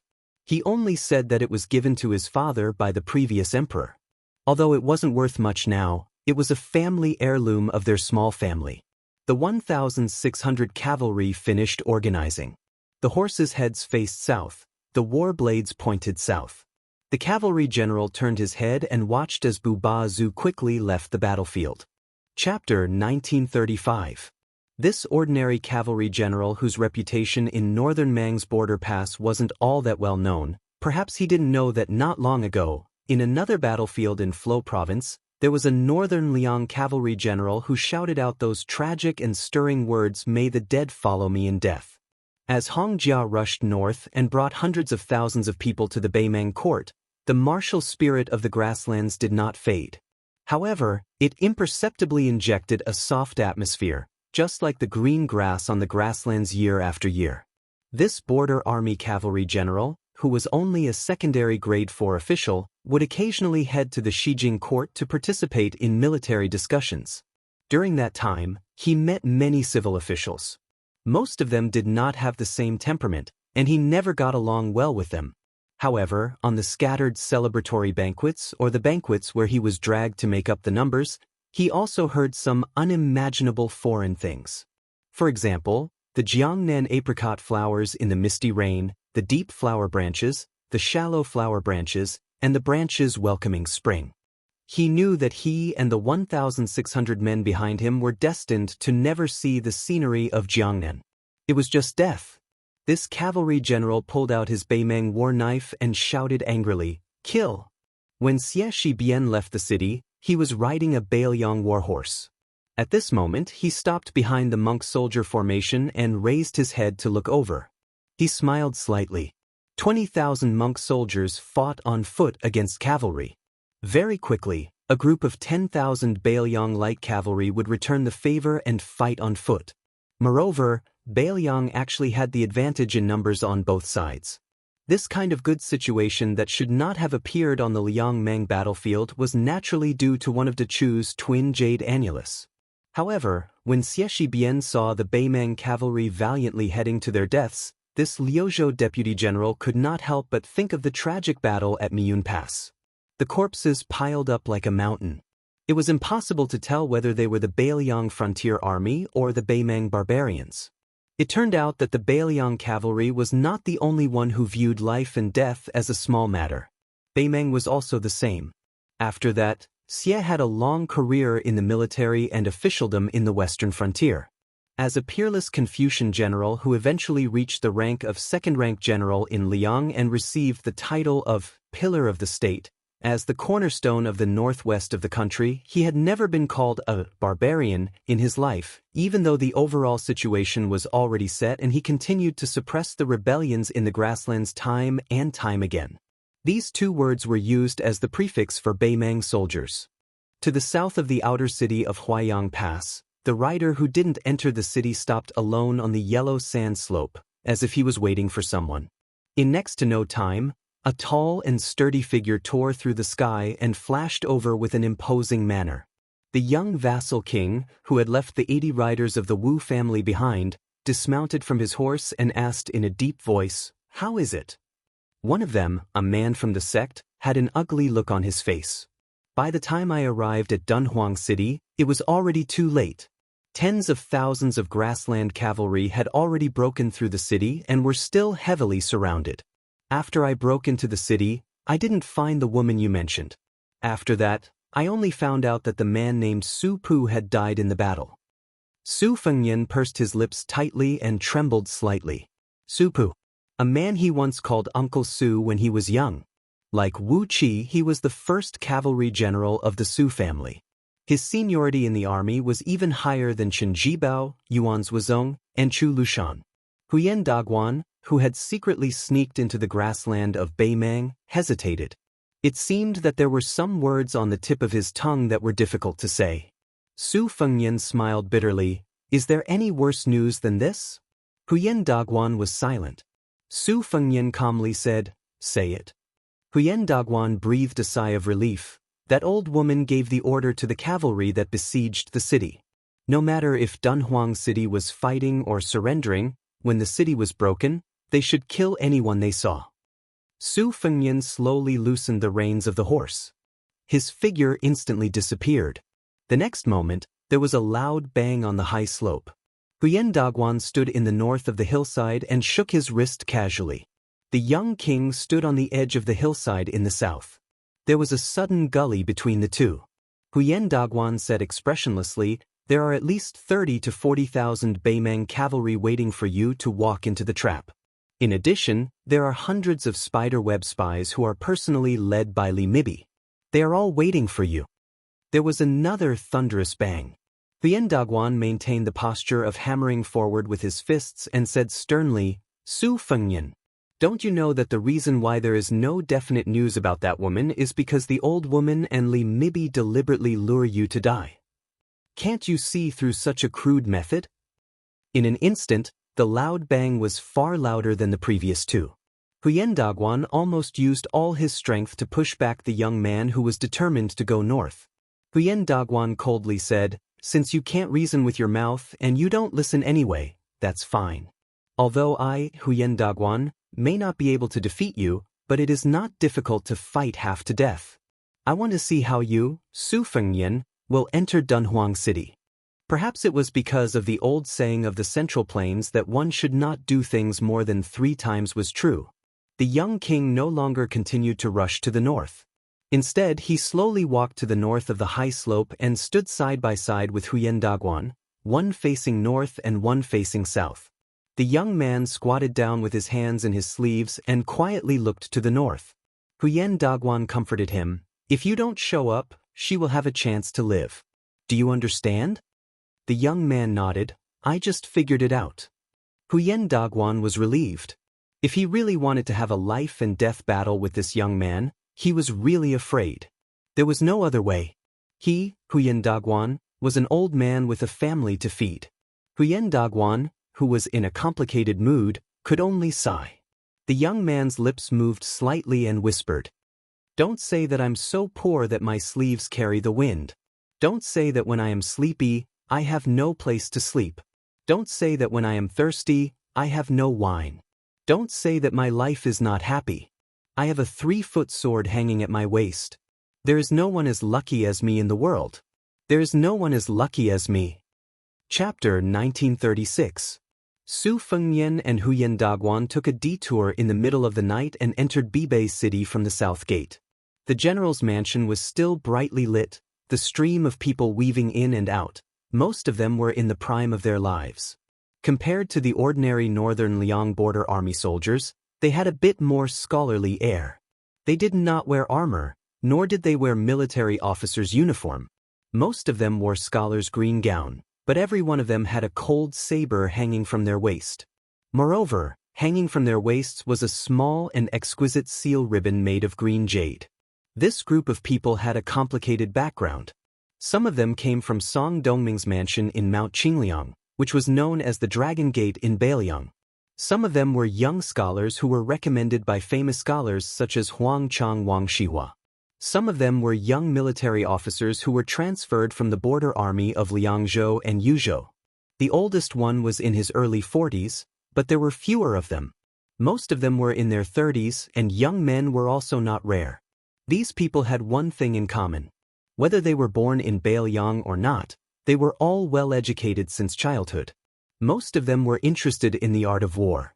Due to the special status of the military counselor, it was difficult to determine their official rank.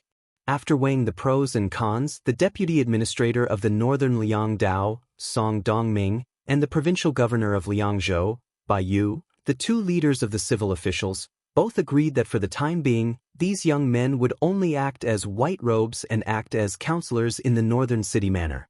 However, they would still be able to receive a salary equivalent to that of a county magistrate in the Liyang Imperial Court. It sounded like the salary was not low, but the deputy administrator and the provincial governor of Liangzhou had said at the beginning that they had to owe them money first. However, after everyone received the transfer order, they were still happy to accept it. The mansion occupied a large area. Su Fengnian walked all the way to the council hall because there was an unwritten rule that all people, regardless of their official rank, only slowed down when they saw the young king. They didn't stop, nor did they need to salute. At most, when they bumped into each other, they would slightly move to the sides of the corridor to make way for the young king. Almost everyone today found that although the young king was still approachable, his momentum seemed to be a bit low and restrained, as if he had a lot on his mind. Su Fengnian came to the council hall, which was the most important place in the mansion. Compared to the council hall in Mount Qingliang, the latter had more symbolic meaning. The spacious council hall in Bibei City with a solemn atmosphere was the most important place to decide the direction of the war outside Beiliang. Su Fengnian smiled and nodded. He then waved his hand to indicate that they did not need to pay attention to him. Huyen Daguan did not follow the young king into the council hall. He strode away. This time, he was not only leaving Bibei City, but also leaving Liangzhou. He was leaving Beiliang with his wife and children. He was going to Shishu for sightseeing. When Huyen Daguan left, he seemed to be quite angry. He was cursing and rubbing his arms. Bruises and scars could be vaguely seen. It turned out that on the way back to the south, the young king, who had clearly said that he had thought it through, flew to the north twice without warning. Huyen Daguan managed to stop him once. The second time, he was full of anger. He directly grabbed the young king's ankle and smashed the young king into the ground, creating a dusty pit. This Beimang Jianghu man replaced Chao Changqing's position in the new Two Dynasties Martial Arts Review. He became one of the 4 grandmasters in one fell swoop. Although he was at the bottom of the 4, he was recognized by the world as someone who could stand shoulder to shoulder with Su Fengnian, Tuoba, and Dong Tai. He could not be regarded as an ordinary Earth Immortal. This year's Martial Arts Review added that although the number of Earth Immortals in Jianghu was slightly less than the last era of Wulin led by Wang Xinji, the strength of these Earth Immortals and their high realms was a grand scene that had not been seen in 1,000 years. It could be called the most glorious period of Jianghu in 1,000 years. After this trip alone to Dunhuang City to inquire about information for the young king, Huyen Daguan thought that he had settled the old scores with Su Fengnian. The matters of the previous life were settled in this life. In the future, they would be responsible for their own lives. Of course, Su Fengnian did not ask Huyen Daguan to stay. Yuan Zhuezong, the commander-in-chief of Beiliang Cavalry, walked into the conference hall with his saber. Girl He and Su Ying in the red robe were squatting on the left and right sides of the threshold. Ordinary people would not have the courage to cross the threshold between them. Seeing the young king standing alone in front of the long table and looking down at the border map of Liangmeng, Yuan Zhuezong was not surprised at all. He walked slowly to Su Fengnian and said softly, "When Chu Lushan was stubborn, even the general could not persuade him. Only when his adoptive mother spoke, Chu Lushan was willing to listen to her." Yuan Zhuezong thought of an old story and could not help smiling. In fact, when we just settled down in Beiliang, the general intended to let Chu Lushan be the deputy commander of the cavalry. Half of it was to reward Chu Lushan for his military exploits in the Spring and Autumn War and the Northern Grassland, and the other half was to restrict Zhong Hangu, the only one of the Su family who was conferred the title of Huaihua General by the imperial court. At that time, Zhong Hangu was very envious of the title of general given by Zhao Dun of Liang, but he was also very hesitant. After all, it was deliberately used by Zhao Dun of Liang to disgust his adoptive father. In the end, his adoptive father laughed and said that it was a second-rank official for free. Zhong Hangu accepted it with a clear conscience.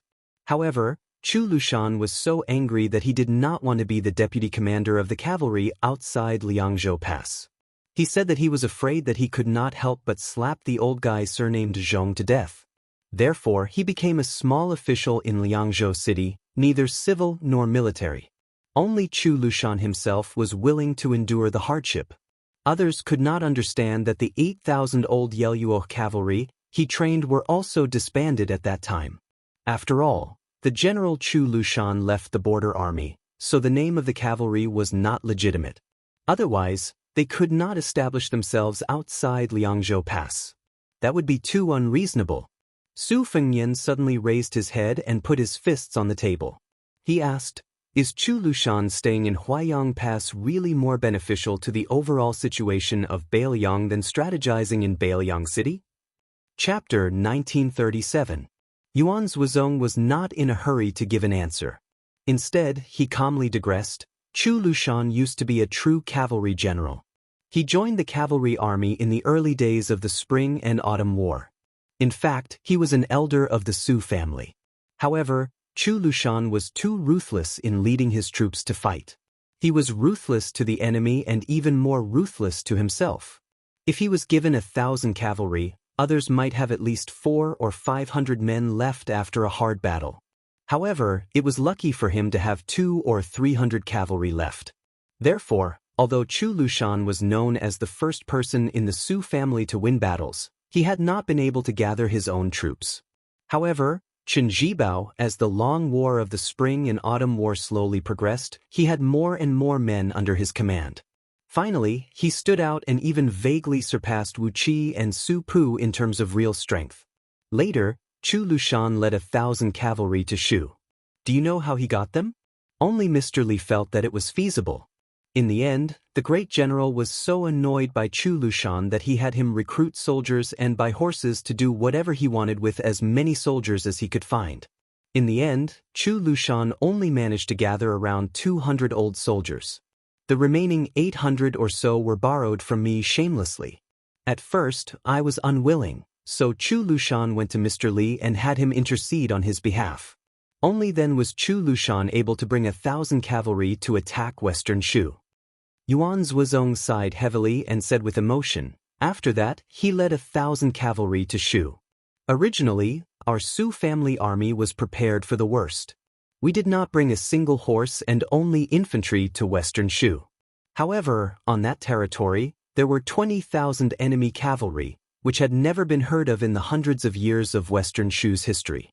You know, in the last years of Dafeng Dynasty, 300,000 grassland cavalry successfully went south with irresistible force. However, in the end, less than 10,000 cavalry successfully entered Western Shu." Yuan Zhuozong turned to look at the young lord and slowly said, "Leading the cavalry to fight, whether it is a frontal attack or a surprise attack, I, Yuan Zhuozong, am naturally not inferior to Chu Lushan.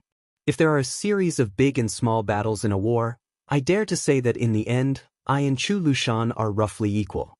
If you, Chu Lushan, can get a real general, then I, Yuan Zhuozong, will not only be a general.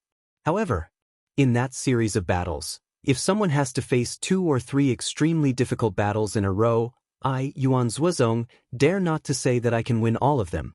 However, Chu Lushan, he absolutely can." Yuan Zhuozong continued, "I am afraid that not many people still remember that a long time ago, the general joked with Chu Lushan.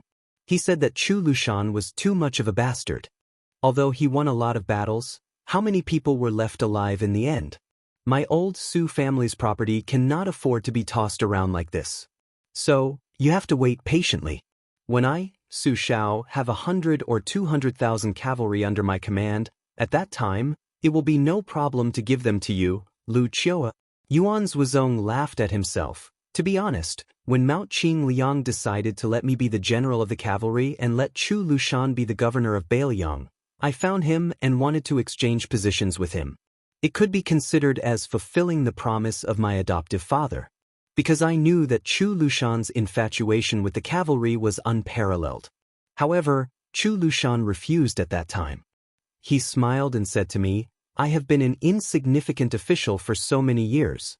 How can I not be the governor of Bailiang when I have a chance to make a comeback?" Yuan Zhuozong calmed himself down. Yuan Zhuozong recovered his composure as he bent over and stretched out his hand to touch the defense line of Huayang Pass, Fuling and Liuya heavy tomb on the map. There's no cavalry in Huayang Pass. Because it's a natural stronghold, it's both an advantage and a disadvantage. It's impossible to have a large-scale cavalry. It's not difficult to hide 200-3000 light cavalries. However, in the Liangmang War, the cavalry in Huayang Pass is too inadequate and meaningless. It's better to put them in Fuling and Liuya military towns on the left and right flanks. The two towns have cavalry and infantry. Previously, hidden footwork was transferred to the west. Besides North resisting city, they mainly transferred 7,000 Yuzhou province infantry to these two towns. As for the heavy tomb military town behind the defense line, it's always occupied by more infantry than cavalry. The reason why Chu Lushan did not want to leave was that he wanted to attract the most powerful troops of Beimang, Dongjue. He wanted his hundreds of thousands of elite private troops to stop and reduce the pressure on the cavalry of Liangzhou. No matter how difficult it was to attack Huayang Pass, it was not a border city like Huda City that the cavalry of Beimang could not go around. If the Beimang barbarians ignored it and directly attacked Fuling, Liuya, and Liuya Grave, especially when Huda City was lost, Huayang Pass would lose its strategic significance. Therefore, half of the questions that the prince asked before had been answered. It was the answer that Chu Lushan gave to Beiliang City. Whether he was in Huayang Pass or not, the situation outside Liangzhou Pass would be different. In the end, in the entire Beiliang, in all the Beiliang frontier army, only Chu Lushan could force Dongjue to fight Huayang Pass to the death. In this situation, if the cavalry of Liangzhou Pass were to fight against Murong Baoding's troops, even if the governor of Orange Province had Zhong Shuntong, Wanyan Jinliang, Helian Wei, and Wang Yong behind him, we would still not be afraid. Chu Lushan could even mobilize the cavalry of Fuling and Liuya to support the cavalry of Fuling and Liuya. However, Su Fengnian, who knew what Yuan Zhuozong was worried about, said softly, "I have left 80 swordsmen of the Wu family in Huayang Pass." When he heard this pleasant surprise, Yuan Zhuozong's face was filled with gratification. He nodded, his tone also becoming a bit more relaxed. "This is for the best. When the time comes, the battles outside the pass will definitely be extremely bitter. Northern Mang will definitely do their best to obstruct our military intelligence. Normal scouts or carrier pigeons won't have a chance to pass on military orders.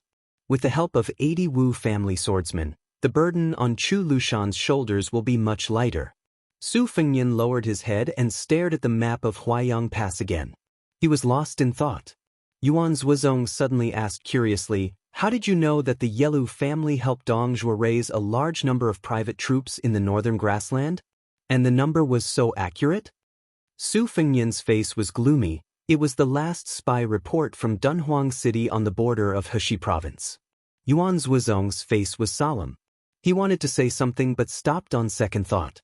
Su Fengnian said bitterly, "In order to prevent our identity from being exposed, the whisk room cut off the contact with Dunhuang City early. Before this spring, there was only one spy report from Dunhuang City. Last time at the Longyan Plains, Tuoba Bodhisattva purposely revealed a piece of information. The old lady of northern Mang ordered Helian Wei and a few prairie tyrants to besiege Dunhuang City. For a long time after that battle, until I left Mount Wudong, I had no way to travel north." Yuan Zhuozong carefully chose his words. "I thought that you would go to Dunhuang City on this trip to Huayang Pass. To be honest, I have prepared to lead 10,000 great snow dragon cavalry to bypass Beimang's army and enter Dragon Waste Province from the northeast. Then we will rush north to help you return." Su Fengnian suddenly raised his head. Yuan Zhuozong smiled, "Although I will definitely scold you when I see you, it won't prevent me from taking risks." Su Fengnian lowered his head and looked at Dunhuang City on the map, lost in thought. Yuan Zhuozong looked dignified. "I don't know why you didn't go to Beimang in the end, but I have to be honest. If you really go, the best result is that you are lucky enough to return to Beimang City alive. My 10,000 great snow dragon cavalry and I are destined to die in Dragon Waste Province of Beimang. The war outside Liangzhou Pass has already begun. You, Su Fengnian, have to make a choice. No matter what your original intention is, you are the king of Beimang and also a grandmaster of martial arts evaluation. No one can stop you. But the consequences are serious. It is not as simple as when you and I led the army to the Central Plains." Su Fengnian didn't explain anything. He just said to himself, "Of course I know the consequences. But I can't help it. I just want to go to Dunhuang City to take a look. Just like I know that I can't persuade Chu Lushan, but I still want to go to Huayang Pass to see him." Su Fengnian took a deep breath. "Second brother Yuan, I let you down." Yuan Zhuozong was stunned. Then he shook his head and smiled. Disappointed? I, Qi Dangua, and Chu Lushan are never disappointed.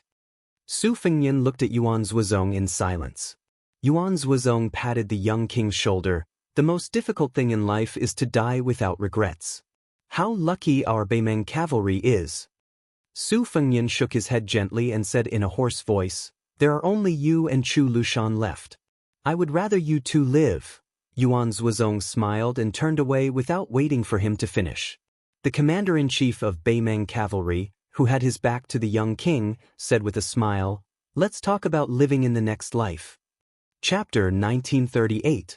When Su Fengnian left the meeting hall, he felt a chill. He looked up and found that it was an unexpected autumn rain.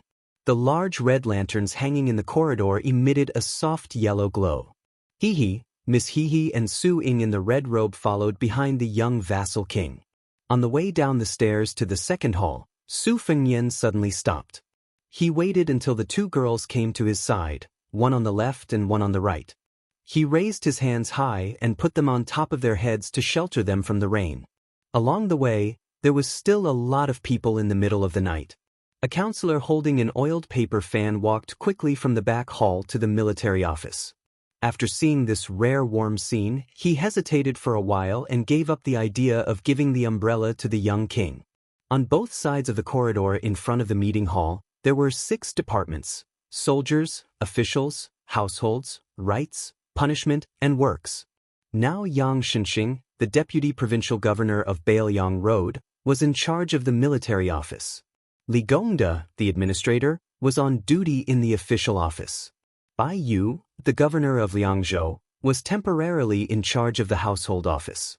Although Mr. Bai Lian had a governor's mansion in Liangzhou City that he took over from Tian Peifong and also kept a government office in Mount Qingliang, Bai Yu obviously wanted to focus on Beiju City in the future. Whether it was for the Battle of Liangmang or to get rid of the shadow of the deputy administrator, Song Dongming, Bai Yu's ruling skills were beyond doubt. Not to mention a small household office, he could even skillfully control a government office in Liang City. Chancellor Wang, who temporarily left the academy, was in charge of the rights room. Song Changsui, the head of the School of Moism, continued to perfect Beiju City as the deputy supervisor of the construction of Beiju City. No one sat on the first transaction in the torture room. The 2 departments, Yangying and Fushui, each had a spy leader with a strong resume. After the main hall on the central axis, there was a second hall with a plaque, Summer Seeking Hall, hanging. It was very strange. The residences and palaces of the world's monarchs were all summer resorts. The main building of the second hall was the signing room in the middle. The young king's study was also next door. However, compared to the unparalleled elegance of the Wutangin of Mount Qingliang, it could be said to be extremely simple and crude. The books stored there were also the files of the Bailiang Frontier Army.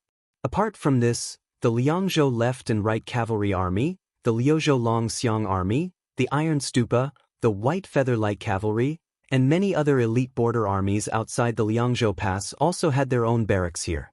There was also the Yuzhou Infantry Division, the 4 Prefectures General Division, and the 14th Lieutenant Division. They all had their own yamen to facilitate the smooth transmission of military orders. The plaque hanging above the 3 halls, Hall of Contemplation, was taken from Li Yishan's words, 8,000 years of merit requires the most contemplation. The couplet also came from this tide-listening pavilion strategist's famous words, I came here because I was fated with the common people. I want to have a clear conscience, even if I die, I have no regrets. More than 20 military counselors were stationed here, while the remaining 30 or so Bai Yi aides, who wore the imperial seal ribbon, were on duty in the main hall's 6th room. They could come and go as they pleased. These blue-robed men's path of advancement was similar to that of Li Yang's imperial examinations and jinshi, but their duties were more like provincial officials in the Privy Council. The military counselor's roots came from the Liuzhou provincial governor's mansion. Yu Luandao, before entering Yuzhou as a cavalry general, had a similar role. His position was low and his authority was high. This was the creation of one of the prime ministers of Liang, Song Dongming. In the first battle of Liangmang, people related to this role also appeared in the Beimeng border army. Not only did they pacify a large number of grassland bigwigs, they also greatly increased the military strength of the Southern Dynasty's border army. This was the work of the imperial tutor of Beimeng, the Taiping Decree. Su Fengyan walked all the way to the fourth hall at the very back of the mansion. This was where he and his family lived. The Hall of Thought was separated from the fourth hall by a wall of flowers. There were more than 10 rooms on the left and right. The corridors, lintel, and beams looked ordinary, and the material was definitely not the wood of the imperial family like sandalwood. However, upon closer inspection, one could see that they were ingenious and the carvings were exquisite. It was said that the administrator Li Gongda had used the style of the Gangnam-do courtyard as a reference. Jiang and I, He and Su Ying lived here. If Su Beiji stayed in Beiqing, he would definitely have a place. As for the others, perhaps only Yuan Zuozong and Chu Lushan, the 2 adopted sons of the old Liang prince, had the qualifications to live here.